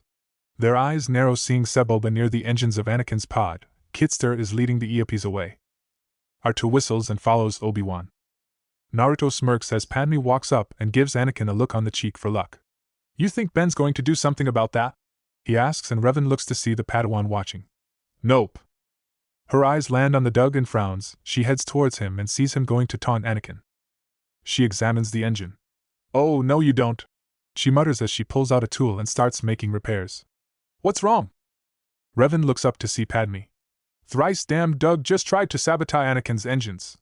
It would blow later when stressed. They heard a growl and both women turned to see Naruto speaking into a comm link. They didn't hear what he said, but he slipped it away after a moment, his blue eyes on the Dug as it moved away from Anakin. The Dug, seeing him, widened its eyes. Hey Shitstain, Naruto said. Remember me? The Dug shuffled back a few feet, and as if sensing trouble, guards were on the field. Sebulba, feeling cocky, shoots him a grin, unaware of Revan's repairs. Naruto keeps an eye on the Dug till it's back at its pod. Then he walks up, grabs Anakin by the back of his shirt, and lifts him into the racer. The boy's yelps are ignored and he starts to strap himself into the pod. Revan walks up to the other side. Are you all set? Anakin nods, and through the Force the Jedi Master can feel the boy's nausea. Remember what I told you. Concentrate on the moment. Feel, don't think, trust your instincts. Anakin nods and gives a shaky smile. May the Force be with you, Revan says, patting the helmet-covered head as the boy slips on his goggles.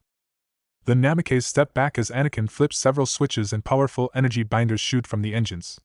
Anakin flips a switch and his engine starts, the incredible roar of the high-powered engine igniting echoes throughout the arena. Drivers yelling at droids to get out of the way, the whole arena filled with tension as they await the start of the race. All around, engines roar to life. Revan grabbed her husband and stopped him. Where is HK? Naruto sighed. There's going to be trouble and I'm stacking the deck. She looked at him. While we were doing some hunting, we ran across a bounty hunter named Aura Singh. Who? A badass bounty hunter. From what I've heard, she's good enough to hunt Jedi. Revan's eyes narrow. And she's here why? Don't know. But she has been asking around about a certain Gaki. Revan's danger sense kicked in. She's hunting the boy? Why? I mean, sure, he's gifted, but... Apparently not to kill, but to kidnap. It's why I have HK heading out. We think she's going to be in one of the blind stretches. Naruto admitted. I'll get. You stay here with Ben and the girl. Last thing we need is to put her in danger, Naruto said. You're sounding very commanding, dear. Reminds me of when you were Hokage. He smiled, but then she cut it in half with. And you remember how well I took orders then? Naruto sighed. Rev, you be here, I'm taking a swoop bike I acquired. That you killed the previous owner? Naruto shrugged. He was a bounty.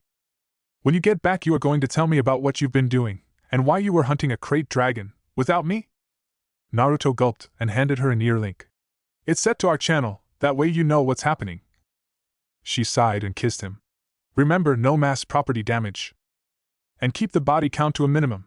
He finished as he kissed her again before rushing off. Revan sighed as slipped on the receiver and went to find Obi-Wan and the others. Master Revan, where is Naruto? Obi-Wan asked when she rejoined them. He's gone to retrieve HK. Which wasn't a lie, but the last thing she needed was to worry Shmi and Padme, who she could feel in the Force, as both were nervous, and they all looked at Revan as she entered the viewing platform that looked like an elevator. Is he nervous? Shmi asked, trying to cover her own fears and nerves by focusing on her son. Revan smiled. He's fine. At this, Padme spoke up. You Jedi are far too reckless. The Queen. Revan raised an eyebrow. If you want to play this game in public, then fine. The Queen trusts my judgment, young handmaiden. You should too, Revan says, stressing the girl's public title with a grin, and saw the flash of irritation on Padme's face. You assume too much, the girl mumbled. Obi-Wan put a calming hand on her shoulder. He'd been chastised by masters before, and Revan had that same look. He missed something, and whatever it was had upset the handmaiden. Padme shot him a look, and he gave her a reassuring grin as Revan took her seat and the platform is raised into the air. Shmi in the center between Padme and Revan holds the handheld monitor, entering the name of the racer she wanted to watch. Overhead, the sound of the announcer calling for the engines to be brought up to full power had the fans around the stadium getting louder. On a bridge over the track, a great green light at the center flashes after a gong sounds. This is the start of the race. The pod racers shoot forward with high-pitched screams. Anakin's engine coughs and floods, then dies. All the other racers except one swerve around him and disappear down the track. Fans watch, some laugh as the slave boy struggles to get his racer started. Padme and Obi-Wan watching are disappointed with Anakin. Revan puts her arm around a very worried Shmi in a show of comfort. Her eyes, however, are focused on the pod. Finally, Anakin's engines ignite, and he zooms away after the receding pack of competitors, leaving one quadrupod racer still trying to get started while the two-headed announcer described the race progress and about Anakin being hard-pressed to catch up to the leaders. The pod racers fly across the desert. Sebulba was running neck and neck with Mohanic. They round the first turn in the track, side by side. Sebulba drives his pod into his rival, forcing him into the wall of a large rock formation. Mohanic crashes in a spectacular display of fire and smoke. Anakin is much faster than the back-end stragglers and passes them easily. One of the racers, Viscano, won't let Anakin pass him by. Anakin tries to pass him on one side and is cut off. He then tries to pass him on the other side and is cut off. As they come up on a cliff drop-off, Anakin backs off, then guns it as Viscano goes over the cliff. Anakin accelerates so fast that he sails right over the top of Viscano and speeds away. 4 Tusken Raiders perched above the race course fire their rifles at the pods racing in the canyon below them. One shot ricochets off the back of Anakin's pod. Back with the crowd, Revan looks at the results, and keeps her face blank, but inside she's seething. Blasted, Naruto, where are you? Why? What's wrong? The blonde sent back to his wife. Tuskens are camped out on the canyon dune turn. They just took some shots at Anakin and the other racers. Revan sent back. I'll do what I can, love, but HK has engaged Sing. She's more dangerous at the moment than some sand people trying to get in some sport. Naruto sent back. Be careful, love. I don't like the fact a bounty hunter like Sing is focusing on Anakin, if it's like you said. Revan sent back. There was no further reply as she knew that he had entered battle. While Anakin was racing, -47 Hong Kong dollars was tearing up the Tatooine landscape with excessive amounts of blaster fire with his assault rifle. Statement: hold still, pale meat bag, so that I can teach you the meaning of love. Aura Singh flipped and dodged behind a crop of boulders. The white-skinned woman cursed as the insane droid had somehow sneaked up on her and made the comment. Master would no approve of your attentions towards the rather annoying little meat bag. Therefore your termination is required. Since then she'd been unable to do much but avoid the laser fire. From her position she could see a speeder approaching at a very fast pace. Jedi? Aura thought, feeling the energy around the being. She saw spiky blonde hair blowing as the speeder swooped around and came to a halt, the rider performing a flip and landing next to the droid that still had her pinned down with the excessive amounts of laser fire. This keeps up and I'll miss my target, she thought as the boulder was now chipping away. She could hear the droid. Greetings and salutations, Master. Permission to use grenades? The droid sounded cheerful. Not right, his second HK. Go and deal with the Tuskens out near the canyon dune turn. Leave none alive, the blonde ordered, and this surprised Sing as she thought for certain the swoop rider was a Jedi. Affirmative. Careful with this one, Master. Aura Singh is reported to have Jedi training. I'll be fine, HK. Aura Singh peeked around the boulder and saw a man with tan skin, blonde hair and whisker marks on his cheeks. He saw her and grinned. Hello there. Come on out, HK is gone and won't hurt you. Aura scoffed but stepped out. Lies.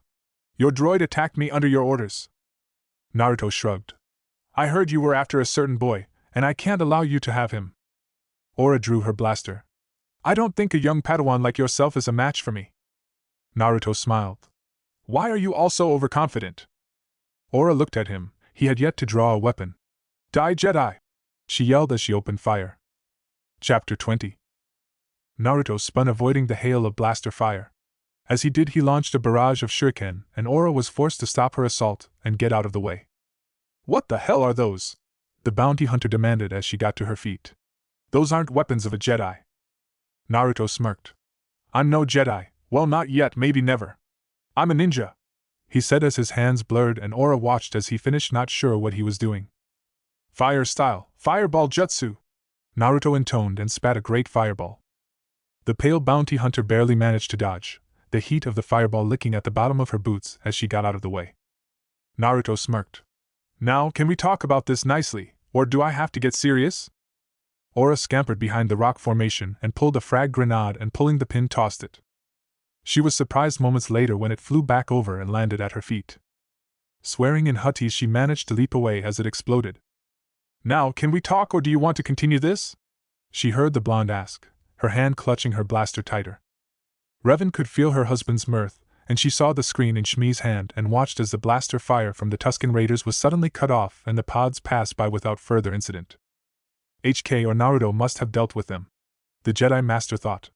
She noticed the handmaiden was gripping Obi-Wan's hand and filed that away for later torment, blackmail. She mentally corrected at the amount of embarrassment she could cause the Padawan. Naruto love, what are you doing? She mentally sent out. She didn't get an actual answer, but she got a sense of mischief. Fine, but I want details. She sent, then focused on the race once more as a pod exploded, missing the turn and hitting a canyon wall. I prefer swoop bikes. Better control, she thought as the howl of engines was heard. She closes her eyes and uses the force to meditate and see the whole race and events around her. The crowd screams. Revan can feel Watto from where he is sitting with his friends, laughing, confident in Anakin's defeat. Below she can sense the quadrupod engines finally start as the racers come around the corner. The driver puts it into gear and the 4 engines go off in different directions, exploding in a spectacular display while the pod drops to the ground just as Sebulba's pod enters the arena, followed closely by the other racers. She can hear the announcer calling out positions and she pushes out all the other noise as she focuses on Anakin. She can feel his frustration, his excitement, his determination. Feel Anakin, feel the force around you, in you, she sent. His pod passes and I blink later, the gap closer now, the crowd is wild. Revan can feel the tension from both Shmi and Padme.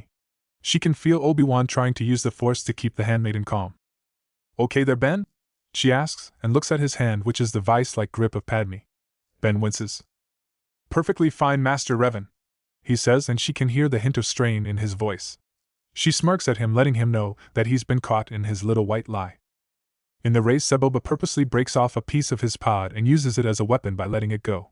The piece of scrap at high speeds is like a missile and strikes the pod just behind him, entering the engine, causing him to veer off and into Anakin, and unhooks one of the main straps of Anakin's engines that links the pod to his engines. Anakin struggles to keep control of his little pod as it whips about wildly. As the pod swings near the broken engine strap, the youngest racer there makes a grab for it, finally catches it and hooks it to the pod. Ahead of this, while Anakin does some in-flight maintenance, Sebulba flashes another racer with his side exhaust and the racer crashes with a cloud of dust. A third racer flies into the dust cloud and crashes into the down pod, destroying both. Anakin rounds the corner and heads into the cloud of smoke and dust and hits a part of one of the engine remains, but manages to regain control quickly. Anakin finally manages to catch up with Sebulba. The pair run neck and neck over the rough terrain. Everyone in the stadium screams as they come through the arena. The lights in the tower indicate that this is the start of the third and last lap. Sebulba uses his side exhaust port to try and cut through Anakin's engines, but the youngster manages to avoid having his engine disabled, but is forced off course and onto a service ramp, busting the barriers that had been set up before the race.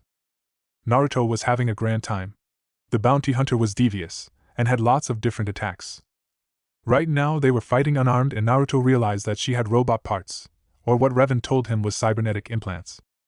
She's good, but like Revan, the taijutsu of the galaxy is rather weak compared to what we use back home, he thought, holding back. He ducked a roundhouse kick from Sing and performed a basic leg sweep that connected. Naruto heard the howl of the engine and looked up just in time to see a very familiar pod shoot off the ramp and into the air. He watches as the pod sails into the air, and he could see the boy making adjustments, and the pod make its descent. Naruto smirked, seeing as he nearly took off Sebulba's head as he landed in front of him, and taking the lead. Way to go, Gaki! He cheered, and his danger sense kicked in, and he dropped to the ground, avoiding the blaster shot. Rolling away, he kicked up to his feet and spun. As he did, he called his lightsaber from the storage rune. It activated with a snap hiss, the blade blocking the blaster shots with an ease many Jedi never exhibit. He looked at Sing. Are we back to this again, Aura-chan?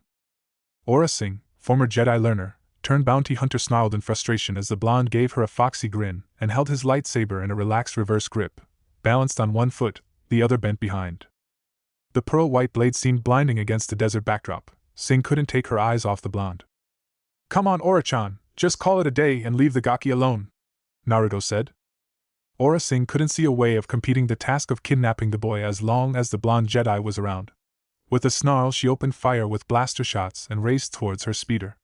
Leaping into the seat and gunning the engine, she sped away, vowing that next time she would end the blonde Jedi. Naruto sighed and deactivated his lightsaber. He turned, seeing the approaching speeder carrying HK, and leaned against the rock. Master? HK intoned, the red optics scanning. You didn't kill the pale meat bag? She got away, HK, he said. You let her go? Statement, disappointed feelings, Master. I must inform Mistress that you have gone soft. and allowed female meat sack to escape. Naruto sighed. There are times I really hate HK and his way of thinking, then there are times where I wonder what unleashing him on Oto and the other ninja nations that threaten Konohagakure would be like. Climbing into the speeder he sighed. Just take us back to Revan. Affirmative, master. As the speeder pulled away, Naruto felt his curiosity and asked, HK, what happened with the Tuscans? Glorious jubilation. They screamed as I shot off their kneecaps, then made keening wails as I proceeded to eviscerate them with the hidden wrist blades. Justification. They attempted to fight back with their gaffy sticks. Regretful pause. They really need to get better weapons if they wish to do glorious battle. Naruto shook his head as the droid with sound effects retold the battle as he drove. He won! Padme yelled as Anakin crossed the finish line. They had witnessed the struggle between the boy and the Dug as they approached the arena. Revan smiles recalling as she felt Anakin pull on the Force to separate his pod from the Dug's, and the resulting crash for the alien that had cheated his way throughout the entire race. I detest cheaters, she thought. Racing should be skill, not how much you cheat and get praise for it. She smiled seeing Obi-Wan pull the boy from his pod and spin him around in the air, before putting him down where he was mobbed by his friend Kitster and his mother. She watched as Padme knelt and hugged him. With a smirk she went to find a certain Toydarian. Revan left Watto and smiled seeing Naruto leaning against the wall waiting for her. She relaxed into his arms and he kissed her forehead. Where's HK? She asked after several minutes of silence. I have him keeping an eye on the boy, Naruto said. Aura Singh is still out there, as is the person who ordered her to capture him. Revan nuzzled his chest. You stink, Namikaze, she said, getting a good whiff of him. Yeah, well, desert fighting does that. She had Jedi training, Naruto said. How do you know? Revan asked, not breaking contact with her husband. The way she moved, the feeling when she used the Force for some of her moves. Revan sighed. We'll need to look into it later, I guess, once we get back to Coruscant. She then poked him in the ribs. And you have a lot explaining to do. Naruto sighed. Okay. But then so do you. Revan smiled. Come on, let's get you somewhere where you can wash up and tell me about what you and my droid have been doing. Naruto, an arm over her shoulders, let her lead him towards the hangar where the others were waiting. I will say this, it hasn't been dull since I woke up. Revan smiled, happy that her husband was fitting into her world easier than she did in his all those years ago. I can't believe it, Shmi said later that day as they were gathered in the Skywalker home. Believe it, Naruto said, holding up the device that would deactivate the explosives. Mom, Anakin said in surprise. We're free, he said, his eyes wide in shock. Obi-Wan and Padme had taken the needed parts back to the ship with Artu and HK, leaving the Namikaze with the Skywalkers. Shmi smiled as she hugged her son, tears in her eyes. She looked at the Namikaze, a watery smile on her lips. Thank you? Thank you both so much, she said, her voice choked with emotions. Revan shared a look with her husband. We would like to make you an offer, Shmi. Chapter 21. Revan watched as Anakin packed. The boy's whole posture screamed defiance. She wants the best for you, she finally said. What would you know? Anakin said as he shoved a wadded shirt into his back. Revan smirked and used the Force to pull it back out and fold it neatly. Because my mother gave me to the Jedi when I was younger than you. You at least got to know your mother, Anakin. Mine feared me when I used the Force to float a stuffed animal to my crib as a baby, Revan said with a hint of sadness. Many children are taken from their parents before they're 5, and by the time they're your age, they no longer recall who their families were. Why? The boy turned to look at her. Revan sighed. As long as I can remember, the Jedi separated families. They said it caused too much conflict. And they did that to you? Revan nodded as she used her telekinesis to fold his clothes and repack them into the backpack. I was nearly 6 when Jedi Master Vrook came and took me and my sister away. She was sent to one enclave and I another. Do you see her at all? Anakin asked. Revan's eyes took a faraway look. Jaden was my twin, even separated we had a bond, all our people did. When a Sith Lord calling himself Lord Viper destroyed our world, our people were wiped out, we were the last. That's impossible, Anakin said. I wish it was. I think that's when I began to look for power, for revenge. Jaden tried to talk me out of it, but with my best friend Malik supporting me, we hunted Viper down. You killed him, Anakin said with a nod. No. I beat him, Revan said. I turned away and was going to leave him for the Republic to put on trial. Revan closed her eyes. Viper, however, used the Force to send his lightsaber flying at my unprotected back. I sensed it too late to protect myself, and I was exhausted from the fights to get to him, and with him. Revan felt a pain she hadn't felt in a very long time. Jaden, who had exhausted herself with fighting his troops, didn't use the Force. She threw her own body in the way and took the killing blow. Revan could still picture seeing the red-bladed lightsaber penetrate her sister's body and stick out her back. Revan opened her eyes and looked right in Anakin's.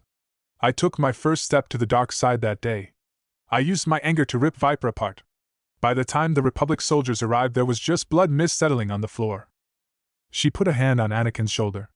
A year later I led an army to war, and by the end I was so full of anger and resentment at the Jedi Council that I took the army and went to war with the Republic. I hunted my fellow Jedi. Revan felt an arm and knew Naruto was right behind her. He knew everything about her. What happened then? Anakin asked. I was given a second chance. Malak, my best friend, turned on me for more power. The Jedi saved me from death. For some time I didn't know who I was, or what I had done, but when I did, I was sick as I recalled what led me to that point.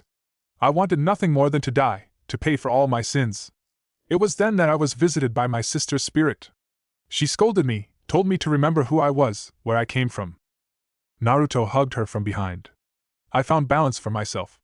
I found friends, family, and love. She smiled over her shoulder at her husband. So, back to the origin of this tale. To start, I believe the Jedi are right, but at the same time I feel that in later years, connections give us reason and purpose. Anakin was confused. Don't worry, Gaki. You'll understand when you're older, Naruto said, letting his wife go. Is Shmi ready? Mom's coming too? Anakin asked. For now, Revan said, her tone indicating that their final destination wouldn't be Anakin's mother's. Am I going to become a Jedi? Anakin asked. Maybe, maybe not, Revan said with a shrug. Hard to say. The future is always in motion. And if the fossils on the council won't take him, we go with Plan B, Naruto said with a sure grin. What's Plan B? And why couldn't I stay and hear what you said to my mother? Some things you don't need to know or aren't ready for, Naruto said. But in the future you will be. Anakin pouted at not knowing what had been said. So what now? Revan nodded and squared her shoulders. Now we go to our ship and get off this dust bowl. They were leaving the Skywalker home when they ran into Kagan. What are you doing out here? Revan asked the other master. Came to see what was keeping you. Obi-Wan was going on about picking up passengers. At this his gaze landed on Anakin and Shmi. Hello? The Jedi Master said, giving them a bow. Just admit you were being nosy and wanted to stretch your legs, Naruto said, and Kagan gave him a grin, which was returned.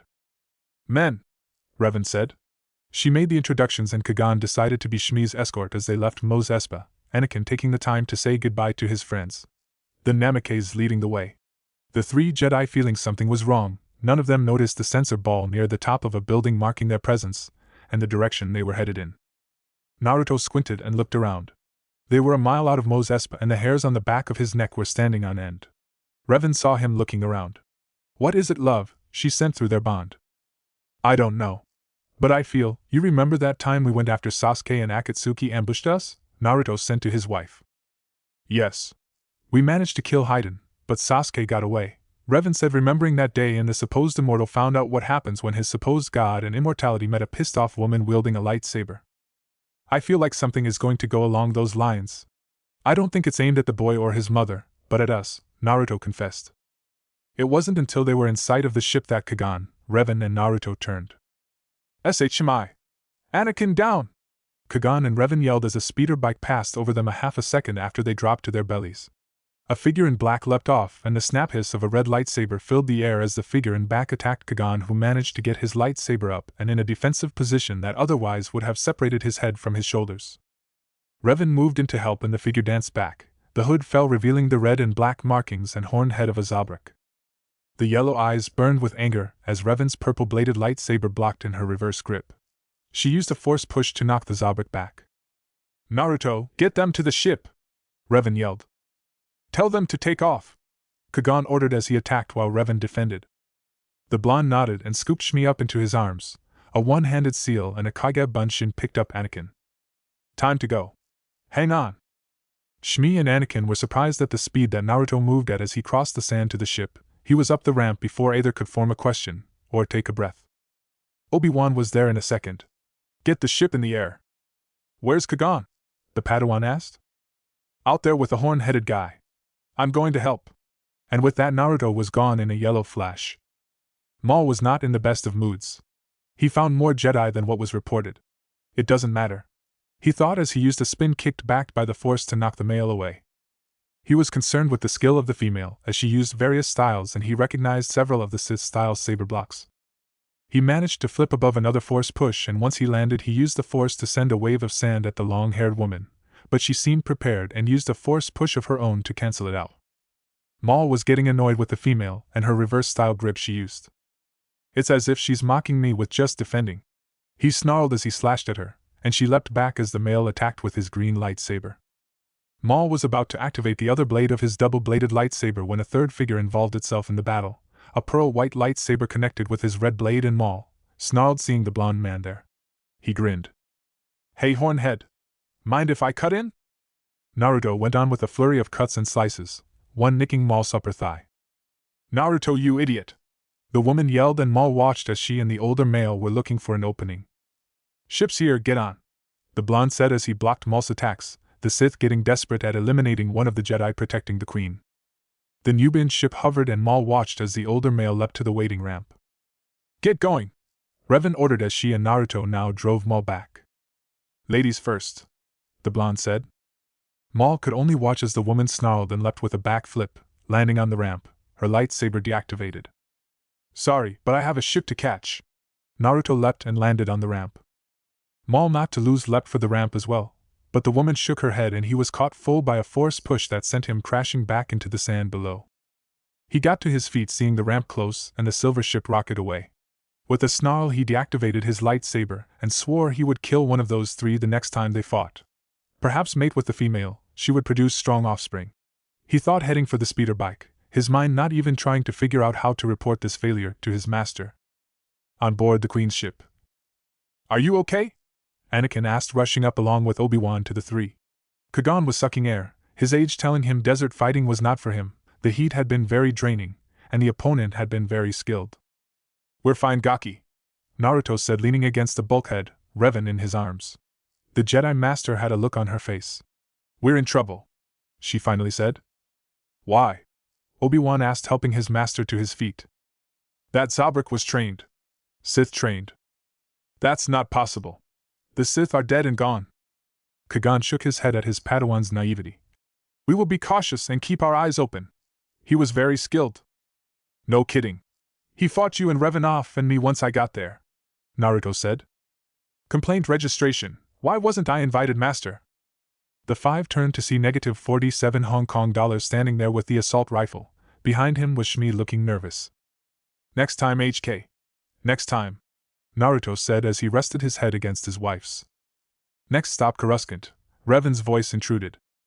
Do you think they cleaned up after my prank yet? Revan sighed. You are such a child at times. Everyone looked at the couple as they chuckled.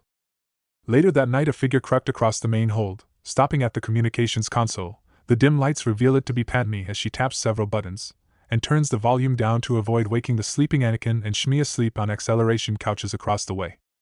She listens to Bibble plead and she sighs, her eyes hold in exhaustion. She turns and nearly yelps at Obi-Wan being right behind her. Can't sleep? He asks softly. Padme gathers herself. The Queen is worried. Her people are suffering, dying. She must convince the Senate to intervene or... She trails off, not sure what to say. Trying times are ahead, Obi-Wan says. He notices her slight shiver and picks up a spare blanket and wraps it around her. You're shivering. I guess I'm still adjusting from being on such a warm planet, Padme says, accepting the blanket.